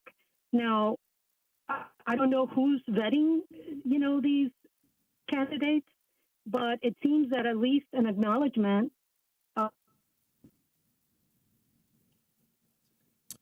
Okay, I think we're losing her. I think. Go ahead, Commissioner. I have a quick question for the law. Does our code allow for a waiver on an individual basis of the residency requirement? Of course. Yep. And what is it, a 4/5 vote or is it a majority? I don't remember, but we've done it before. We did it for pension board, for example. So It is a 4/5 vote. Yes. okay. No, so we could have case by case and have non-residents who qualify, and then we can make a decision on the spot. Okay, so let's move on from this issue because we got a long agenda. We've been talking about this for a long time. What I would like to see is in the next commission meeting for staff through the manager to come back, having a detailed plan on how they reached out to the AIA, spoke, like Vice Mayor said, to the members of the BOA, got their input, got their advice, spoke to, I know that there's several individuals that have applied to be on the BOA. Maybe they don't qualify. It's perfectly fine. Maybe they don't meet the 5-year standard.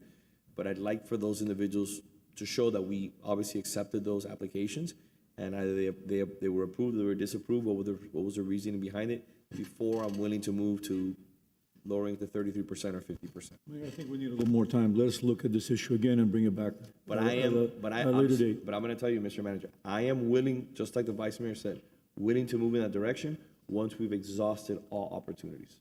Okay. If you can tell me, look, Vince, we went to the AA, we had a symposium at the AA, we invited all the architects, we couldn't get people to come. we advertise, let's say, in the Coral Gables magazine, maybe, please do not advertise in the Herald, any community newspapers, Miami Today is a great resource for businesses and for professionals, maybe some AIA architecture magazines or an AI website.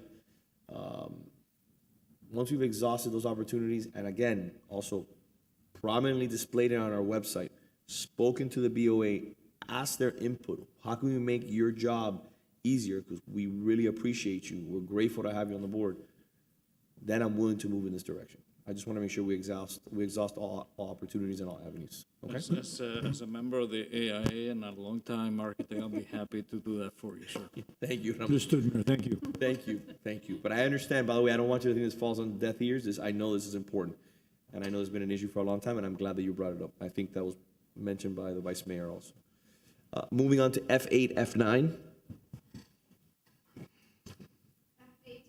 Ordinance of the City Commission amending the City Code, Chapter 105, Buildings, Building Regulations, Article 2, Building Standards, Division 1, generally, Section 105-29, Condition of Commercial Property of the Code of Ordinances, striking language regarding window coverings and relocating the regulation of window wraps to the zoning code, providing for severability clause, repeal their codification, and providing for an effective date.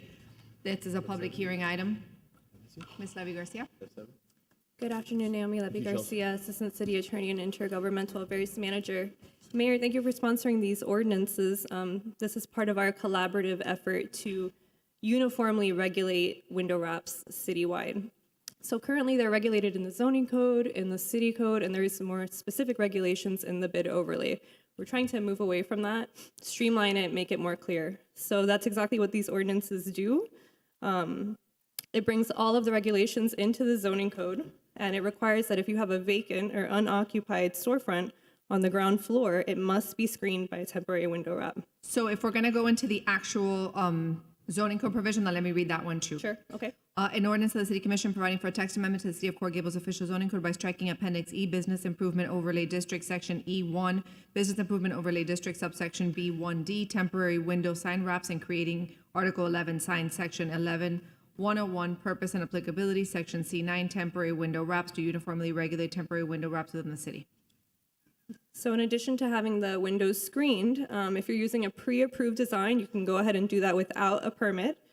And if you're using a unique design, you can do that as long as it's graphically consistent with the city's window wrap style guide, and an incoming business will be opening within 180 days. That requires administrative aesthetic review. So in addition to that, there are some general guidelines in the zoning code as well that pertain to text orientation, text size of the window wrap, and those apply across the board. So the idea here is to make it simple, have a more cohesive look and feel in all commercial areas of the city, and to allow economic development to work hand in hand with the business owners so they can open quickly and have something very aesthetically pleasing in their windows in the meantime while they're closed. Okay, so thank you very much, by the way. No problem. Oh, we also have a presentation. Yes, love it. Let's see it. Okay. As we start the presentation, I just want to say thank you to Economic Development, to Naomi, to Chelsea, to the Business Improvement District, to Mark Trowbridge. We probably had about half a dozen meetings over the last 6-7 months. Yeah, we met several times with the bid and with the chamber to get their feedback and to, move the dial on this. And we did incorporate their comments along the way. So, like Naomi mentioned, the purpose of this is very simple. We wanted to build consensus, but this goes hand in hand with what Ms. Bell is working on in regards to the landscaping, our cleanup efforts, our public works, everything that we're doing in regards to the downtown. It's no longer going to be a free-for-all. What we're doing with code enforcement, with Ms. Cabrera and the team, cleaning up the garbage cans, landscaping, which is forthcoming, the window wraps, this is all tied together. And like I've said, I know this is not the same topic, but we're going to mention it here. June 30th is the deadline. You have to clean your sidewalks every 6 months. Make sure you clean it, because then if not, you'll be getting a visit from code enforcement. And we're willing to help you any way that we can. So this is just one of the many tools that we're applying to make sure that we have a world-class downtown. So Naomi, please, the presentation. Sure, I'd love to introduce our Assistant Director for Economic Development, Belkis Perez. She's going to give the presentation, which in large part is giving you an example of what the style guide will look like. We don't have it finalized yet. By second reading, we hope to deliver that to the commission, but this will give you a preview as to what that will look like. So this is what caught my attention and why I sat down with our team and started working on this 6 months ago. Exactly, Mayor. And so for this one, what we've been seeing in the downtown is that, you can go from a beautiful wrap to a combination of brown paper bag, white paper bag, trash bag even that we've seen. In this case, they actually covered the wraps, the areas that were in violation, which were vertical writing, vertical text. That's not allowed in the city, and so they've since opened, and so there's no need for wraps. But that's just when we saw things like this, we wondered this one as well. We questioned what is actually in the zoning code and how it was adequate, what was there was adequate in order to achieve the aesthetic look that we were looking for in the downtown, and particularly in the areas of the streetscape, which is our gem.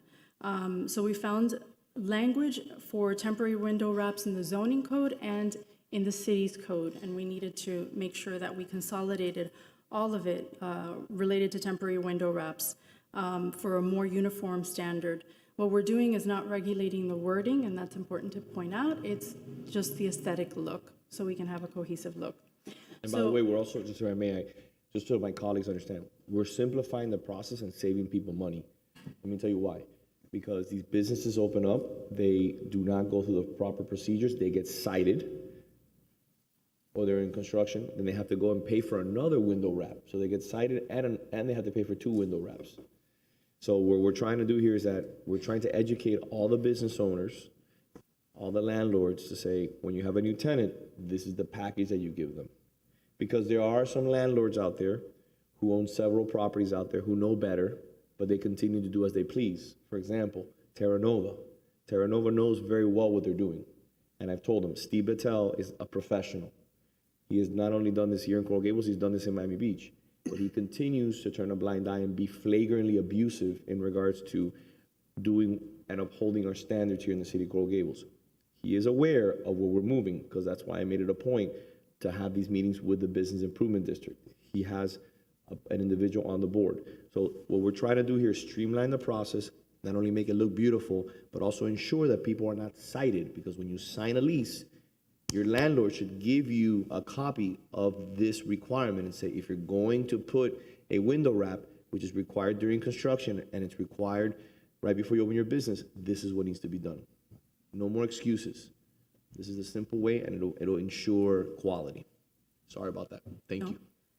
So we started off with the city's secondary color palette as part of the style guide. And so the ones that you see on the top are the city's secondary color palette.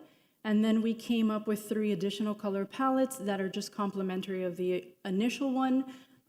We are not looking to be prescriptive. We're looking to just give ideas of what it should look like and what is complementary of each other. And as the mayor said, we are creating a style guide document, and then so any business coming into the city will be given this document as well. This is an example of the backgrounds that you can use. Basically, we wanted to make sure to be flexible enough to have textured looks, floral looks, tiled looks. We're going to also incorporate some flora and fauna into this, so it can be more tropical foliage as well.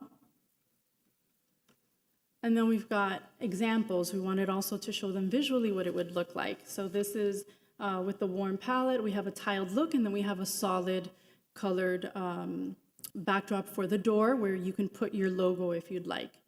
The same thing here. This is, a tiled pattern of floral, an ivy or a vine, and then you've got a solid panel as well where you would put your logo. This doesn't mean that this also is good, as you said, Mayor, for property owners, because it takes the thought process out of it.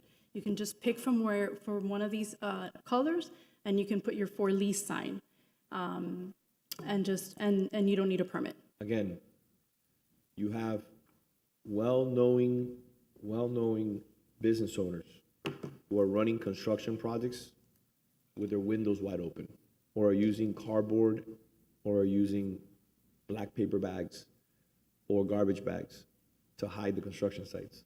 I mean, that's unacceptable. You know, we're much better than that. This is an example of something that's existing right now and that we think matches and is a good example of what we're trying to achieve, and that's a solid panel with a complementary floral. So basically there is some cohesiveness, and you add, if this is according to your brand, you can add it there. Another example, which is currently on Miracle Mile, it's a all solid color panels with a little bit of a watermark feature as well.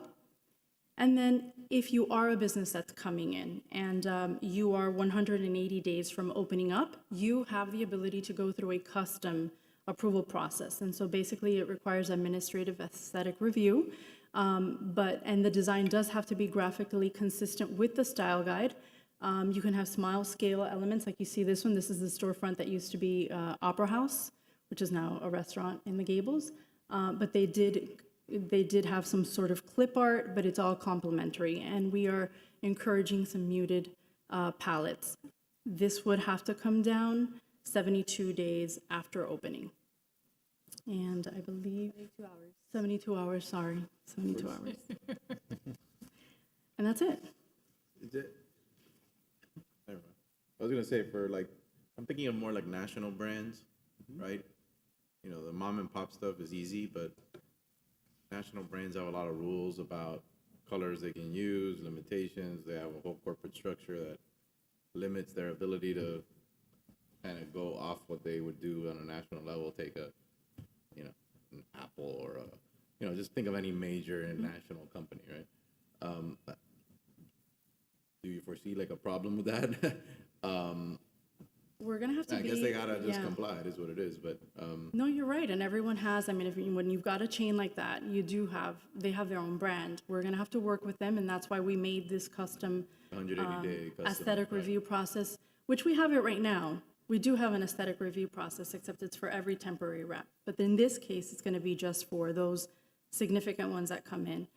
But we're gonna have to, we're gonna have to concede some things and not, but we will work with them. and that's Don't we have a good thing. scheme for signs where you're given a little bit more rights if your brand is a registered federal trademark? I thought you were allowed to have a bigger sign if your brand was federally trademarked. Copyrighted, for instance, copyrighted work. This is If you had temporary the window Apple- reps, though. No, I know, but I mean, when you I'm talk not- about national brands, you can say that if they're federally trademarked, then more, perhaps more allowance will be given to some of the color schemes used. But I think the important thing is that we're giving them a frame where they can put their logo, where they can put some sort of statement that obviously is consistent with our brand. But they're going to be able to have their logo. It's not going to take away from their logo. It's going to be something that, again, is very professional, very clean. I know my colleagues are just as manic as I am in regards to cleanliness and aesthetics. But when you really walk by the downtown, like I've done with staff, I mean, Belkis and I were picking up trash on Ponce at one of these pickup events. And we were with one of your colleagues also. And we were looking at the buildings, and we were looking at the aesthetic appeal of properties that were under construction. And it was, again, sometimes when you really stop and you take a look at it and you see what's currently happening, you notice that is way, way below our standards. Some of these properties didn't even have any coverings on the glass, and it was a full-fledged construction site that was demolished. That happened on the corner of Ponce and Miracle Mile. Mr. Steve Battelle had a site fully exposed for well over 3 months on Main and Main while he was building a construction site. He only fell into compliance because obviously code enforcement was called. That again is unacceptable, and it's not within our standards. So that's why we're bringing this forward. I think there's a good opportunity. And by the way, like Belkis said, we're going to tweak this. We're going to tweak this, and this is a work in progress. But like Naomi said, this is going to simplify the process and make sure that a landlord, when a tenant comes in, says, look, this is what you need to do. Kind of like what we're doing with organizations that have not been aware or have been aware but have been turning a blind eye in regards to landscaping for years. They will be made aware that their landscaping will be also a lot of the issues. Resolves a lot of what I was describing for the national type brands. As a sort of tangential issue though, because the mayor's talking about when you have this ongoing construction. I brought this up in the context of residential. I brought it up in the context of commercial, and I'm not trying to have a full-fledged discussion on it today, but for future discussion.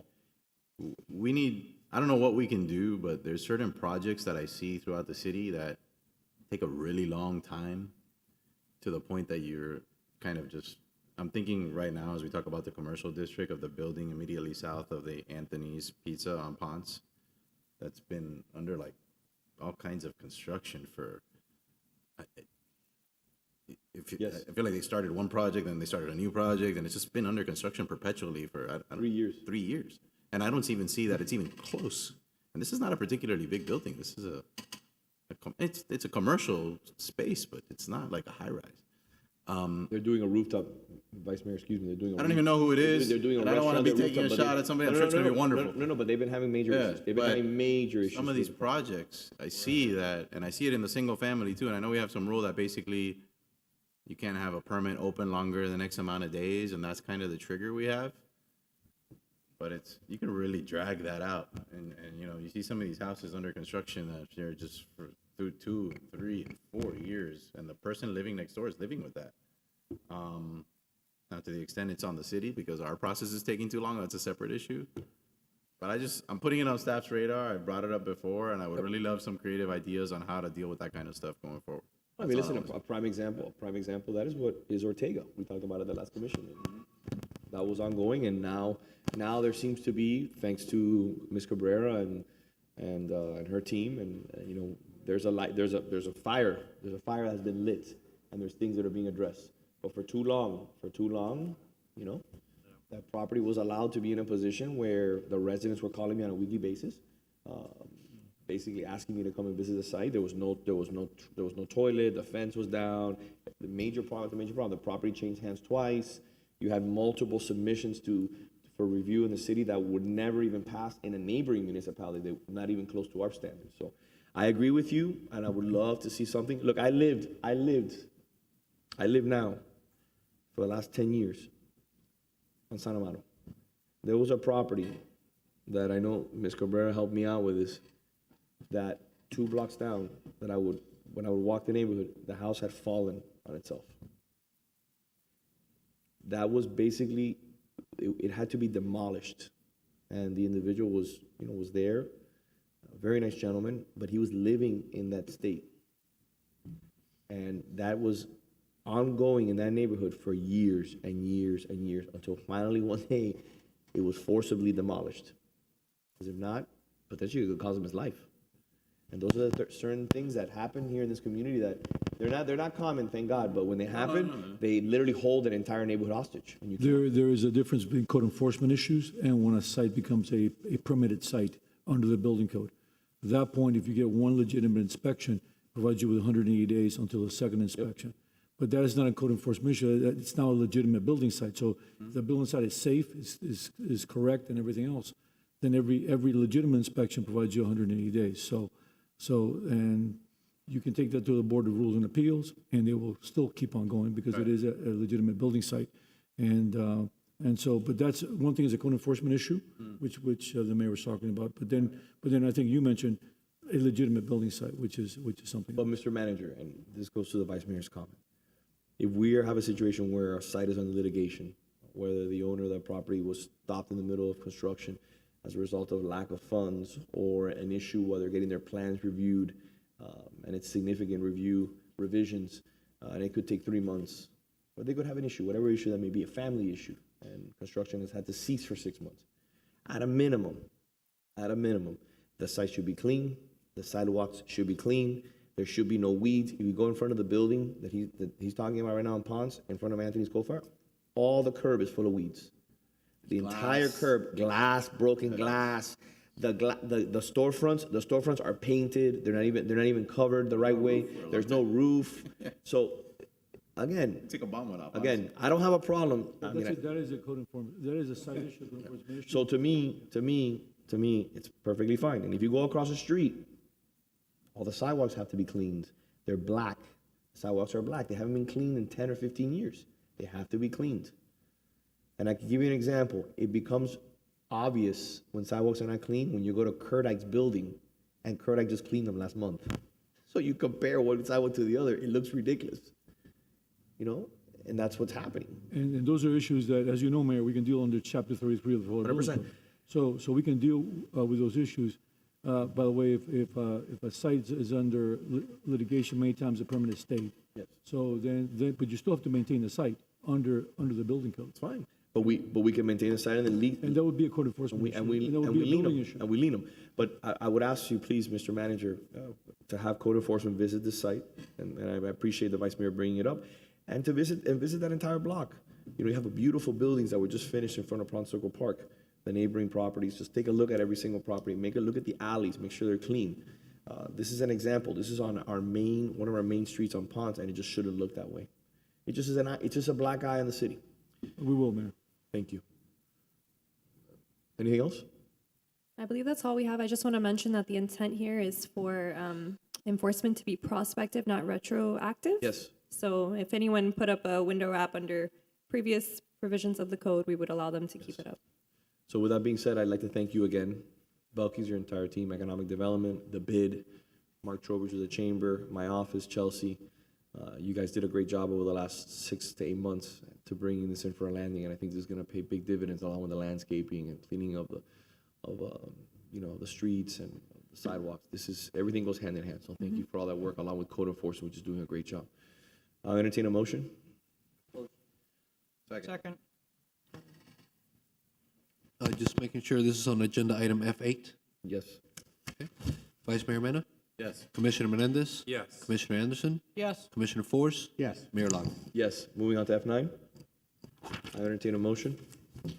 I'll move it. Second. Mr. Mayor, we do have a member of the public requesting to speak on F9. Who's that? Ms. Maria Cruz? Ms. Cruz, the floor is yours.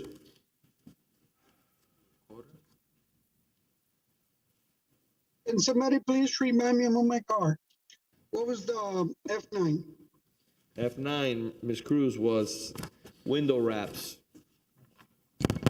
I agree 100% with the discussion. I'm very happy that you discussed it. Thank you. Thank you. Commissioner Menendez? Yes. Commissioner Anderson? Yes. Commissioner Force? Yes. Vice Mayor Mena? Yes. Mayor Lago? Yes.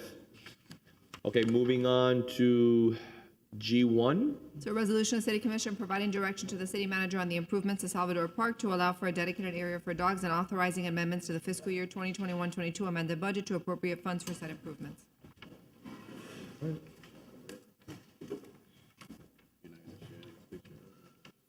I'm going to just start you off with some good news, folks. I knocked on every door across the street and showed them the draft of the proposed design.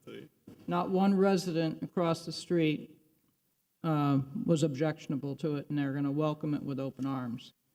So with that, I'll let you lead the presentation. Good afternoon, this is Hermes Diaz, Public Works Director. So we're going to present some of the work we've done for the Salvador dog run. This is an overall layout of the park. Photos of existing conditions. More specifically, the location of the park on the bottom right corner of the Salvador. And this is just one of the things they wanted to show. In order to make this happen, those trees need to go. 4 and 5. 6, but the 6th one is very small, barely counts. And this is just to show some of the structural roots that are on the way of the sidewalk, and there's going to be some regare and excavation. So unfortunately, it is not possible to save those trees for the implementation. I did discuss that issue with the residents as well. Okay, all right. And I looked at the roots and understand that how severely they would have to be cut and it would impair the stability of the trees. And there are black olives, not oaks. Right. Yeah, they're all Correct. black olives. The current layout, and I'll let Dina run you through it, of what is being proposed, at least from the landscaping perspective. You know, I could speak to the existing drainage system needs to be replaced. there's some roots in them and there's some silt from over time is washed from the tennis courts.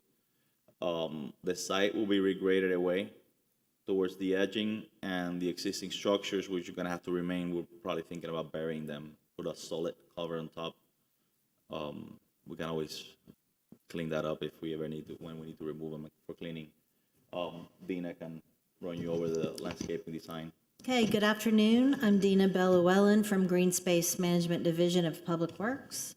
This is our second concept we've showed you. The first one had a different walkway layout. So taking your comments from the first presentation, the sidewalk is moved out along the street edge with a curb.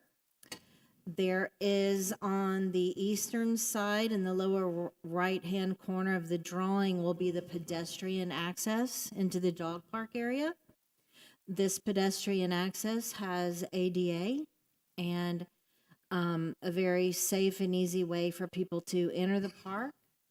There's going to be native shade trees. These are satin leaf trees placed about 20 feet on center on the south portion of the park, just inside the fence.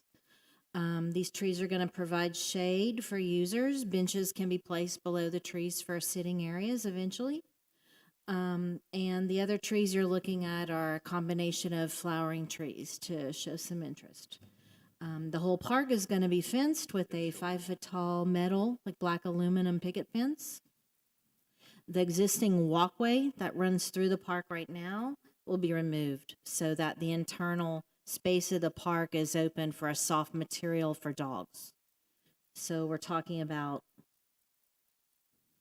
there's some discussion. Well, you also have a drawing on the board there. There's a drawing here up on the easel. I can bring that around. We saw it. That's the same one you had up there, right? It's the same. Yeah. On the easel. Except there's, they're working on the ADA accessibility, a larger area where you can have a bench, additional shade tree. We made a small modification, I believe, that didn't get into the. It's up there now. It's up there so now. We did a small modification to add some ADA area with a crushed stone. Okay. And a couple of hose bibs. There are areas for hose bibs, for, obvious cleaning of the area and watering plants. And the drainage structures will be reworked, as Irma's had mentioned, to provide proper drainage. And the interior material, which is colored a light green, is sand or crushed seashell material. But the drawing labels it as sod. Those are the two options up for discussion on the table. Right, and the current estimate is under $200,000, and it's based on the use of sod. And one of the things we wanted to discuss is the material of the actual field. There's been some discussion about artificial turf. Canine turf is very common, but it's very expensive. You're looking at well over $100,000 of additional cost to make that happen. Commissioner Anderson, she would like to have sand. We're probably looking at about an extra maybe 10, 15 grand to do sand.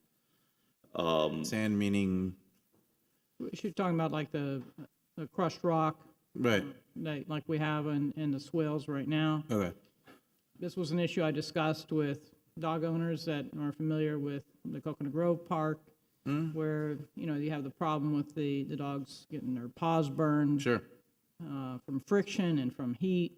And I had no objections to using the sand type products because a lot of these dog owners have taken their dogs out to the beach and they love to run on the beach sand. My apologies. You mentioned the crushed stone for material for the park? Yes, we can, use the crushed shells or, Okay. sand, whatever is going to Right, meet needs. That we didn't price. Yeah, that's different than sand. That's Sand. different, yes. That we did not price. Okay, well, we can go with either one as long as it's Right. not going to interfere with other aspects of the park. The dogs won't care. I mean, do you have examples of other dog parks that they're using sand like that? Or? The ones that we've seen gravel, just a little bit, and not really small pebbles, but thicker pebbles. Those, when you don't do something like a grass. I've never seen actual fine sand. That's like sanitary? really fine sand. What? That like I think what you've seen is concrete sand. Yeah, I haven't seen like that fine silica sand, but I've seen more of a gravel type, and it's more of a natural area, and it's a little darker. Okay, let me tell you what happens. Yeah. Because I'm the one that has to repair the dog paws. They get the rock in the middle and it's severed. I mean, I'm there with the betadine and the spray and cleaning out the wound on the poor animal because the rock has gotten stuck inside the paw. Rock, it's not going to work. That's the main reason why Tropical Park doesn't work. Right. Okay. No, I was just answering the things that have been used. I wasn't suggesting we use that. No. I was just answering the question.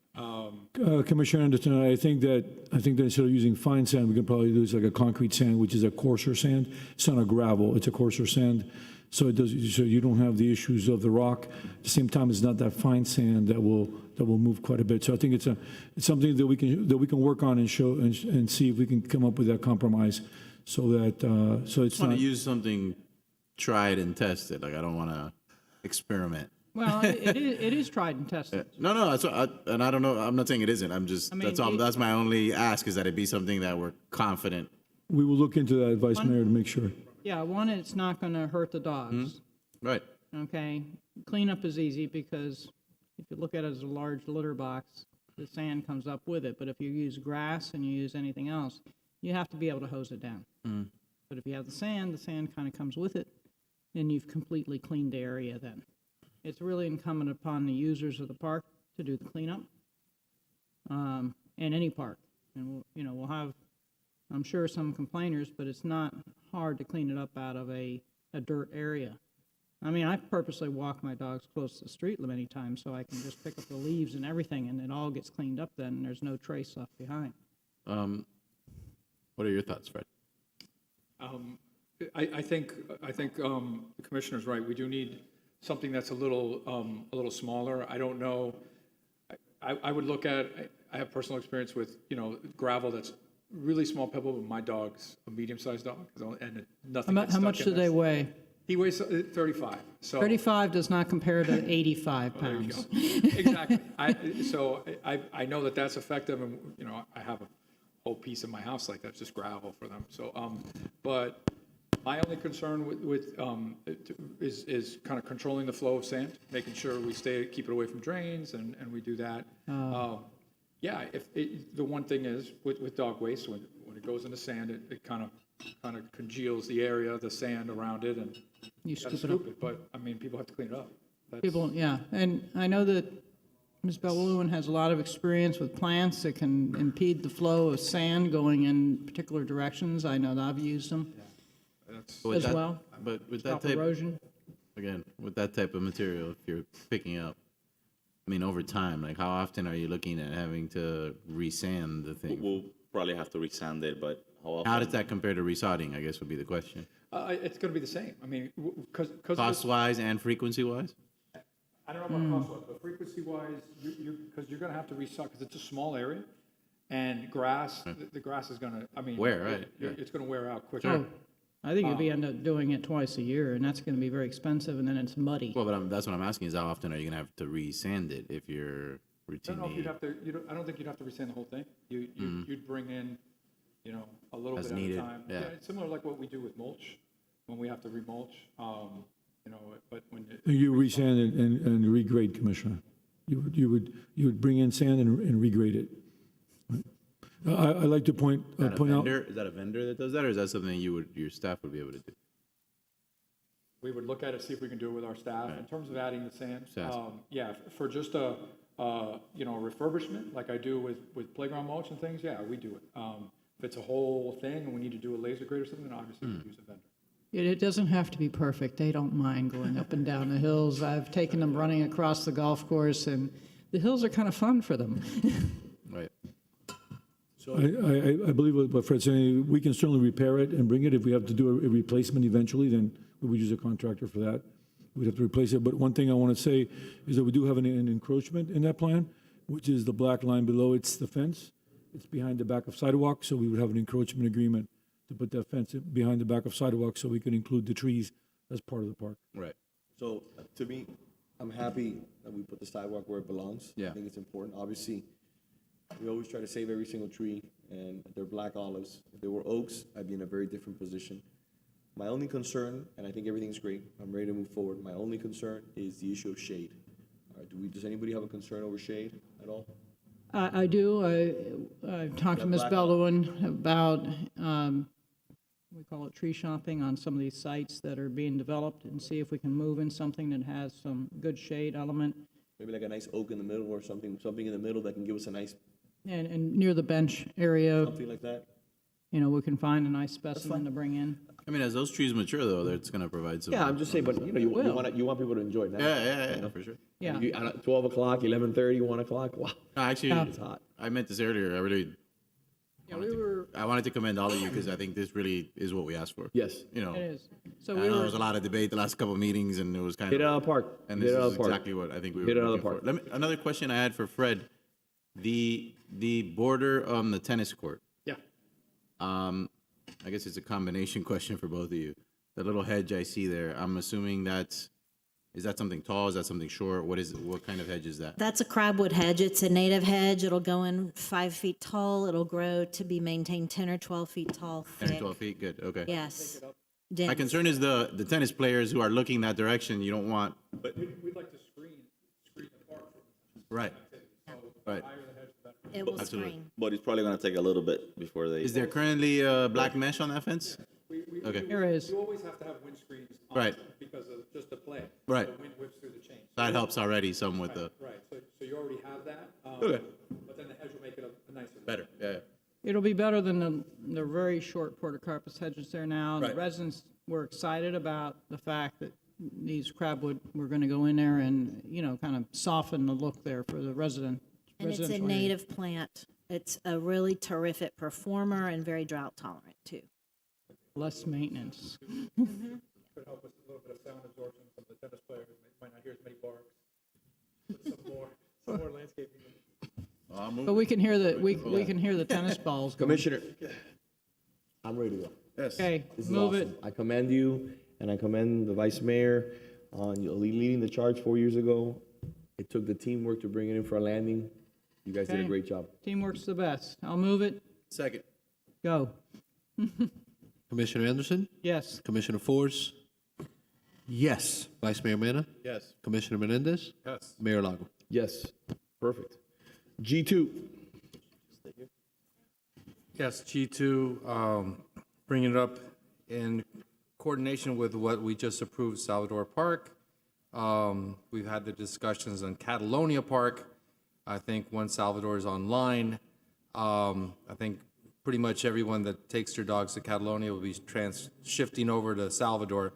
But meanwhile, as we've discussed in the past, recently in several commission meetings, we have a scenario where actually for safety, we need to take some measures to make sure that the kids, the little ones especially, that go there and their dogs, on occasion their dogs not on leashes, not the fault of residents that follow our code, but there are others that, you know, just decide to have their dogs run free. And when you have a small child, you know, it's a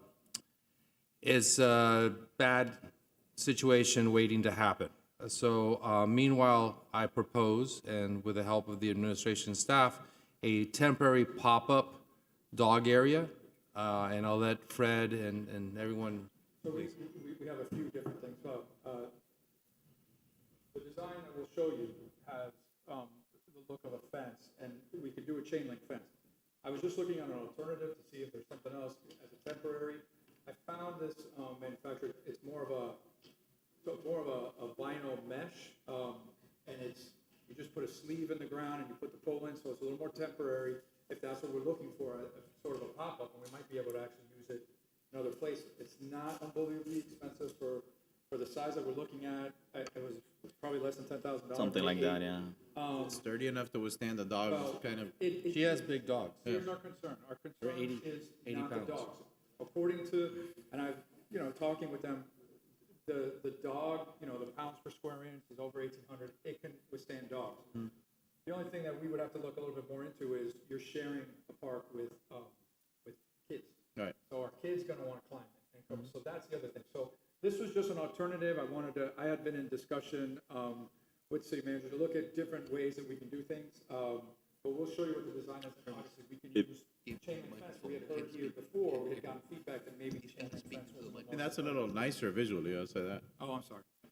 We had heard that chain link fence wasn't the most athletically pleasing, so I'm just looking at different options, and this, when it's long like that, it's clean. It's really good from afar. Right. Like when you're driving by, so. But yes, durability is something. But if we're looking at pop-up temporary, it might be something to consider. So I know We we know have that the kids aren't going to want to climb a chain link anyway, so. correct. This one they might not want to. I'm just afraid they knock it over. That's all. If you could please bring out the layout. Is the residents around Catalonia Park been consulted with? I'm sorry? Have any of the residents surrounding Catalonia Park been shown this? No, I think we're presenting it here today, based on the direction that we received from commission to look at an alternative to split the park in half. That was the direction we received at the last commission. After their input at the last meeting. Yeah. Especially I think the gentleman that had the 1-year-old, I think, Doberman sort of ran at them showing their teeth. At that point, I think we felt greatly that we need to do something, even if it's temporary. But the understanding was that it was temporary, that it would not be a fixed temporary. asset. So that's the layout that's being proposed. Just So for- I for asked visual. the commission to, I guess, grant the administration the blessing to move forward with a temporary solution until Salvador is up and online, so that we can prevent, not only situations with dogs and children, but maybe between dog owners and non-dog owners. And I asked for the support and guidance to the administration so they can start taking action on a temporary basis. The only thing I would say is, sort of the realist in me, we're gonna do this, we're gonna say it's temporary, people are gonna like it, or at least get comfortable with it. And then when we go to take it out, oh, why are you taking it out? Well, there's Salvador Park, and I get that. But the only reason I'm bringing it up is because if at that point in time, It works. but if at that point in time, there's going to be a willingness to do that, then we need to think about whether what you're doing now and expending funds on now is a permanent solution or will stand the test of time. So that's really good feedback, and that's what we thought about. So that's why maybe the chain link is the way to go, because the chain link, it can be temporary, but it can also be a lot more permanent. And if we do get a good reaction from all of the users in the park, they might be happy. That they both of them. Chain link cannot be used on a permanent basis. It's against our zoning code, so let's be clear. Here's my, what I'm going to share with you, what I heard from other dog owners. And I just want to go over the big picture here, too, of what is happening in the neighborhood. The 500 block of Valencia, we have the Villa Valencia building going to have a small dog park. Exactly when it's going to open its doors, I don't know. The dog owners that I did speak with, when I talked about splitting the park, in general concept, said it'd be too small. We do have fields elsewhere, not too far away. Some of them across from the library, if you want to, consider that for a temporary site. But again, you have to have enough space there so it's realistic, for a dog to run in it. Because this is a small lot to begin with. Catalonia, it is small, but people were enjoying it. So I don't necessarily want to take away from the children either. And we have another item here on the agenda too, that I'm going to ask the city manager to give you an update on regarding the open space that's currently fenced on Ponce de Leon Boulevard. So I think we need to look at this a little more holistically before we do make a decision, because the input I got from the dog owners is it's just too tiny to even consider. I don't disagree with you, and I think we're gonna have more options come online, and hopefully that'll help. Yeah. I'm just saying, then, if and when that request comes later, we need to be willing. That needs to be the answer. Is, hey, this was temporary. We're committed to it being temporary. We want it to go back to being kids, and you have these other options now as for dog owners, so that if you all take a temporary measure here, we're not then in a, you know, in a weird posture where we're trying to make something permanent that wasn't intended to be permanent. That's all I'm saying. So if we're on board with it, if we're committed to it being temporary, I'm on board with that. And I just think we need to give staff that direction so that what they're implementing, it's okay for it to be a temporary solution as opposed to a long-term one. I'm totally for the support of temporary. And like I said, I just think we need to take measures now. And for every dog owner that says, you know, they want it to stay the way it is, they're parents of small children and grandparents that want to be able to use the park and feel their kids are safe. So let's make it safe, even on a temporary basis until we have other options. So I think we have some marching orders. Just say that if we do decide to have, if we do decide to make it temporary, then we should use the fencing that was just shown. Yes. Yeah, I That's like- clearly temporary fencing. Yes. And it can easily be installed and removed. And it sends the appropriate message, okay? You can use it So we'll, for something else. do we come back to the next commission meeting with pricing, or we're just moving forward? We can. Okay. So I'm On that gonna, Or you want to wait to, We'll look at it. I'll work with Hermes and if that design is good, then we can look at, we'll talk with the manufacturer, make sure what the product placement and what their Correct. delivery I think what we can do, Mayor, is we can optimize that design and come back with that type of system. which Okay, is clearly perfect. temporary. all right, so let's move on, Go I ahead. know, I'll just put in one more hypothetical for them.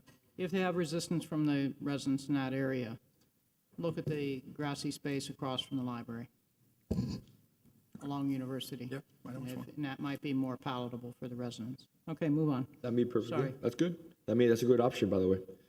Especially that where it kind of Yeah, bulbs it goes out down towards the University. street. It won't bother the neighboring neighbor. Moving on to G3, before we hear the time certain, do we need to talk about that, or is that's a completely separate item, correct? G3 and G4. Well, So mine are- G4 is yours. Yeah, which by the way, G4 has already been answered. I spoke with the manager, we already addressed that issue, so we can strike that. And G3, City Manager, have you had an opportunity to? Yes, Commissioner, I've already discussed it with Attorney Maricera. We discussed the terms. He will be providing us with something for the city attorney so we can try to finalize that. It'll be for 1 year maximum. Okay, is that something that you want on the next agenda? I think we can. All right, Okay. excellent. All right, moving on to time certain, item G6, 3 p.m.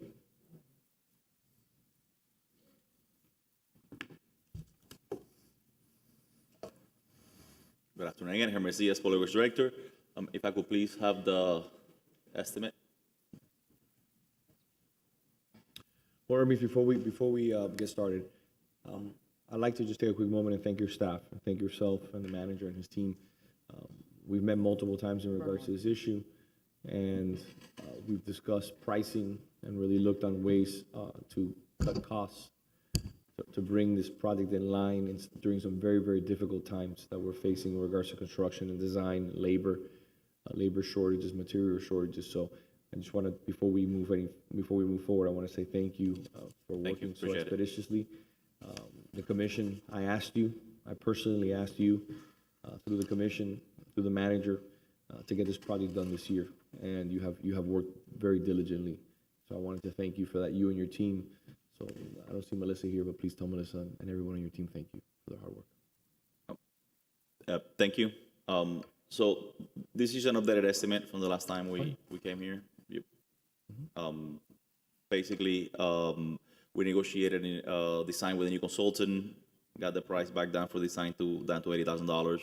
Obviously, the big question marks is the escalation, how the market is, the availability of the products. You know, those are the issues that we. It's understandable that those are in flux. It's not only the city of Coral Gables, it's every municipality and every private entity that's doing business in that space right now. I feel it every single day. This is what I do for a living. And, you know, some days you expect a product to be delivered in 2 weeks and it takes 12 weeks. Right. So it happens. Mayor, and I don't think I have to tell you, but we've had prices come in anywhere from 50 to over 100%. Yes. Overestimated values. So it's very difficult to deal with the escalation that we have now and how the bidding is going to become. So that's why we really put escalation there, and project total it's in flux right now because it's so hard to get pricing at this point. So, Talk to me a little bit about timeline, 'cause I see your timeline there. Yes. At 270 is more reasonable, assuming we don't get stuck with supply chain issues. Okay. It wouldn't put us at the end of this year, but close to. Okay. we feel that we can do the permitting and bidding at the same time, cut that 120 into 90, and then probably get it 270 days. Okay. Because I think we can design time, it's difficult to do because of the issues, as you know, that we have. Permitting and bidding can be done, I think, simultaneously, and then we have 120 days for construction. Hopefully, we can get our materials in, and that, which is always interesting. It's very interesting right now, as you know. But we're looking at 270 days. And some of the places that we looked for example, for the kitchen equipment, there were very big warning signs, potentially daily for delivery, et cetera. So it's hopefully by the time we go to bid, the market may be different. We don't. I have a question that Sure. I've asked before. I think it's a legal question. Is there anything we as a commission can do to reduce some of those times in terms of the rules, procedurally, the red tape? Maybe we can cut here and there by waiving certain requirements. I throw it out there just for, if we can do our part as well. Well, we're looking at procurement and permitting in 90 days. That it will be 60 to 90. It's hard to cut that back because we have to go through a procurement process. Understood. But we will try to expedite as much as Well, possible. if there's any issue, feel free to come back. I'm sure we'll do our part. Try to expedite it at the beginning because once we get into construction, materials are difficult to get, and so we have to work with what's happening now, unfortunately. Of course.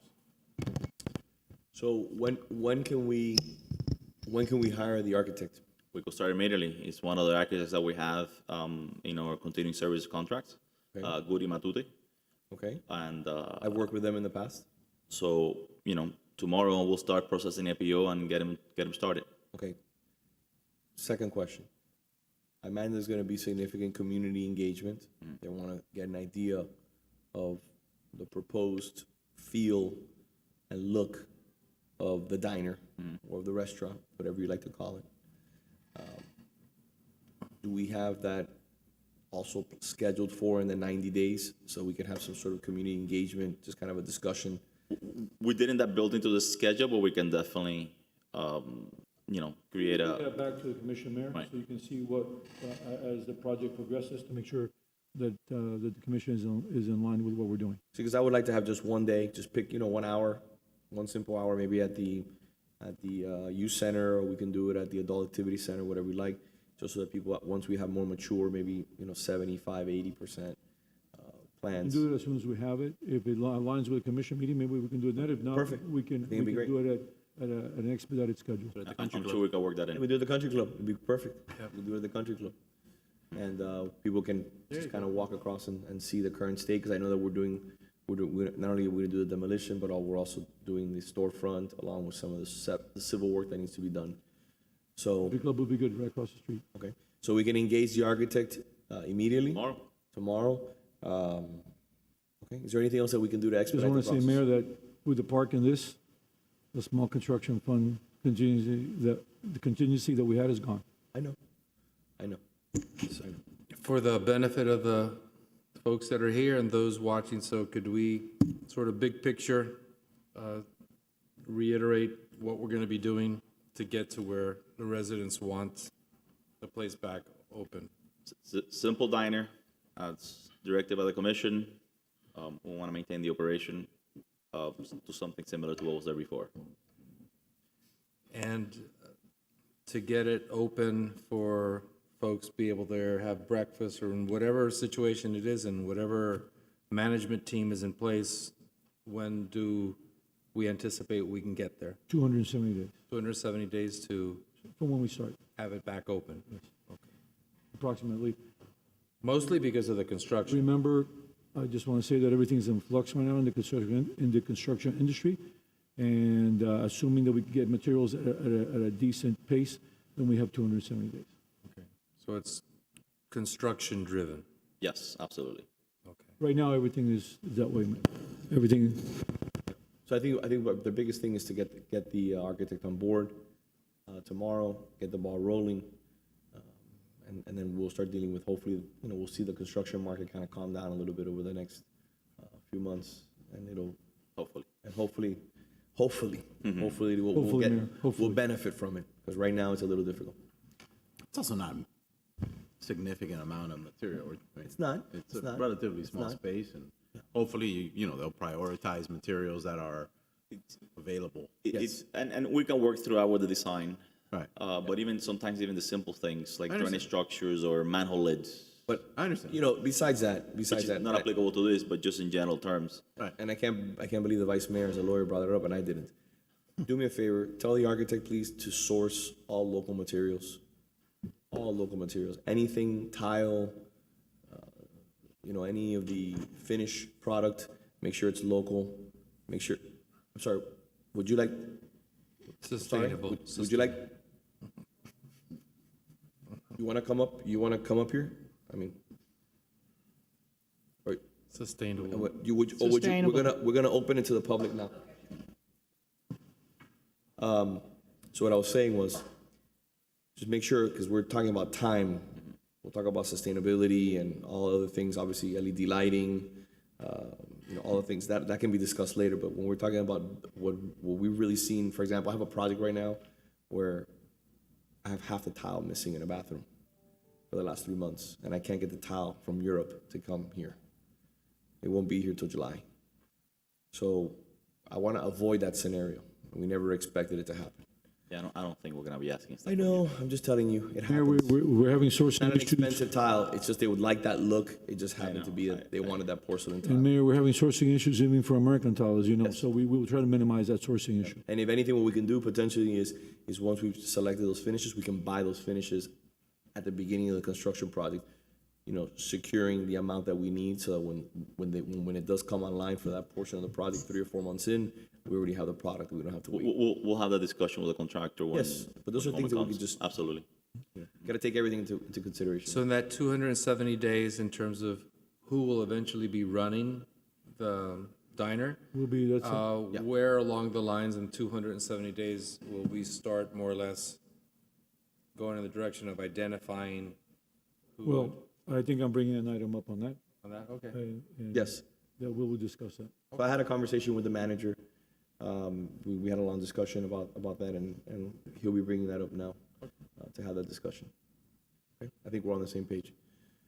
Commissioner Anderson, is there anything you want to add, since we basically hijacked your sponsored item? I agree that, we do need to do locally sourced and sustainable where available. And I'm happy we're moving forward on this. It doesn't have to be the Taj Mahal, it's just a little diner. Perfect. Thank you. All right, do you need anything else? You got the direction? Go to the manager. We're moving forward, correct? Got the direction. We are clear, Mayor. Okay, thank you. Let's Crystal hire the clear. architect. Thank you very much. Do you have any comments? Two, sir. The first one is Ms. Marlon Ebert. Ms. Ebert, the floor is yours.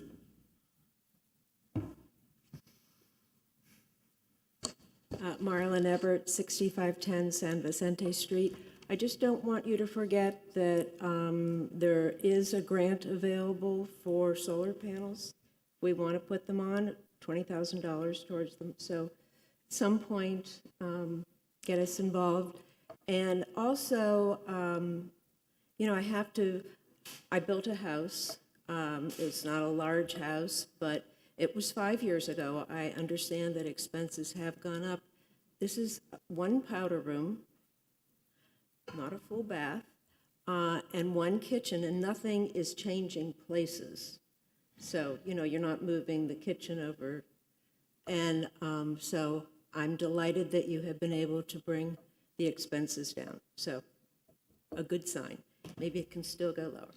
I don't know. Okay, thank you. Thank you. That's it, Mr. Mayor.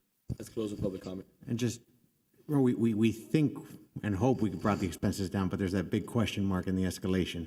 So We're waiting. Always, the prices of bids are in the details. And as the mayor knows, when you start pricing a project, you think it'll be cheap, and sometimes when you finish the price, it doesn't look that way. So it's always the details there. Yeah, I just don't want that 500, I just want to be clear, so that 500 and change number. 580. Or 580 doesn't, when it comes up at a larger number, doesn't seem like a budget overrun. I mean, we're conceding that there are some unknowns. You notice that we put escalation question mark because we cannot, Noticed. it's out of our control. I noticed. Yep. Thank you. Anything else? We're done? Okay, moving on. Moving on to G5, an update regarding the current landscaping and sidewalks of the Village of Merrick Park. Ms. Bell? How are we? Good afternoon again. Dina Bell-Llewellyn, Green Space Management, Public Works. Mr. Clerk, there is a presentation. Okay.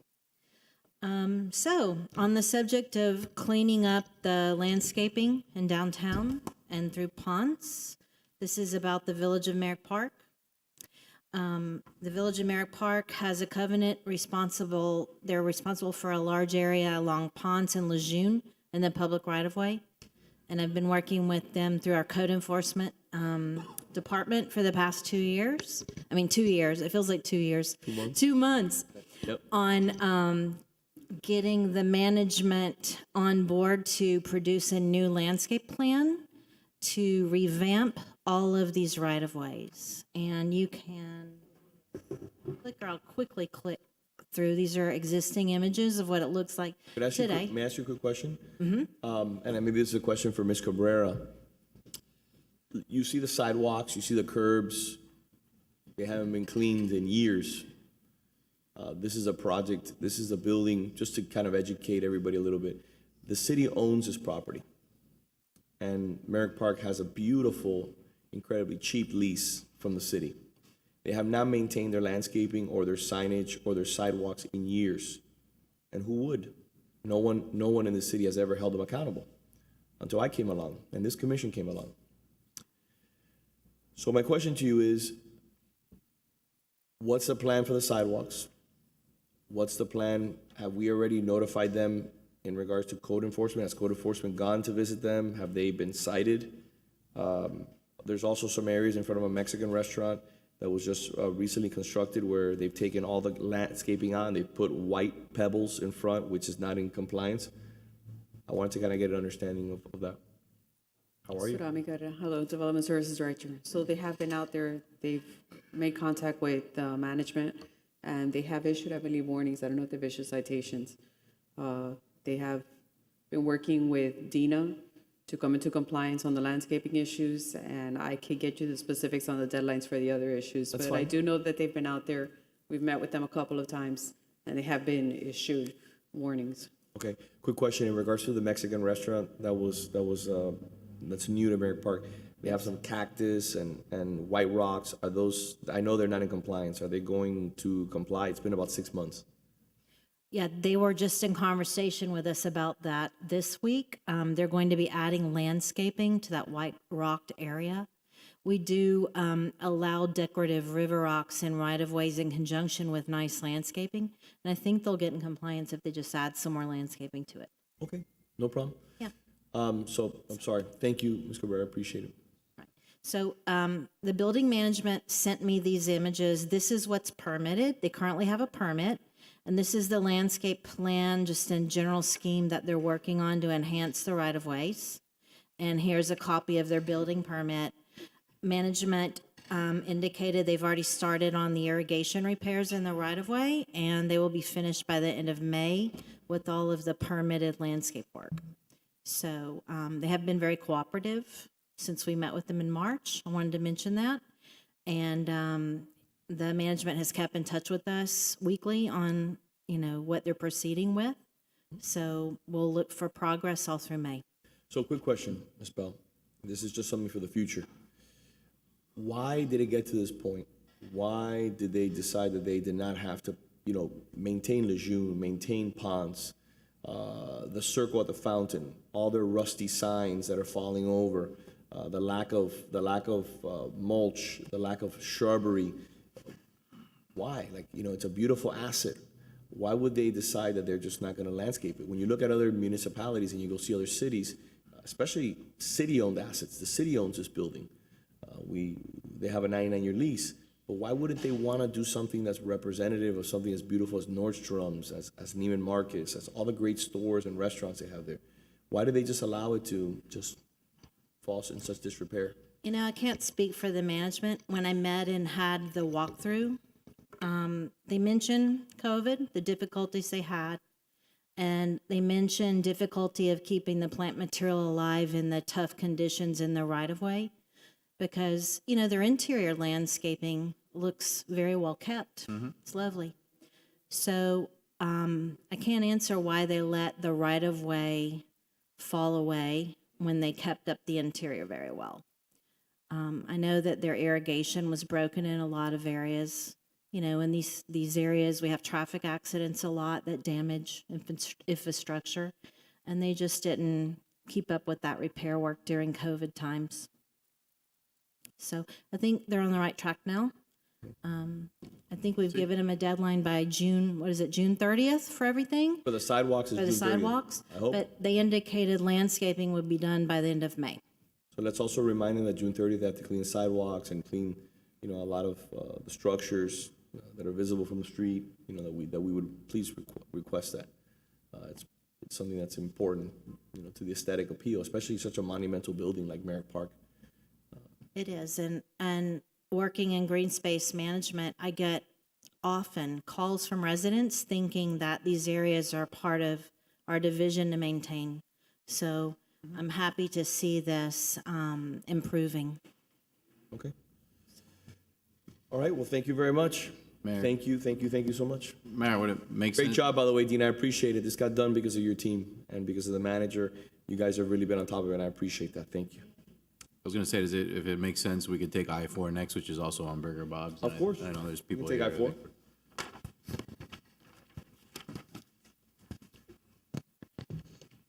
I-4. I-4.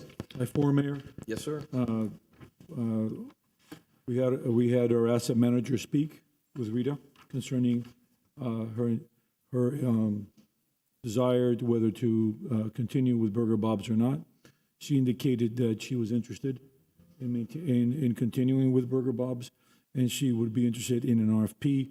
However, I think there's been excessive discussions concerning Rita at the commission level, and I would recommend a waiver of procurement and just go that route. So I think it's a great idea, as you and I discussed, but there has to be accountability. And if we're going to do this, we're going to do this the right way. We're not going to do it the way it was done before. We're not going to run businesses out the back door. We're going to have all the proper licenses. We're going to accept credit cards. We're going to do things that we're going to protect ourselves as a city asset. We need to make sure. I welcome catering as an ancillary business. I think it's a great opportunity. I think she has a great skill, but I think that we also need to be very, very thoughtful and be very careful, because if you are, for example, catering from the back door of that establishment, like they were for well over a decade, correct? Yes. And the city was not aware of it. We need to be careful. What if somebody gets sick from that food at an event? We have to have all the proper insurance. We have to make sure it's done appropriately. Just like we're doing it with the reconstruction, and we're making everything appropriate, ADA accessible. We're handling everything so that we put her, if she is the one that's finally chosen as per your negotiations, we want to put her in a position for success. We would be waiving procurement, but nothing else. Yes. But I just say that because I want to be very clear. Insurance requirements, contractual requirements. This is a concessionary agreement. Yes. So all the normal concessionary agreement requirements would be held. The only thing that we're looking at is a waiver of the procurement process. Yes. The commission's willing. I would ask for a vote at this time to waive procurement. But I'm not done yet. Just 1 second.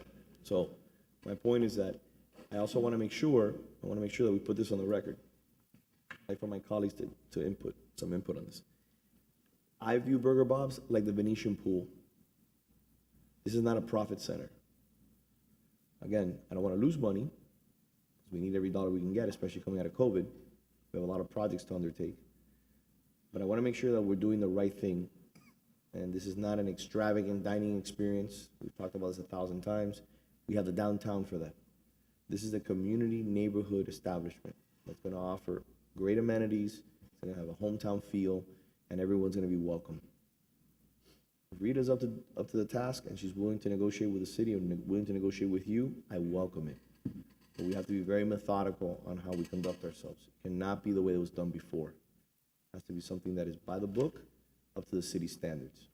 And I would like to know if the commission agrees with me, because I want to be lockstep when we walk out of this room, making sure that I say the right Mayor, things. I don't believe we can waive any of the other issues concerning insurance, work, and so forth. I like to put things on the record. So, I like so to we put things would on the not waive record. anything except clearly accept our procurement requirements. Every other issue has to be met. I just want to chime in. I agree that Burger Bob's, like Venetian Pool, shouldn't be, looked at as a profit center. Back in the day, pretty much everything the city had in terms of parks and recreation wasn't. And that's why the focus was on service to our community. And clearly, Venetian Pool, Burger Bob's serves our community, and it goes deeply. It's very personal, very emotional for a lot of folks. So I think we're heading in the right direction. And I think, and I agree with the mayor, we put on the record, we're not waiving anything but the procurement. All other responsibilities are the same as with any other vendor or any other company or group or individual we go into business or an agreement with, let's say. I would like so that the community understands what a concessionaire agreement is, what it's about, and what it's not about. I don't want there to be confusion in terms of what type of agreement we would be entering. I don't know who would like to speak on the subject to provide clarity on this type of agreement. Do we have anybody? I think the agreement is, often, it may be an agreement that's a little bit of this, a little bit of that, as long as it achieves the city's goals. I don't know if we can just say I'm sorry, what would you refer to it as, a Concessionary agreement. concessionary agreement? It might have elements of it that are, in my view, that are customary of a concessionary agreement, and others that are not. So a concessionary agreement as opposed to a lease. A Right. lease is they take the space over and they operate independently. Now, in this case, which kind of is something that we have to look at, in most cases, when you have that type of operation, the build out, the capital outlay, and all of the expenses are done by the leasee. In this case, it's being done by the lessor. So what we're looking at is a concessionary agreement where we look at a revenue split. We look at where we have a little bit of oversight in running the entire operation in terms of we work with the concessionaire to make sure that, the menu have the prices. We don't anticipate having issues with this current concessionaire, but as a whole, we are operating Pro Shop, and we will be eventually. That's one of our transitions that we presented when we present the country club. So that's what we're looking at, this type of agreement where we will work with the concessionaire. They will operate and they will do, but the capital outlay is us. We're handling the utilities, we're handling the maintenance, the repair, we're buying the furniture. So it's a little different than here's the space, do with it what you wish, and we'll just take a rental. And that's why You remember that the tenant improvements are provided by the city. Right. And Fred was very clear on that. The reason I asked is because once this meeting's over, there's going to be a lot of misinformation there. Yes. Not by the people that are supportive of getting this up and running sooner the better. Just folks out there that like to create confusion. So they're going to say that we just handed over a city asset to an individual, and we haven't. And this type of agreement, we're working together. Yes. There's a revenue split. Yeah, they have the keys to open and close, but the keys belong to us, technically. That's the same thing you're doing with Liberty Cafe, ultimately. Yeah, that's what that's what we're looking to do. It's a mutual vested interest. Right. They need to be successful for us to be successful. And so it's a win-win. We're creating a team. Correct. And I just want that on the record, because if we don't put it on the record, folks are going to run with misinformation and hurt our community. Understood. Thank you. And when we talk about doing things the right way and insurance requirements and only waiving procurement, I don't think that should be viewed as something negative. I think it's going to be, for both sides of the transaction, it's going to be a fresh start to do things, the way that that they should be done. Sometimes when something's in place for a long time, it evolves and devolves. I think there's going to be a nice fresh start without any issues and stress that might have been associated with old things that have sort of been grandfathered in but weren't in writing, and they sort of had a right to do it, but they sort of didn't have a right to do it. So I think it should be viewed positively by both sides, this fresh start. Okay. And this is something I think the community has been asking for, so I think it should be well received. I like the aspect of where we're controlling the building, and therefore we're not going to have the issues that we've had across the street with the state of the building declining to a point where we're risking an asset. I know that there's some people here in the audience that may want to speak on this matter, but from what I know, that there's strong support for having somebody there that actually will serve as a magnet for the business, and I think make a good partnership with the city. And by the way, the things for the person who hopefully we can reach a deal with, often certain elements of that are required when you're in charge of taking care of the asset are kind of the part that is not fun, right? You really want to focus on operating the business. So there's actually, almost like could be a situation where it's the best of both worlds for the operator, where they can focus on what they truly enjoy and are good at doing. Good point. Thank you, Commissioner. All right. Well, then we'll get an update as a result of the negotiations from the manager soon. We've already released the architect. Staff is working on that, and I think we'll see some progress soon. Okay. We will be waiving the procurement I'll make a motion for that. Second. for Ms. Rita Tennyson. Commissioner Force? Yes. Vice Mayor Mena? Yes. Commissioner Menendez? Yes. Commissioner Anderson? Yes. Mayor Lago? Yes. All right, moving on to G7.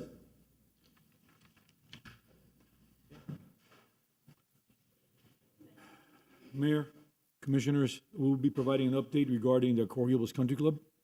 I want to share the major issues and the current status of the facility. Throughout this process, we have worked to keep the community and neighbors informed, and we will host open houses this Saturday and Sunday, just 13 days after taking over management. I would like to thank the many Coral Gables team members that have been tirelessly working on this project. Many thanks to legal, our Parks Department, our Public Works and Maintenance and Facilities Maintenance, IT, Finance, HR, and Economic Development. This has been a team effort and is a result of our outstanding and truly dedicated team. My special thanks to our city attorney for fantastic efforts on this. And with that, I'll turn it over to Community Recreation, who will now provide a more detailed update.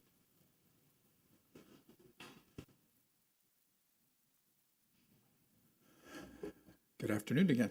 If we can have the presentation. All right. So right now, we'd like to show you just a few of our images when we started doing the assessment of the building. When we got in there on Monday, these are kind of the things that we found. Caroline, I'll let you. Yeah, so this side is actually the seating area with the Liberty Cafe side. Right. This is actually the only part of the historical building from the 1920s. The rest had burned down in the fire in the 80s. So you have the historic arched windows there that are of historical significance to that building. We knew there was extensive termite damage. I guess we didn't know just how bad until we went in there and did the initial assessment. So these beams are just decorative. If I may say something, there was 3 beam failures and this placed the new members in the middle. So, I mean, say that again. I had to say that. You and I understand that. You and I understand that. Speak, Yes. speak so everybody else understands. I had to say that, but in the middle is where you don't splice the beams. Yes. Okay. Yes. So I'm sorry, but I had to say that. No, that's between you and I. And, look, I'm very happy, just so you know, so I'm very happy that you've included this picture. There's a few more pictures, and you'll see. But I just want you to, I want to tell you this because, first off, both of you have done an incredible job. I have to commend you. And I know that I've been saying that. I'll continue to say that. I ran into you yesterday at lunch. I wanted to tell you how much of a good job you're doing. The manager challenged you. You always step up. You deserve all the credit. All of it belongs to you and your team. I'm happy that you're putting these pictures up there because when there's been a battle for a year and a half over the country club. and we're taking assets back. Okay? Ordinique, they owed us hundreds of thousands of dollars in back rent. The country club, you're seeing the state of the country club. Okay? Issues that we're having with Burger Bob's, we're not going to deliver on a world-class, facility for the neighborhood. It's going to be something great. The golf, the same situation. And that's going to continue to happen across the city. We're going to deliver the best for the residents and for this community. This is unacceptable for a city asset, for somebody who is entrusted and is paying $20,000 a month in rent, which is a steal, similar to what Merrick Park, in my opinion, was doing, and the lack of landscaping, the lack of accountability. This, to me, we should be embarrassed. We should be embarrassed. They should be embarrassed, to basically turn their back on a city asset of this importance and let it deteriorate to this level. And when we talked about taking over and the fact that on the first day we literally had to close it and we had to tent it, there was an uproar. Like Commissioner Menendez said, a lack of, there was misinformation about what was our plan, what were we doing. When you guys saw the state of this building, you had to take action. And I would love for you to continue showing the pictures, because this is a story that I think should be told so people understand that you can't leave an asset like this and continue to run it. You have to step in there. And I know the contractor who's working there, he didn't want to tell me the extent of the work. He goes, Vince, I have a confidentiality agreement. I work for the city. I know we're friends. All of us in the construction industry, we know each other. He told me, I cannot believe that this got to this state. This parts of the building could have collapsed I know. because of the state it was in. This is horrific, really. Yeah. So please show it so people understand it. I think it's important. And it's important to note, we did do an assessment before, but we really couldn't get into stuff Walls. until we actually had the keys turned over to us. So the keys were literally turned over to us last Monday. Tuesday, the manager was on site, everybody from Public Works. We walked through with the contractors and we started exposing things, and that's when we really found the extent of the damage. So the beam that you see right here, that's just decorative. We didn't even get yet into the rafters and what's above that. So We could see the deflections were so high, there was so much cracking in the plaster that you could tell there was imminent failure in some of these areas. You can tell in one of these images, this is exactly what the manager was talking about. We could see the ceiling, the stress. You can see the stress. You can see that there wasn't a lot holding it up, and then we found out. And this is all the wood, So framing, the windows. I mean, it's literally, you just push your finger right through and it's crumbling, and the inside is hollow. And in the middle there, you see one of the rafters exposed once we got in there. That's the termite damage. Yes. Pretty extensive termite damage. I mean, it's a building that hasn't been taken care of in a decade. Rot and termite damage. And the manager was pointing out to some beams that had been repaired at one point in time, poorly. And you can see that that's the newer wood section in the left side picture. So there was actually already a failure that had happened that we weren't aware of the ceiling collapsing, and they basically just patched it back together. So there's obviously more than just the termite. With the termite conditions, it's not just in the wood and the building. We also have subterranean termites. So after the tenting takes place, they'll be doing treatments underground for the subterranean. And what we found, that affected all the ballroom floors. So we originally thought we had water damage because they were all warped.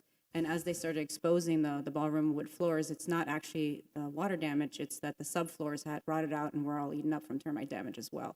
So we haven't gone through the whole floors yet, but we know that there's extensive damage, and we'll find out more as we go into that later this week. This is Liberty Cafe over here on the right. They had all that wood paneling, and as you can see, as we started lifting that up, what was behind there on the walls, and we have an image later on. We were able to complete something there. You'll see the Liberty Cafe and the difference in the look.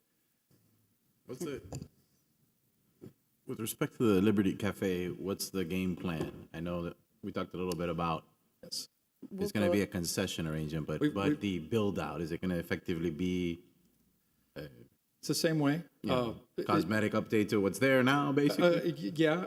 You'll see the cosmetic. You will see a picture of that. Okay. You'll see the cosmetic update, and then some equipment upgrades later on. And we're working on an agreement right now with what we feel is a company that can do excellent work and provides really should be excellent performance.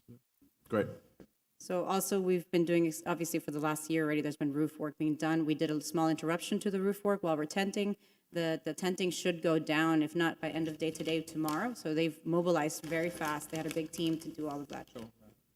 So one of the big concerns, of course, and that's been a hot topic of discussion, is the pool pump room underneath the pool, and the leaks of the pool and the damage that has happened over extensive period of years. This is the pool equipment room. There's infiltration, so there's chloride damage. We are shoring it up, and we're going to have to provide repairs. Show the next slide. So that is. I'm sorry. But can you go back? Can you go back for a second? You didn't touch on that rebar. Yes. That rebar. People really don't realize it. Over that pipe, you see those black lines. Right. That is it. That's not lines. That is exposed rebar. Yeah. So what you're seeing there is the actual concrete delaminating, Yes, concrete and you have concrete spalding. So that eventually could result in, obviously, a structural collapse. Yeah. There is a beam had a that's badly piece that- damaged, so we did have a we're piece going to be that putting fell push on poor shores. Mitch. We put push shores throughout. Yeah, so what they're doing is they're, like the manager said, they put port shores, which are not, I don't see them there, which is holding up that structure until you can come back, remove the corroded rebar, and re-pour that slab. There's also secondary beams that have. Yeah, or beams and columns, whatever is required. So to understand a little bit more in terms of the location, so you have the pool that's below, or? So this is below the pool. So this is your pump storage, chemical chlorination system room.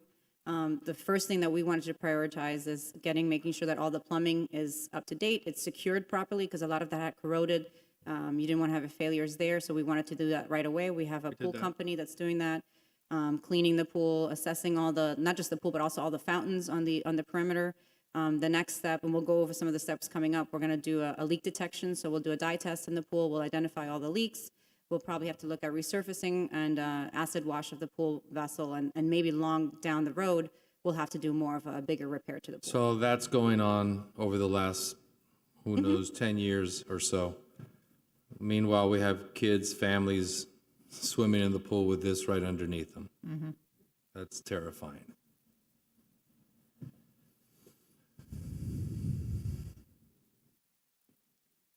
So also, everybody's been working hard on this. Just to get the building tented, we had to do an extensive landscaping removal because they have to do a complete seal. It's a pretty large, massive building. So green space management, as well as some of the contracted staff, they've been doing all the clearing of the landscaping. So the entire city has mobilized since last Monday to really nonstop work in the site and this building to fast track and try to commit to reopening as quickly as possible. So as the city manager mentioned, we're looking at doing an open house for the fitness center and start membership drive this coming Saturday and Sunday from 10 to 3. So we'll do an open house. We'll have the ability to register people. They can see the fitness. We'd like to show, we don't have the new fitness equipment in, but we have entered into a contract for it. So we want to show pictures of some of the stuff that we've purchased that's on the way. We're hoping if we do have an agreement with the concessionaire that they will be there to greet the public and let them know who they are and what they're going to bring to us, to the cafe. It won't be called Liberty Cafe. We'll come at a different one. So then we're hoping that we can actually open the fitness center for operations that Monday. It is subject to some state licensing. One of the things that when we had the agreement with the country club on the separation, they did at the end agree to transfer the licensing, but then so we had to get the licensing, then we had to send it to the state. And I do know that we have our friends in the state working for us to expedite that. I know Naomi's helping us with that as well and trying to get that done. So if we can get that operating, then we will open as soon as we can. We do have our fitness center manager. He has been hard at work, and we are already hiring some other staff that will be in there that day with them. Just for the fitness center operation, some things that we've accomplished is not just opening the doors. We had to draft membership agreements to have to comply with the Department of Agriculture's Consumer Safety Act. So you have to draft agreements. They have to be reviewed as part of the application for the state license. We've also had to draft new agreements with all the instructors. So there's a variety of fitness instructors that the membership there really is fond of and wants to keep. We're working with those individuals. We have to draft a formal agreement so that they become contractors under the city umbrella and they have to comply with the requirements. And we have had at least one of the instructors has already been doing classes over at the youth center in the meantime. And we have given certain members, they've been using the youth center in the meantime until we can get open. Yes, we prorated the fee, so it's just 1 month so that they can continue to use the fitness center at the youth center. It's not up to the same standard that they're used to, but they're happy to be able to continue to, use their regular equipment and their exercise routines and work with Andy, the instructor we have at the youth center. I'm sorry to interrupt you. I want to piggyback on what the mayor said. Just in what you described in terms of drafting agreements, licensing, everything that you all do behind the scenes. I know I've reached out to you and you're in the middle of reviewing agreements, drafting agreements. It's a monumental task. You're doing an amazing job. The fact that you're having an open house, the fact that we're right around the corner of having this reopened fully, but yet you're doing everything possible to make the experience not only enjoyable, but safe. I want folks in the community to understand this isn't just like, give me the keys to the country club, now you open the doors. There's so much that goes on behind the scenes that you all don't get credit for. It's amazing work. So I just like the mayor said, you all do so much that you don't get credit for. So I agree with the mayor. And I will say, we can't just take the credit ourselves. Normally, I say we don't have an army, but we have a village in the city, and they've come together. I will tell you that our facilities team, they surprised me on Thursday. It's been a rough week last week. At 8:30, I showed up on site. I don't know what time they got there, but between their team, they moved all the furnishings out of every ballroom to prep the space. So as soon as the tent comes down, they can start on the wood floors. I mean, 8:30 in the morning and they were done. So that shows you if the team is committed and they envision this to be successful, they will come. So we have a village and they're here to represent the city and make sure that we're able to open back up as soon as possible. But I know you don't want to take credit. No. But a team has a vision because of leadership. So when people started calling, saying, how could this place be closed for a month? It's a little bit of an issue on that. But nobody in this community had an understanding of the depth of structural issues that building had. Mm-hmm. So, we need to take a step back and understand that we can't always rush to judgment. And we have to take an understanding and take a step back, because can you imagine we would have opened the building and somebody would have gotten injured? It's a life safety issue. And then you're in a situation where, forget the money it would cost the city. Who knows what could happen? Mm-hmm. Who knows what could happen? And plus, the amount I heard the place was infested by termites. That doesn't happen from one day to the next. That's at least that doesn't happen from one day. That just shows neglect and a lack of interest on a city asset. And thought the flooring collapse was due to rot. It was due to termite damage. That's how extensive it is. So it's a combination of termites and then rot, and it's been going on for quite some time. I viewed on Tuesday, for instance, the cooling tower. The 3 compressors have to be replaced. It's almost falling down. And how much have we spent already on the roof, and how much have we spent already on the air conditioning? Each one of those, I'm not sure how much those compressors are, but how much did we spend already? We spent on the roof over $1 million, about 1.5 million. 1.5 million, and probably about another 500,000 of miscellaneous. We're close to $2 million already spending on this building. With the air conditioning, yes. I'd like to say a final word. Well, not the final word. You But can say final word. My final word. Take a final word. Your final word. Okay. First, I mean, you can't even call it neglect. You have to call it gross neglect. But the one thing I wanted to mention was especially commend, of course, the Parks and Recreation Department, but especially commend our city manager, Peter Iglesias, and our city attorney, Miriam Ramos, and the legal team. We pursued ordinary legal remedies, and this is going back to the original settlement agreement with the operator. Had we pursued ordinary legal remedies, this situation would have still been ongoing today, and possibly for another year or two if there was some dispute about our right to take certain actions in the lease. It could have lasted for years, during which this important city asset would have continued to deteriorate. Instead, they had the courage, the bravery, and the steely resolve to pursue extraordinary legal remedies because it really was the only choice to protect this asset.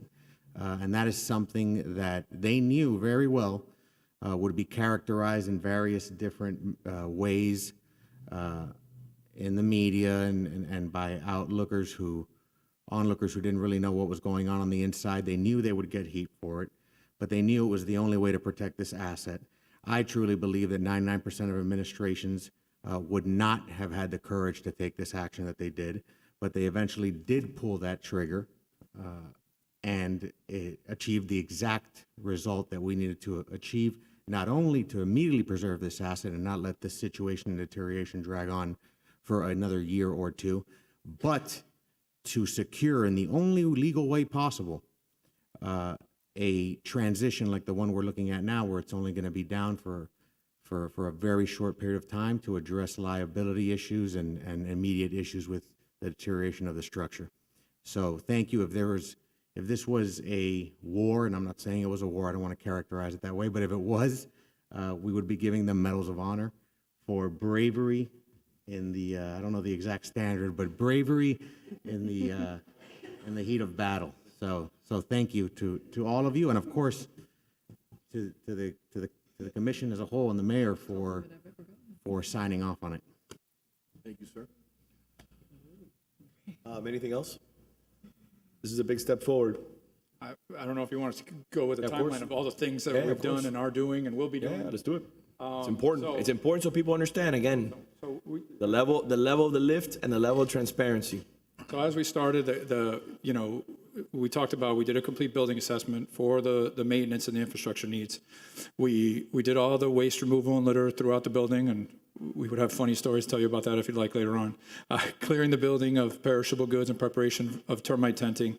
We started installing all the IT infrastructure, which is important. If anyone's been in the building, you know that the Wi-Fi is spotty and the cell service is very spotty. Pool plumbing and pump repairs, what we talked about, the pictures that we showed you, we just shored it up. We didn't do the massive concrete vault repairs that we need to do. We did the demolition and repairs to the cafe seating area, the ceilings and the rafters. We were looking at the operational plan for the fitness center and the cafe space, and we're close there. Landscaping, tree trimming in preparation of the tenting. We did the pressure cleaning of the service entrance and the dumpster replacement and all. Some of the oil, there was some stuff back there that we had to take care of as well. And then we're looking at the building rekeying and securing of exterior access points. We're starting on that, and we still need to complete some of the rekeying. You can go to that one. So we're in the second week now, so we're currently tenting the building. If you drive by, you will see a tent up, and like I mentioned, it should be down by end of day today, if not tomorrow. They'll clear the building for us tomorrow, and then we'll be able to go back in on Thursday. We've scheduled some custodial cleaning of the entire building for the rest of the week, with a focus on the fitness center, because that's where we're going to open first, and we're still going to be doing work throughout the rest of the building. We're going to focus on the exterior painting and the repairs. There is a vine that's on the exterior walls. We have tented, most likely will die, we'll have to remove. And it also causes extensive damage over time anyways to the paint and to the facade of the building. Right. So we're going to redo all of that. We're going to focus from the exterior and then move into the interior for the painting. We're looking at the kitchen, doing a brand new epoxy coating of the delaminated kitchen floors to comply with the health department on that and make sure that it's safe for anybody to work in there. We're looking at a complete haul over of all the air conditioning system and refrigeration systems. Most of the freezers, everything works, but there's extensive damages to the doors, the units, etc. We need to go ahead and clean and recertify the hood and kitchen exhaust system, as well as the suppression system, to be able to reopen and use the kitchen. How dirty was the hood? It's okay, you can say it. I want people to understand Let's just say that the extent of the lack of respect for people going to eat at this restaurant, and the hood is that filthy. I will share that we opened the oven doors not till later on in the week, because nobody really thought to check on the ovens, and there was full out trays of food in the ovens. Some of it burnt through, creme brulees on a tray, so we found quite a few surprises. And yes, the suppression system was not in compliance right now, and the hood, we're cleaning that on Thursday, so we'll tell you how bad it is, but it's not looking good. So it would have made it to the dirty dining list. So it's funny because I there was an article that came out, I think it was in the Herald, that came out talking about the country club and the process that we were taking as a city. Don't worry, the city attorney is not the cringe. or anybody else here. It's the truth. You know, the Herald wrote an article about the country club and the position that the city of Coral Gables took. I wonder if they'll write an article now after watching your presentation and seeing the extent of damage and the lack of respect for a historic building. I mean, they are about, you know, history and preserving history. I find it interesting. I find it interesting that an article was written in an effort to sway us from not doing what we had to do, similar to what we had to do in Ornique. Was another example, well over 6 figures of past rent that was due. And now we're in the process of bringing in a new tenant there, which I think is going to be something very, very positive for the city. The reason why I bring that up is because don't always believe what you read until you see it firsthand.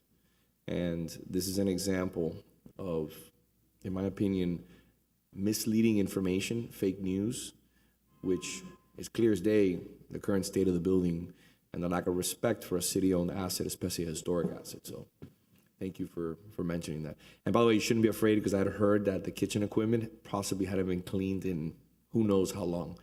And you're out there eating that actual food. I think that's something that's filthy. That's gross. Yes, we even found a freezer that was a walk-in freezer that was hidden behind appliances. And how clean was that? It was empty. No. No, it had tortellini in there. Let's go back to the. If I can have the presentation come back up, thank you. Let's just concentrate on what we're going to do. Let's go to the next slide. Yeah.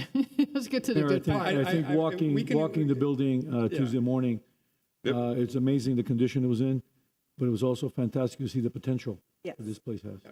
Potential is tremendous. So these are some of the items. It says third week, but it will be ongoing. These are some of the items that we're going to get to. The ballroom, as we talked about, the hardwood floors, that has to be, if you go in there, you'll see why. You need to fix that.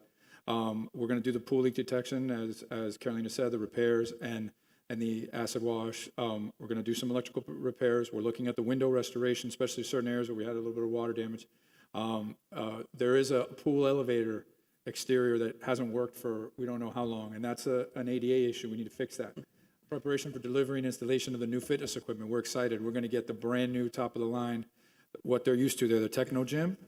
We're going to get the newest version of that equipment. So they're not going to. The only thing they're going to see and notice is that the stuff is new. We're going to do continuation of landscaping, painting, and air conditioning repairs. We're going to keep on with the IT infrastructure, the roof repairs, and as we talked about, there are some improvements that we need to make in the kitchen. So this is stuff that we have presented before. These are our membership types and our fees. As we transition into a complete open country club, you'll see that we'll be able to offer all those memberships. We're going to concentrate on the fitness memberships right now. The fitness center is the first thing that's going to open. And then we're going to continue to move forward. You're going to see the pool open, and you're going to see the cafe open. How does this compare to the prior membership fees? So the only complaint we received, the fees for residents are in compliance with the fees that were there before. So a lot of the membership that's reached out to us that are non-residents, they feel that their fees have almost doubled because they're now being, charged the non-resident rate. So there's some complaints on that side. There was also a lot of feedback on the need for a couples membership. So originally we had discussed not having one.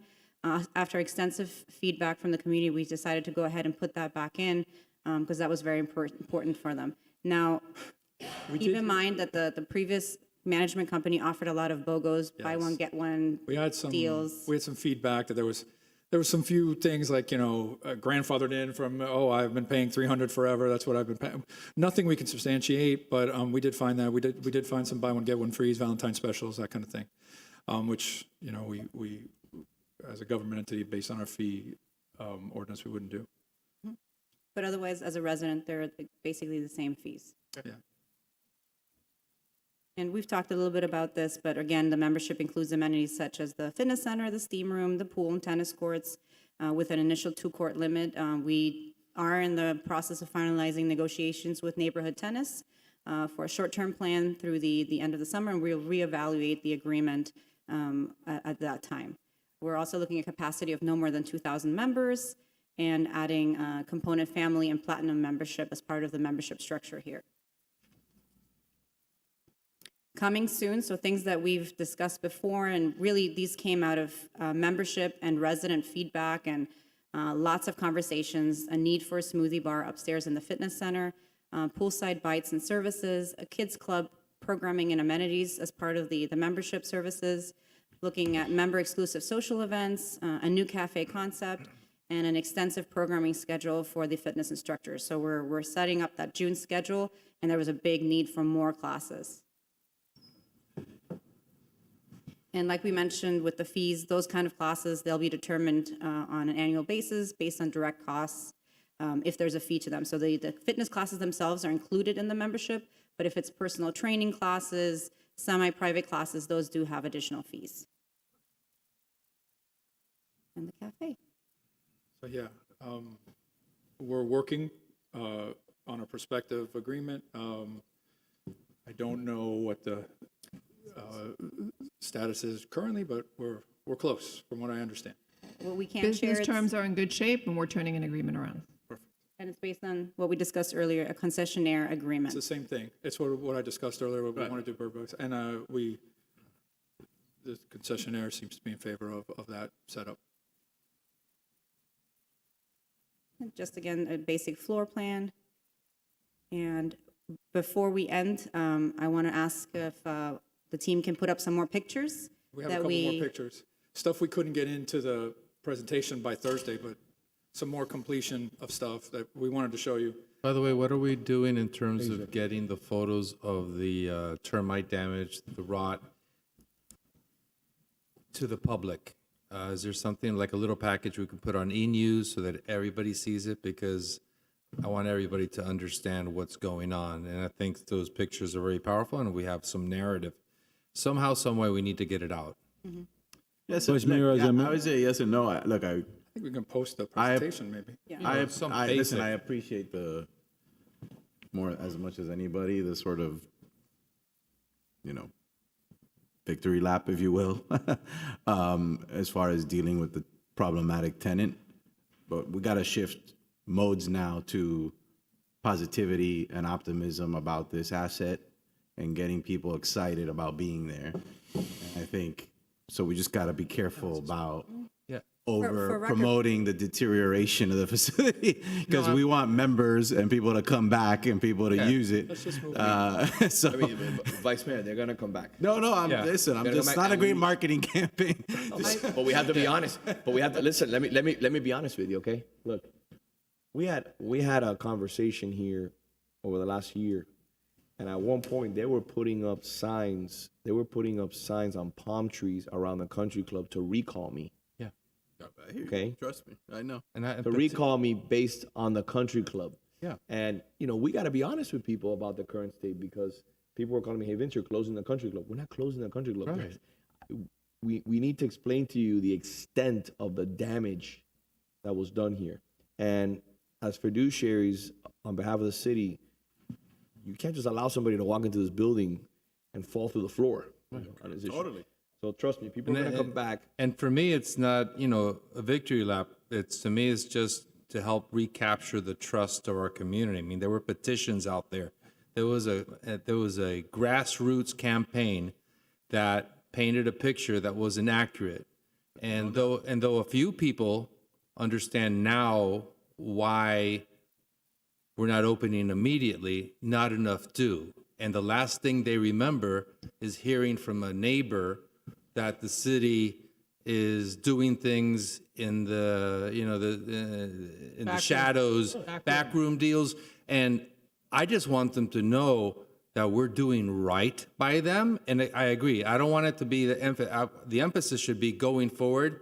You're going to have the best country club experience you could ever imagine. Everything we promised you, we're going to deliver. But this is what we're encountering it. We're encountering it for the benefit of you, residents, community. We're here to protect you. And by the way, Commissioner, if I may add, because we have some of our fellow members here from the community who are very concerned, have been advocating for Burger Bob's. That was another situation where we're not gonna do right by the community. We've made a significant investment as of today. The architect will be released. This commission is lockstep in believing that what we need for Burger Bob's. The manager is going to be negotiating now with Rita, but that was not what they told me. That was not. So we've had multiple incidences where, there's been a kind of narrative of lack of trust that we're going to do the wrong thing on behalf of this community. We're not going to do the right thing. We're not going to fix the white way lights. We're not going to buy pieces of property. We're not going to buy parks. We're not going to refurbish parks. We're not going to fix Burger Bob's. We're not going to do the country club. And what do we do as a community? As a commission, we come here, we work hard every single time, and we deliver on behalf of the residents. $600,000 for Burger Bob's, and Rita's going to be able to run it in conjunction with the city. So the reason why I bring that up is because we're committed to this community. And every time that we come up on this dais, we show how committed we are. Every single time. Every single time. So they can talk about recalls. They can talk about running for office. I welcome everybody to run for office. It's great. It's a great opportunity. Stand up here and come to these meetings and see how the bread is made, right? I think it's a good opportunity. But when we struggle up here every single day to do the right thing, and when the manager tells me, hey, Vince, we only have X amount of money for this, and we only have X amount of money for that, we got to make it last, we do the best that we possibly can. And this is an example of our staff, the manager staff, working relentlessly to deliver on something that this commission asked and set unreasonable expectations. So yeah, we'll take a little victory lap right now. We'll take a little victory lap right now. You know, just like we'll take a little victory lap with Burger Bob's, and we'll take another one with the white way lights. By the way, the white way lights just started arriving. You know, we'll take a victory lap. We'll take a victory lap when we can take it. Yeah, absolutely. Listen. And you deserve it. Listen. By the way, the dog park, you've been working on it for 5 years. That's a victory lap for you. The facts. Hopefully, I trust that our residents, hopefully, see the facts.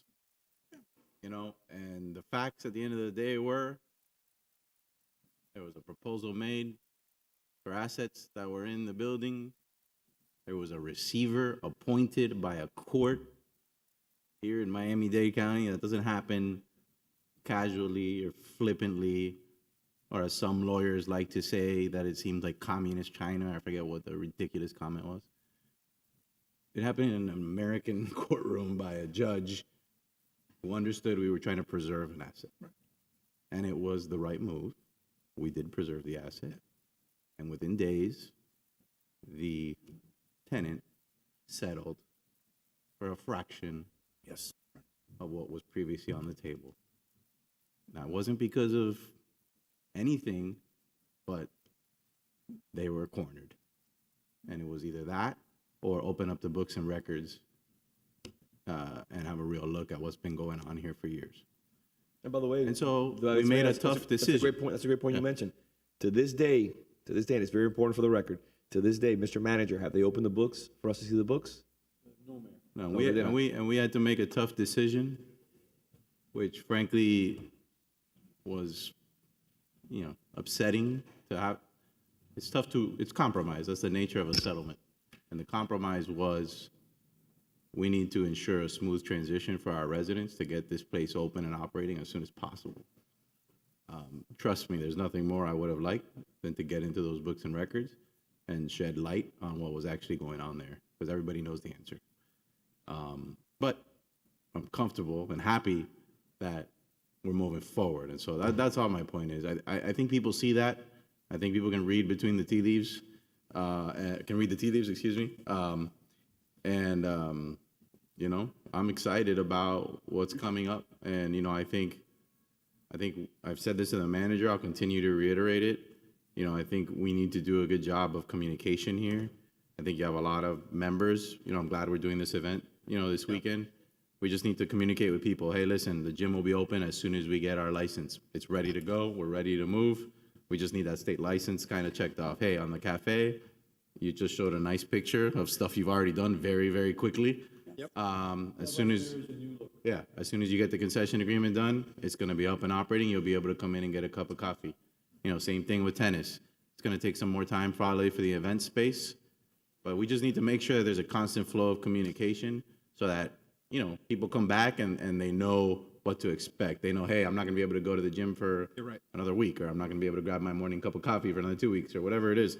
Well, we have. Luckily, we've been. I know you have that. And I will give Caroline a lot of credit for this, because she probably talked to about 500 people through emails or phone calls. And I will tell you, the feedback that we receive, even if at first, once we either I email them or talk to them or she talks to them, they're perfectly reasonable and they understand. They said, oh, that makes perfect sense. So yes, you're right. As we get the communication out, I think we're going to do well, and we're going to try to do some things in the short term to, get people some stuff while we're closed. And that's Coffee Vibes. If anyone has been to a farmer's market, they know it's a self-contained. So we got a special event permit for them to be there. Great idea. That's a great idea. Yeah, and then I don't know whose idea that was, but that was genius. Awesome. That was Genius. awesome. Actually, I got to give credit to Ralph Rodriguez from Ralph Facilities. Rodriguez He's from Public "Don't Works. you He have said, an awesome why don't you coffee guys do vendor?" the guys at farmer's market? I'm like, Ralph's good oh, that's an people. Ralph's good awesome people. idea. Ralph's good people. And it's a good look, although it's still, it's a mobile unit. It's one of the nicer looking mobile units you're going to find. Yeah. They're very wonderful. popular at the farmer's market, as you know, if you're Yeah. there. So we're going to have them there, and then we'll, right now, because they got to be away from the tenting, they're a little bit over on the golf course side, but we'll move them back over closer to the country club once the tent's released. Excellent. So they can get coffee, snacks. I think they're going to have some pastries because people were asking for food. People were very excited, and they wanted them open. They were like, you're late. Open up. Great. That's great. We want coffee. I think that's it. We're done. So listen, to a testament, I want to just touch on something the vice mayor mentioned before. We're all working together. If there's residents that have any questions, is there a way that they can get in contact, get immediate information? So I want it to be no rumors. Absolutely. So we've created a dedicated mailbox that goes basically to myself and Fred directly until we get the entire professional team on board and access to everything. It's Country Club at CoralGables.com. So And by the way, I've Club- seen you responding to emails. Everything from, hey, I'll give you an example. Hey, I want a membership to the gym at a charitable event. Will you be honoring that? Will you be honoring that membership? She responded. I think it was on a Saturday night in the middle of the night. She says, we'll be honoring it. Yes. And by the way, I even thought to myself, should we honor it? Of course we should, because it's our name brand. But at the end of the day, I think it's a good gesture on behalf of the city. We could have said no, but we honored it, and it's the right thing to do. So I just want to tell you, those are examples of how people don't realize it, but the city steps up, and we're ramping up. We're getting a lot of these great projects done. We're moving forward. So what was the number you were saying, or the email address? So it's Country Club at CoralGables.com. Okay. So you function in the multiverse. Yes. Because you're That in the metaverse. You're at multiple levels. I do feel like I have two roles, one during the daytime, where it's logistics and operations, and at nighttime I can go behind the computer and respond to all the inquiries. So there's been about 500 of them. So listen, I congratulate you both. Thank you, your team, manager, everyone here. Thank you so much for your hard work. I know that we're pushing forward, but we're making a lot of progress. Yep, we're excited. And thank you, because we were getting the emails earlier, and I have not been getting any emails from once you took control over. Thank you for the remarkable work you've done. And something to disclose, a lot of people were upset because they felt that we should have emailed them in anticipation. Unfortunately, we never had an email distribution list of the current membership, so it's very important to note that as soon as the court-appointed receiver asked them as part of negotiations to send out one last email that Friday with that contact information for the Parks Department, and then that's when we started to get the opportunity to respond. So we really didn't have an opportunity before because we didn't have a list of memberships to. Excellent. Perfect. Great work, team. Thank you. Great work. Thank you, Mr. Don't Manager. go Do you have any public comment? Yes, sir. We have two members of the public requesting to speak. Ms. Gay Bondurant. Ms. Bondurant, welcome to the City Commission. How are you?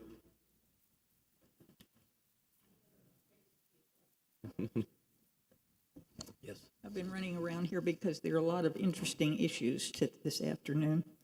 But I'm experiencing deja vu all over again with the country club. I'd just like to make a historical comment.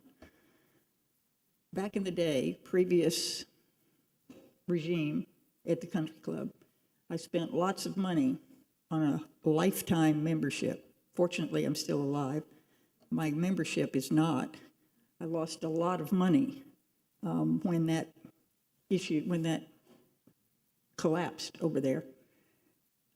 Is there any way going forward that the people who buy these memberships are going to be protected? I handed out my good money. I thought the city was behind it. I mean, we were talking before, and I don't want to mention any names, but I know the names. I put money down, and voila, in 4 years it was gone. So, just a thought. Thank you. not finished quite yet. No, just saying thank you for bringing that up. It's Yeah, important. because we it's don't an issue. want to forget that. A lot It's of people important. still talk about it. Yeah. And it's, some years ago, but it's $10,000, a lot of money for It is a some lot of of us, It is a lot of money. And the other thing, and this is a wound for all of us, maybe Mr. City Manager in particular, with the bad press, what about Mr. Barreto? How is he functioning in all of this? We'd like some clarification on that. Mr. Manager? For the record, I have never met with Mr. Barreto on this issue.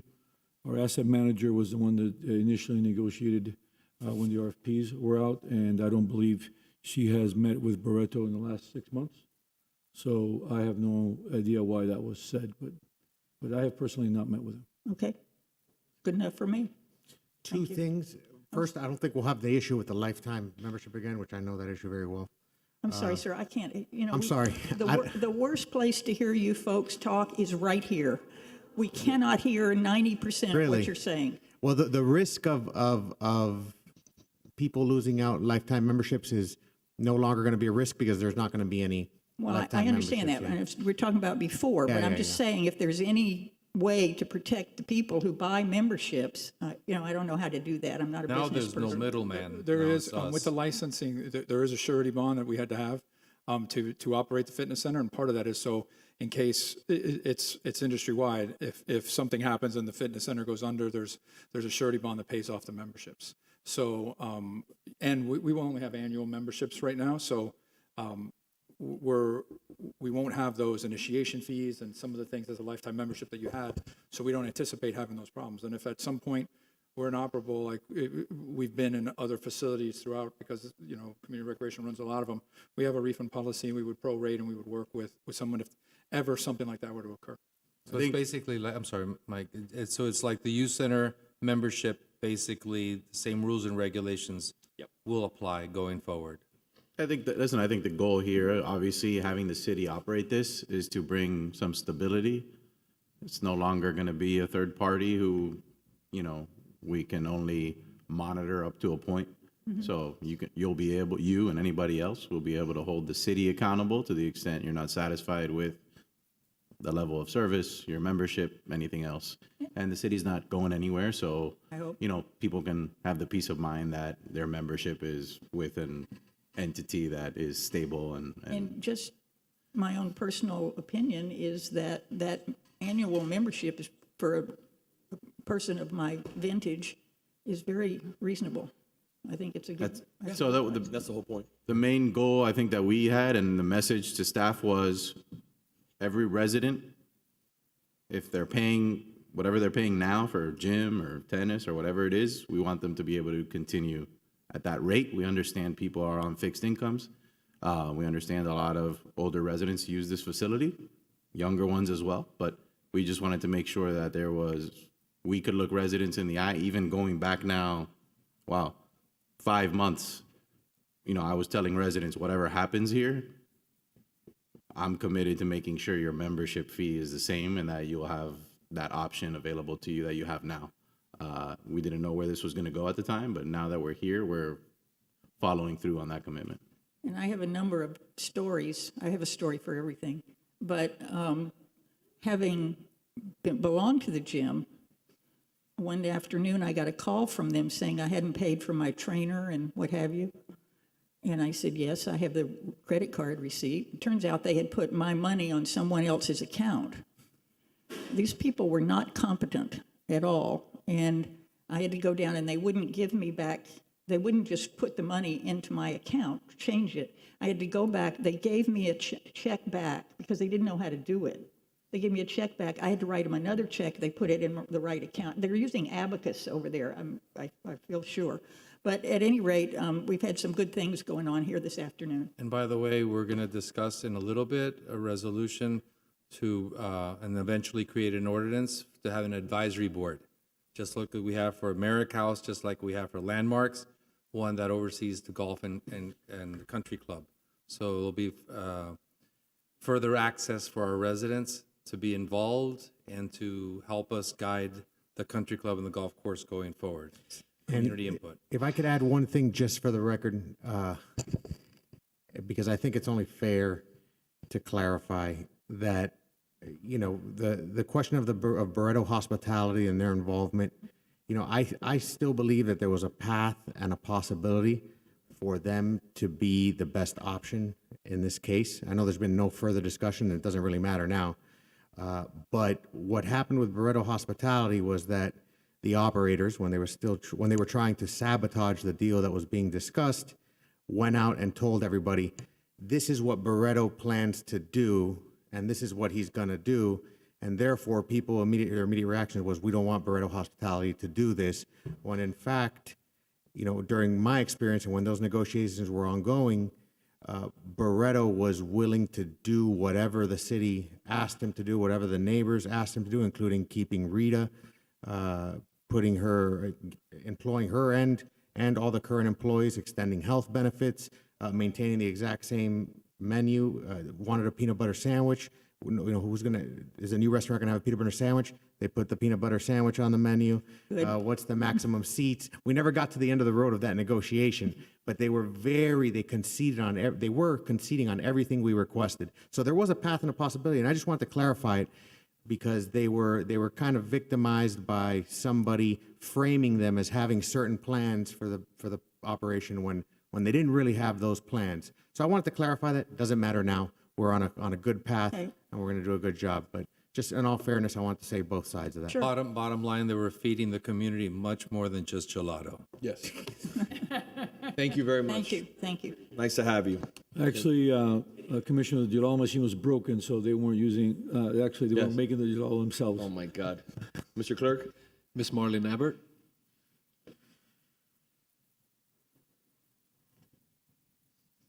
I didn't mean to speak again, but Commissioner Menendez said, stay for this next presentation, and I'm glad that I did. As a 34-year resident and almost that long being involved in historic preservation, I'm appalled at what you could see what was going on at the country club. Might we learn from that? Do we have yearly inspections of our historic buildings? Mr. City Manager, do we do any yearly inspections? I mean, how did this get to be so bad, so horrible? Did they not let you in, or? We have an asset manager who's here, who's more than welcome to step up here and speak on the issue. I can tell you that our current leases allow us to do all this. This lease was done quite some time ago under different circumstances. And our new leases will allow us to inspect the properties, get the audits, and do everything that we need to do. So that problem has been taken care of.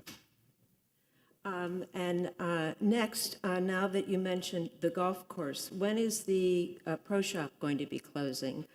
Is that on pretty much the same timetable as the restaurant? That construction is coming very shortly. That will take care of part of Burger Bob's because it'll add the glass, the impact glass, and so forth, and generate a slightly bigger restaurant to incorporate the handicap bathrooms, so that both facilities can operate separately. They will be interconnected, but each facility can operate separately.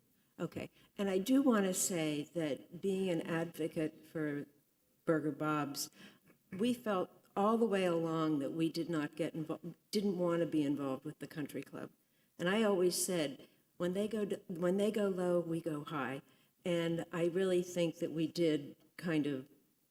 were very positive the whole time along with Burger Bob's. And I hope you think so too. In fact, I do. And I would say it was actually the opposite situation, which was they were trading on Burger Bob's goodwill. Absolutely. And basically, they had entered a settlement agreement. They were on their way out the door. All of a sudden, the Burger Bob situation arose. There was a lot of goodwill from the community and positive remarks. Good. And they hitched their train to that wagon and thought, this is our path to retrading this deal. And it was two distinct situations. We understood that, and we appreciate that from you and from everybody else that was involved. Thank you. Thank you. Thank you. We're going to be moving on to item G8. I'd like to see if we can try to cover as much ground before 5 o'clock if possible. G8 is a resolution of the City Commission establishing a goal to cease use of gas-operated leaf blowers by city staff and city contractors by 2024. Mayor, Vice Mayor, Commissioners, we're bringing this back after our last commission meeting discussing electric leaf blowers. There was discussion by the sponsors of this item to set a goal for banning gas-operated blowers by city staff and city contractors. We've taken the information from the last meeting and put it here in this resolution that should appropriate equipment be available in 2024, the city and its contractors will move to electric blowers. Any further comment? If not, I'll entertain a motion. I'll make it. I'll second.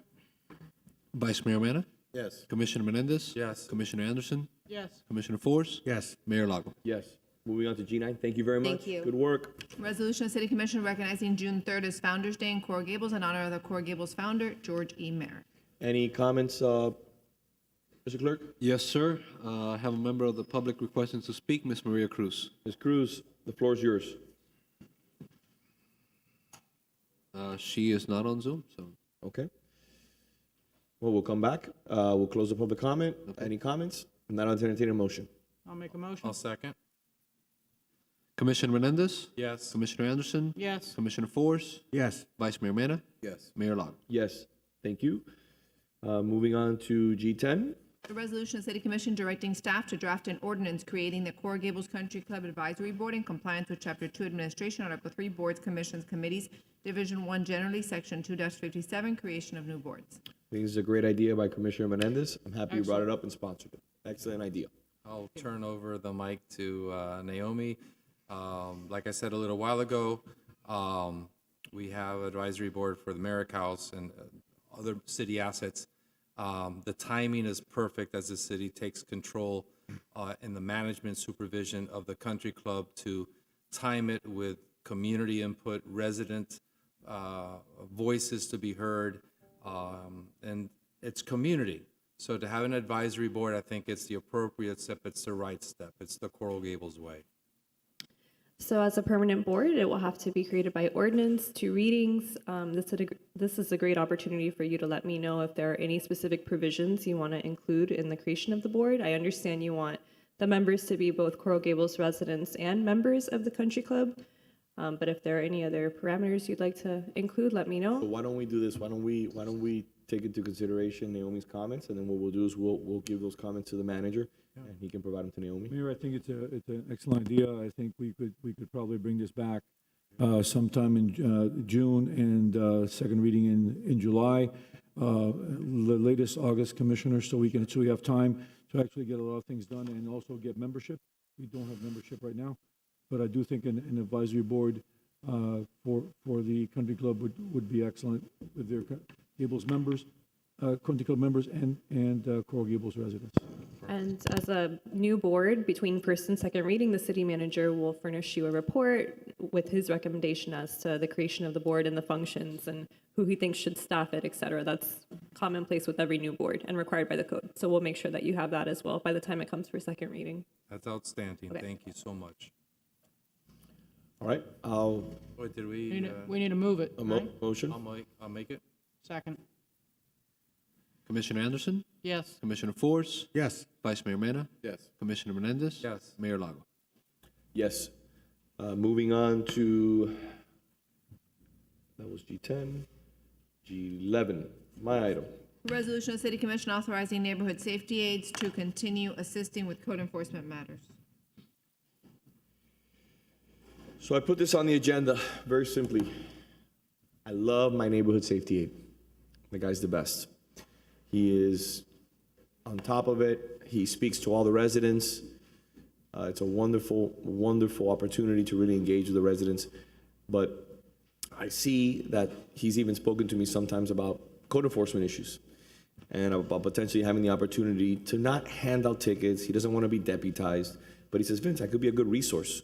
I'm driving the neighborhood, and if I see something egregious, I could notify staff.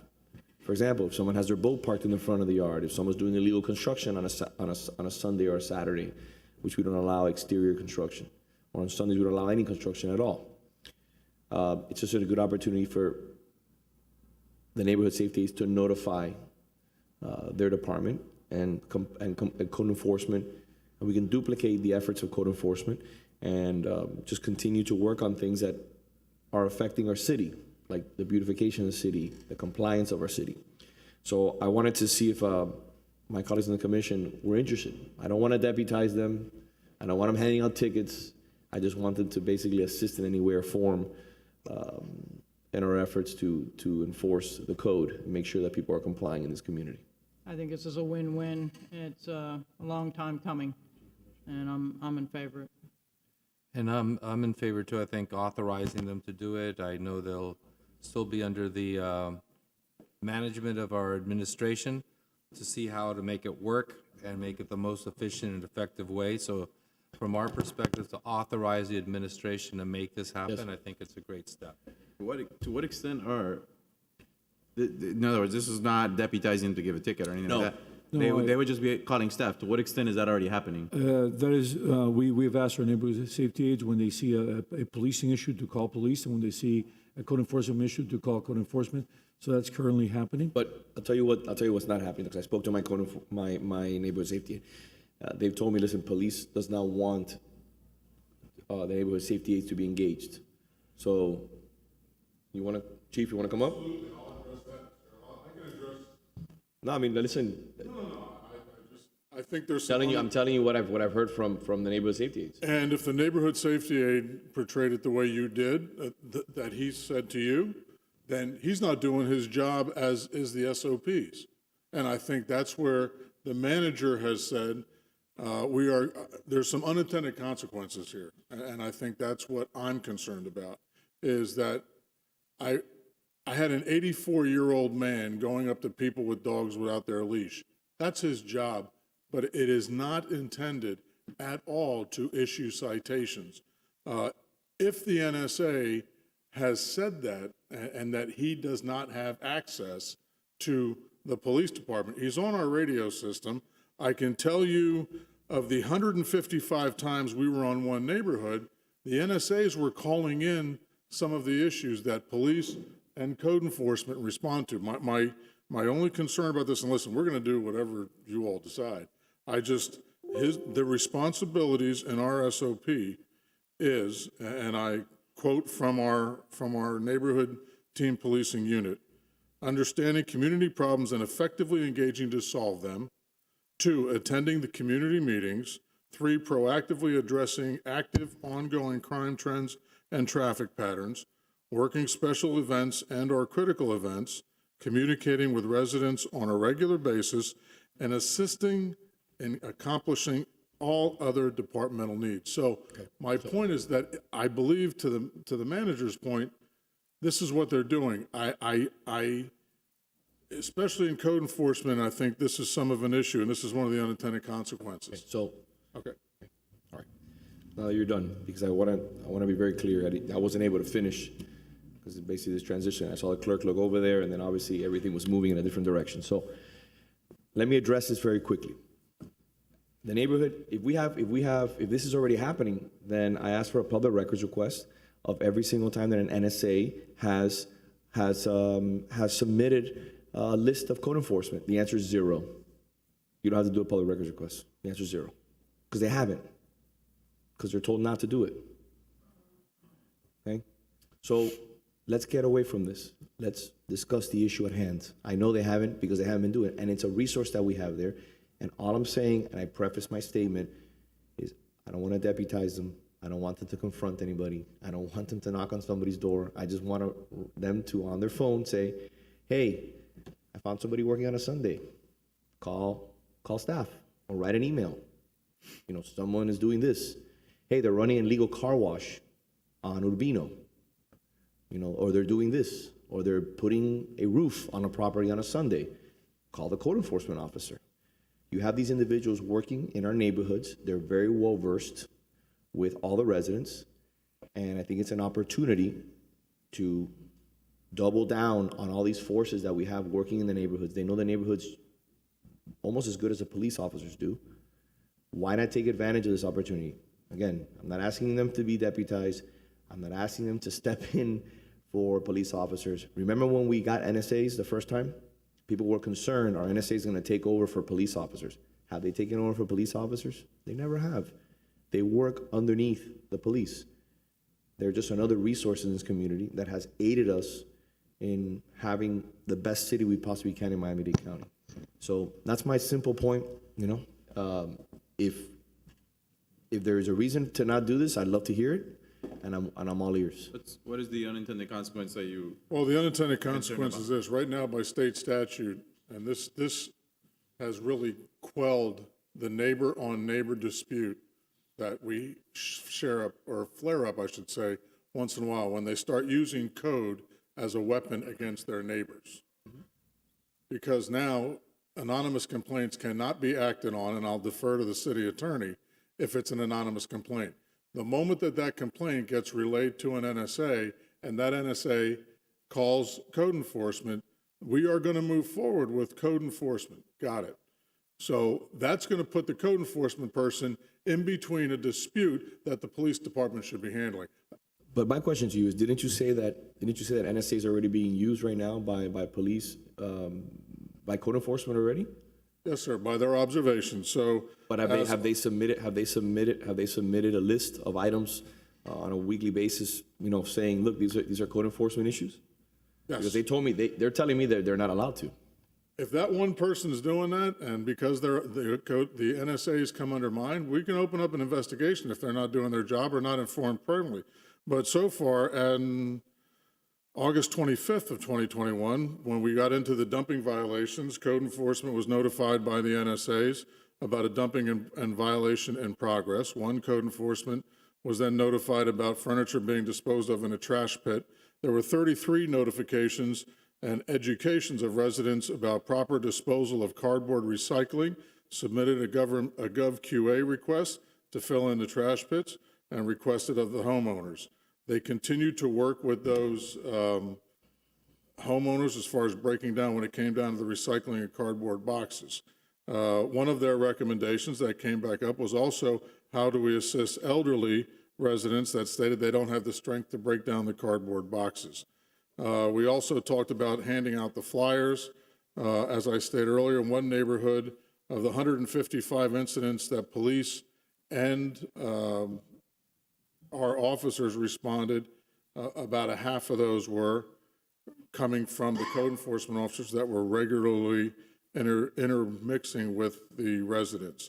During the moving of packages, when we were using them to target the porch pirates, as we call it, they moved about 1,200 packages during the Christmas time about going up onto people's property. My only concern, and the unintended consequences of this is, look, we can have them do it. But these are non-sworn people that will have to learn the code of what they observe. And if, in fact, they observe something, as this discussion goes on, Mayor, is that if they don't call it in, how do you want me as the chief to address them for not or looking the other way on a code enforcement? Because the people that are entitled to give warnings are the code enforcement officers, and there's 7 of them for the whole city. With all due respect, I mean, that's a lot of hypothetical there. I mean, how do you expect me to do something if they don't do it? I'll wait for that moment to happen.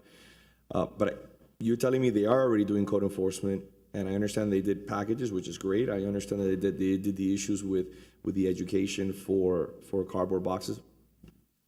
I'm not asking anybody to be deputized. I'm just asking them to engage with code enforcement and say, look, we have these issues in this neighborhood, and we're going to keep an eye out for it. What are the issues? Illegal dumping, trash being put on a swale, 2 days early or a day late.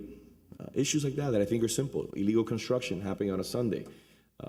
But I mean, if that's an issue that you're concerned about, I don't think there's anything malign or anything that could potentially hurt the city. I think it's just another set of eyes and ears focusing in on quality control. I'm trying to wrap my head around the issue here. Is it that right now our NSAs sort of informally assist with code enforcement issues, may call to advise code enforcement about something, may not, and that what this resolution seeks to do is to make it a formal part of their job to report? Is that to report those things? Right now, the process for the NSAs to report anything is to NTL, which is the neighborhood team leader, which has a cell phone for all of those neighbors. So if the NSA witnesses something, they talk to a police official, and the police official, as we do on Airbnbs and everything else, will contact code enforcement. That's really their first warning. The idea of the NSAs is strictly to be eyes and ears to let us know and to assist. If they see something, the NTLs, the neighborhood team leaders, have the access to other department heads throughout the city to get speed humps done, to call, and they sit on those meetings. I just think if the NTLs aren't doing their job, I'll address the NTLs and what they're doing. When we use the NSAs on specific targets, whether it be the cardboard or the packages or the dog parks and the leashes, we've rearranged their schedules to be there, but we still want them in those neighborhoods. I just don't think, I think the unintended consequences is to put them in any adversarial way that they're responsible for a code violation. So some of the NSAs, and they've been following this, is like, so you want me to be nice to somebody, but the moment I call code enforcement, this person is going to get cited because of something I did. That kind of breaks down our goodwill ambassadors. And that's my point, is if they continue to do their job, as the manager has stated on the record, that they are contacting our neighborhood team leaders, then those team leaders have a responsibility to make sure that code is following up and working with code. Mayor, I mean, again, I see it as much simpler than that. I see it as the day ends. Like, I mean, listen, I'll give you an example. I drive through our city when I see a code issue, a code enforcement issue. I'll write it down, and I'll send an email to Ms. Cabrera and copy my chief of staff on the issue. And I'll even copy the city attorney, and I'll copy the city manager. And I'll say, look, this is a code enforcement issue. Case in point, my neighbor, a few blocks away from me, my own neighbor, was closing their garage on a Sunday with bricks and mortar. I called code enforcement. I'm sorry.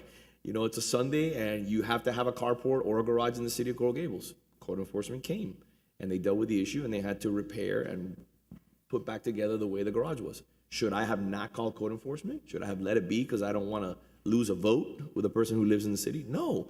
My responsibility as an elected official and as a person who represents this community is I have to make sure that we comply and that we hold up to the standards of the city beautiful. Now, if you don't want to, if you think it's not appropriate, I'm not asking to deputize. I'm literally talking about just maybe they got 4 or 5 things in a day, and they'll write an email at the end of the day. Hey, listen, it was a great day on, on the following 15, 20 blocks, and I'm just sending you the following 4 issues that I saw. I saw illegal construction. I saw this. I saw that, and that's it. It's on the record. It's a public record, and no one is confronting anybody. No one is doing anything. I just think it's a benefit. We have this great resource. We might as well use it. But if it's an issue, I didn't think it was going to be this much of an issue. But if it's that much of an issue, I'll pull back my resolution. I have no issues. I think we actually have more of an issue with, not doing anything about it because residents are complaining about littering. They're, complaining about the eyesores around. And here we are just wasting a resource that can be the eyes and ears for these code enforcement officers who are extremely overworked. They can't possibly be in all these neighborhoods to see this. You're just they don't get calls. You're relaying information. That's what it is. It's a relay. Here's a possible construction violation or something like that. But in the meantime, the rest of the residents have to suffer. I understand that, Commissioner. I have pictures of sofas been sitting out there for 5 days.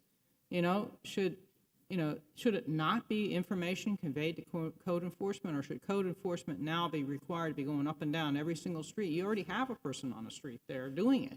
You're wasting time. You're wasting resources. This is not deputizing them to issue tickets. The decision is made by code enforcement as to how they handle it. It's information.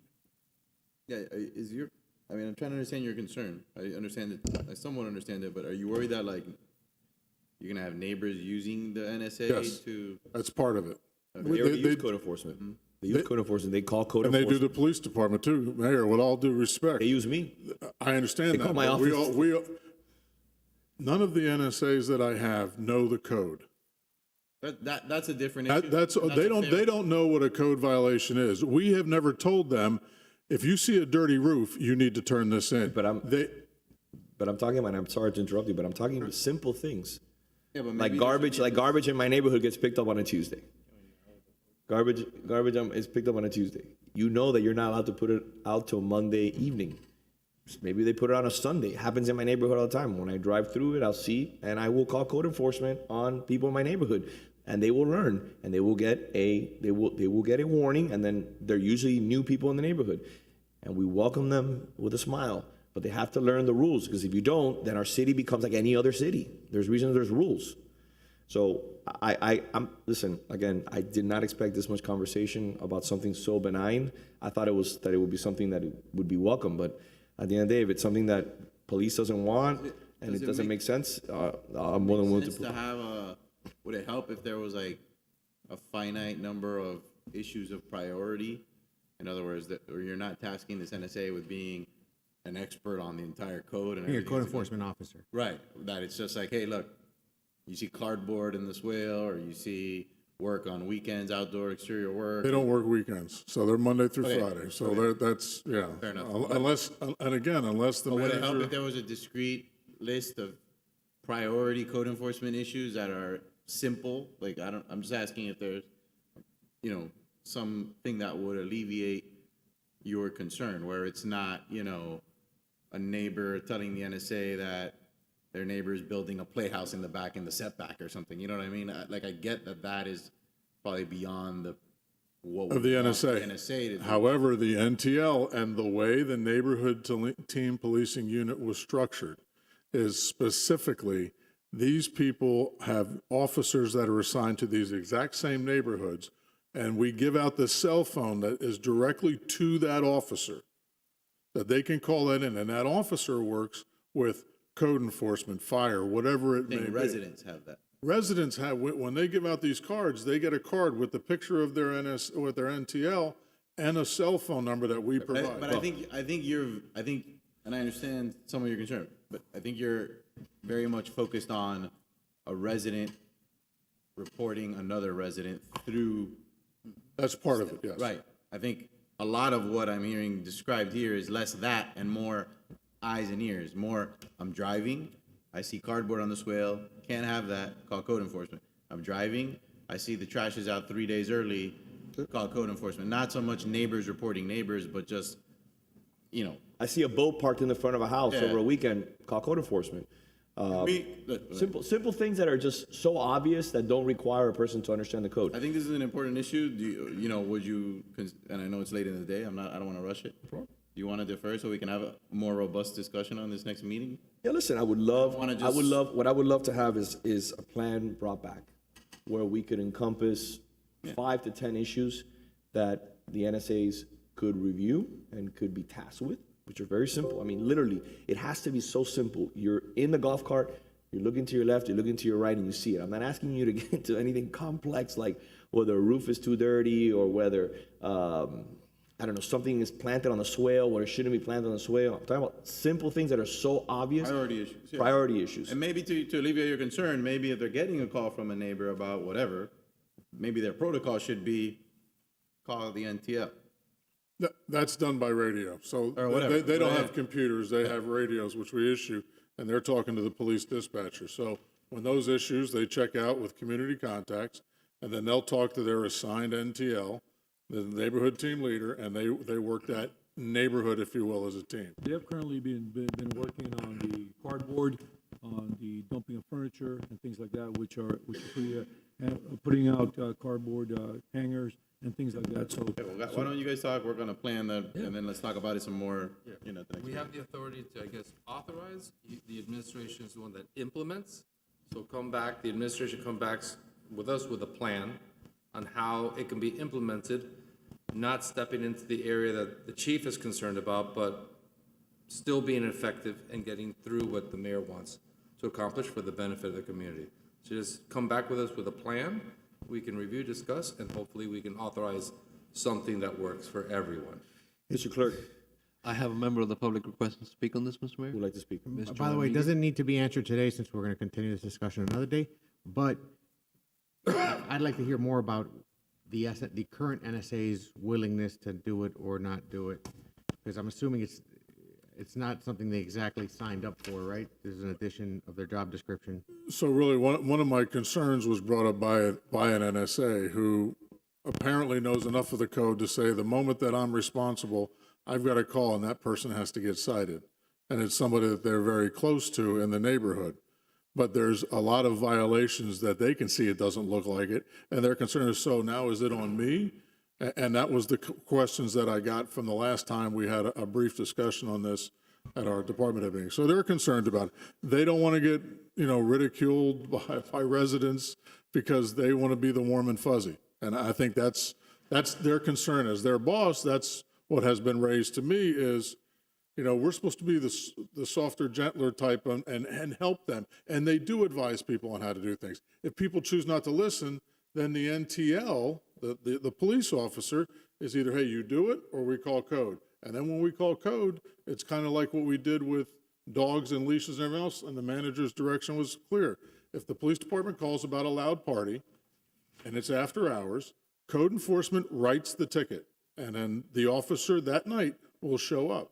And we can handle that the same way with this other code enforcement stuff during the day. I do believe that we need to really come back with exactly what issues they will be responsible to do. Because if they don't do it, in this person's case, if they're, in this employee's case, if they were not telling the NTL or trying to handle themselves, then I have an issue with them going along with what their work rules are, and I'll address that. And the mayor doesn't have to comment, but I think if you, when you boil down to it, what the mayor would really like is more code enforcement officers. Doesn't have the code enforcement, or he hasn't been able to accomplish, or we haven't been able to get that done for whatever reason. So we're going to this plan B. But what we really want is more code enforcement officers. Well, that too, but then there's certain things you just need eyes and ears out there for. Okay, and if we have a finite list of what the top goals are, we'll make our city a much better place to live. Absolutely. I fully agree. And with the dogs and the dog leash and the dog parks, I think it's an evolving situation. Right. We work together with code and the NSAs and the NTL. I think last meeting we were here, they were like, why are the cops out there? Well, you got to keep your dogs on a leash. And we got a lot of compliance from that. And I understand that.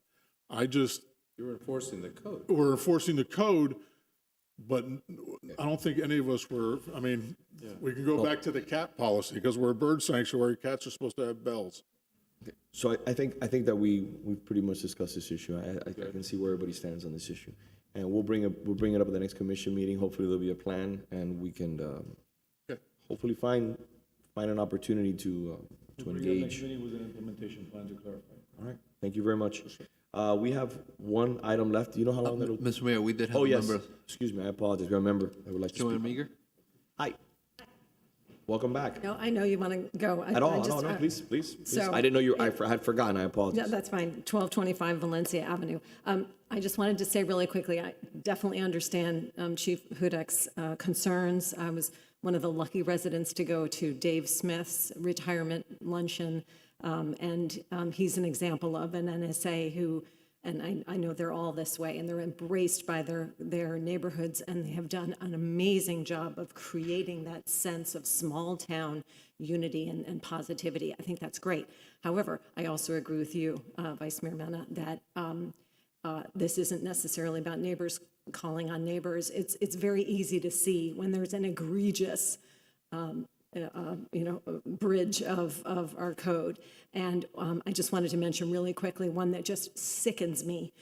One very recently, at least 30 pieces of furniture not put out neatly so that, on offer up, so that people could come and get them, but thrown out in such a violent manner that I still found 3 pieces out of them, but I actually had to lift up armoires to get to the drawers and things, and it started to rain. I actually was able to talk to the resident and asked if she had called and to get someone to pick these things up, and she said, "Oh, I called all over the place and no one will take it."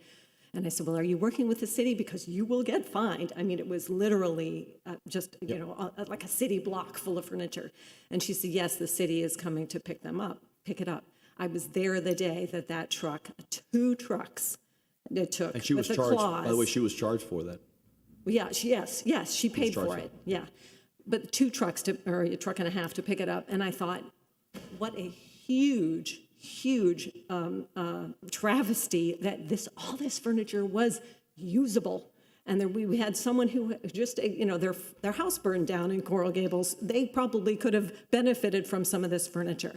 So what I'm wondering, and now it's all in the landfill, and I'm wondering, and I know it's not the responsibility of the truck drivers to decide what is usable and what isn't, but is there a way for us, as we have continued to communicate to people about the break the box, and by the way, I also do understand that for older people, sometimes it is difficult. I tried to break a box of a tennis ball thing, and the glue is so hard. It took me 15 minutes to do it, so I understand that. But is there a way for us to put on our city website, on the, I love the I want to ... section, I want to donate furniture, or I want to get rid of this, and then we have a list of resources of organizations that take that, because I would love to say, and if it were me, I would have gotten a truck and I would have delivered it to a lot of different places, but a lot of people aren't willing to do that. They just want it out of their house. But if we can educate them a little bit more as to these are the places that will take your stuff. You don't have to call 30 different places, because it is difficult. It takes work to try to get a couch donated and all these different things. People tell you they won't do it. I was just wondering if maybe we can help educate. It's a great idea. One of the things that I've done, and I had to clean out in my father's house of all kinds of stuff. All the stuff that was usable, I put on offer up to give away, next door neighbors. Right, Let go. and I suggested that to her, but it was too late at that point. Yeah, when COVID started, I put some stuff up on, to give it away on next door neighbors. I put it out for people to pick up, and they picked it up on a particular time on a schedule, and that was it. Yeah, but people are, I think we just It's need to education. continue to just educate people as to, these are the options you have, instead of Our just throwing it sustainability out. board, I think, could help out a lot with that. I'm sorry? Our sustainability board, Yeah, because again, we're reusing something as opposed to allowing it to go to waste. right. So, thank you. Thank you. Thank you very much. So we'll bring it back at the next commission meeting. Yes, Mayor, it's better to do it a little earlier. Okay. 2 quick things. Number 1, I-1, we're going to defer as per the manager. My request for the manager Thank you. Going to request. was very nice. 2 things also. I need for staff, for my colleagues to talk with staff about moving the next commission meeting, if possible. Next one? Yes, because I'm going to be in Washington advocating on behalf of the city, especially the Mobility Hub, meeting with our state legislators there. What's the date? May 31st. May is the next 31st. one. Yes. I think, So is it No, the I think you're next talking one about that you June, want to no? move, or the one after? It's the one in June, I apologize, excuse me. It's, okay, yes, you are correct. Monday, we'll be out Monday, June 13th through the 16th. so it's 2 meetings from now? Yes, The 2 June meetings from now. 14th? Yes. And the June 15th budget meeting as well? Yes, Yeah, let's just have staff email everybody to pre-clear, Yes. right? Yeah, why don't we circulate dates, because. circulate dates. But if you don't mind, then I I'm apologize. assuming we have only 1 meeting in June? Correct. Yes. So let's just circulate dates and. Yeah. Yeah, I know there's something I need to go to, and so I just would prefer to I'm sure it's gonna get carefully- tricky with people's vacation plans, so the sooner we can square that away, the better.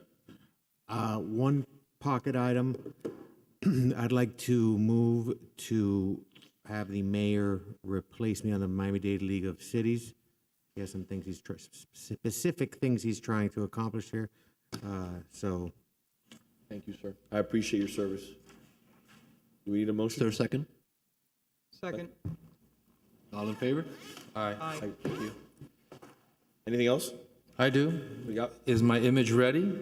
I hope Oh, that your my images. my movie image. There you go. There you go. Sunday, June 5th, I'll be Alfred there. Hitchcock's The Birds. We get used to seeing that movie. The birds are tiny. Big screen, they look like Sesame Street Big Birds on too much caffeine. So it's a great movie. You're going to get thrilled, excited, and free popcorn, free soda, I think even free beer, believe it or not. So please come, enjoy Alfred Hitchcock's classic movie. I will remind everybody next commission meeting, but that's pretty much it. Okay.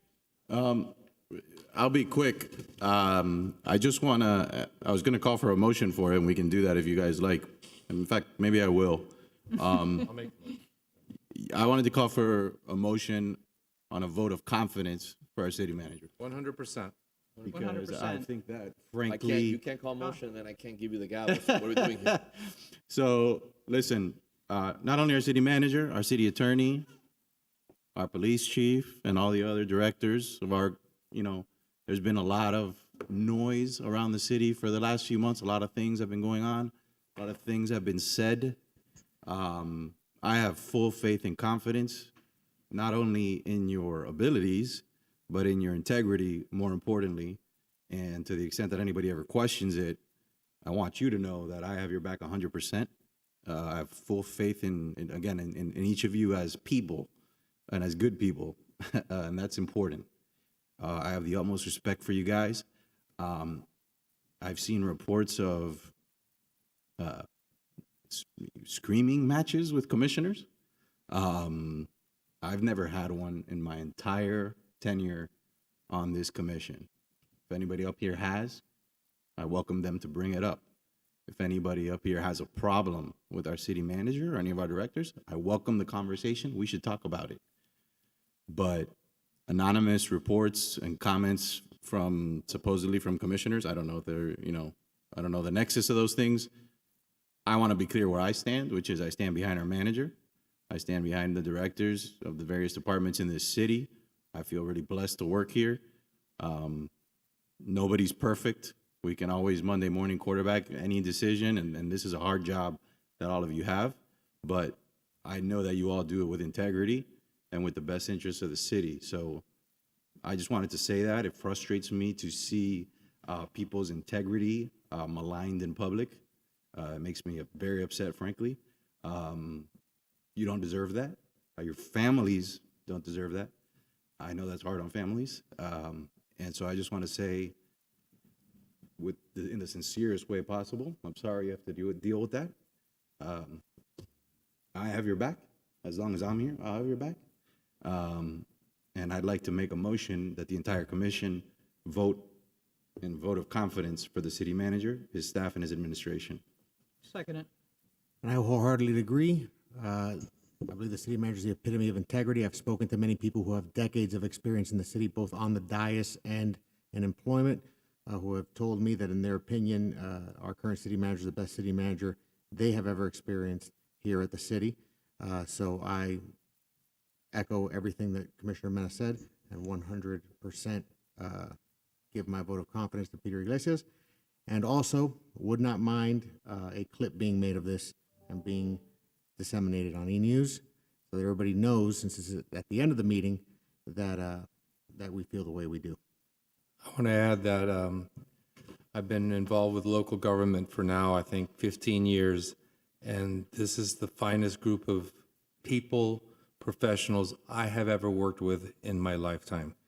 And it's a sad state of affairs that simply because someone in the community disagrees with someone, the first thing that comes to their mind is off with their heads.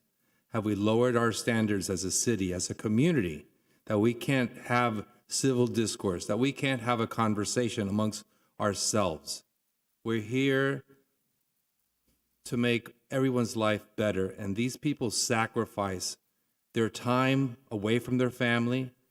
They take so much, sometimes abuse from some people in our community that I am of the opinion really aren't out for the greater good of the community, but the greater good of themselves. And like the vice mayor said, it goes beyond these amazing people. It affects and hits their families, their children, their wives, their spouses, their parents. They read what is written. They hear what is said. No one deserves that. And in Coral Gables, we're better than that. So I completely support this motion. Thank you, Commissioner. I just want to echo the sentiments of my colleagues on the commission, and I'm happy that the Vice Mayor brought this up. I've had many conversations with the manager, as the manager can attest, where I've told him point blank that I support him more today than I supported him yesterday, no matter what the case. In this agreement, there's one thing that I will tell you. The manager has unquestionable integrity, intelligence, and commitment to the city of Coral Gables. You have the support of the entire commission. You have the support of this entire city. I don't want you to ever forget that. And I've told you that. How many times have I told you that? Multiple times, Mayor. Put it on the record. How many times have I told you that? Multiple times. Okay? So you know it. This is not an easy job. Being the mayor is not an easy job. The vice mayor, the commissioner, the city attorney, city clerk, city manager, public works director, ACM, police chief, assistant city attorney, all the building department, code enforcement. I'm just naming the people who are here today. These are not easy jobs. These are why we're in the limelight. We're targets. But I can tell you one thing. We wake up every single day, and we try to do the best for this community. We support you unequivocally. We support this staff, and I will never get tired of saying thank you. We are better than that. We are the epitome, like Commissioner Menendez said, of class and dignity and collegiality of all 34 municipalities in Miami-Dade County. And that's why I take such pride serving in this commission. So with that, we have a motion. We have a second. I don't know who said it. Second. Mr. Clerk. Commissioner Menendez? Yes. Commissioner Anderson? Yes. Commissioner Force? Yes. Vice Mayor Mena? Yes. Mayor Lawrence? Yes. Thank you very much. Much appreciated. Thank you.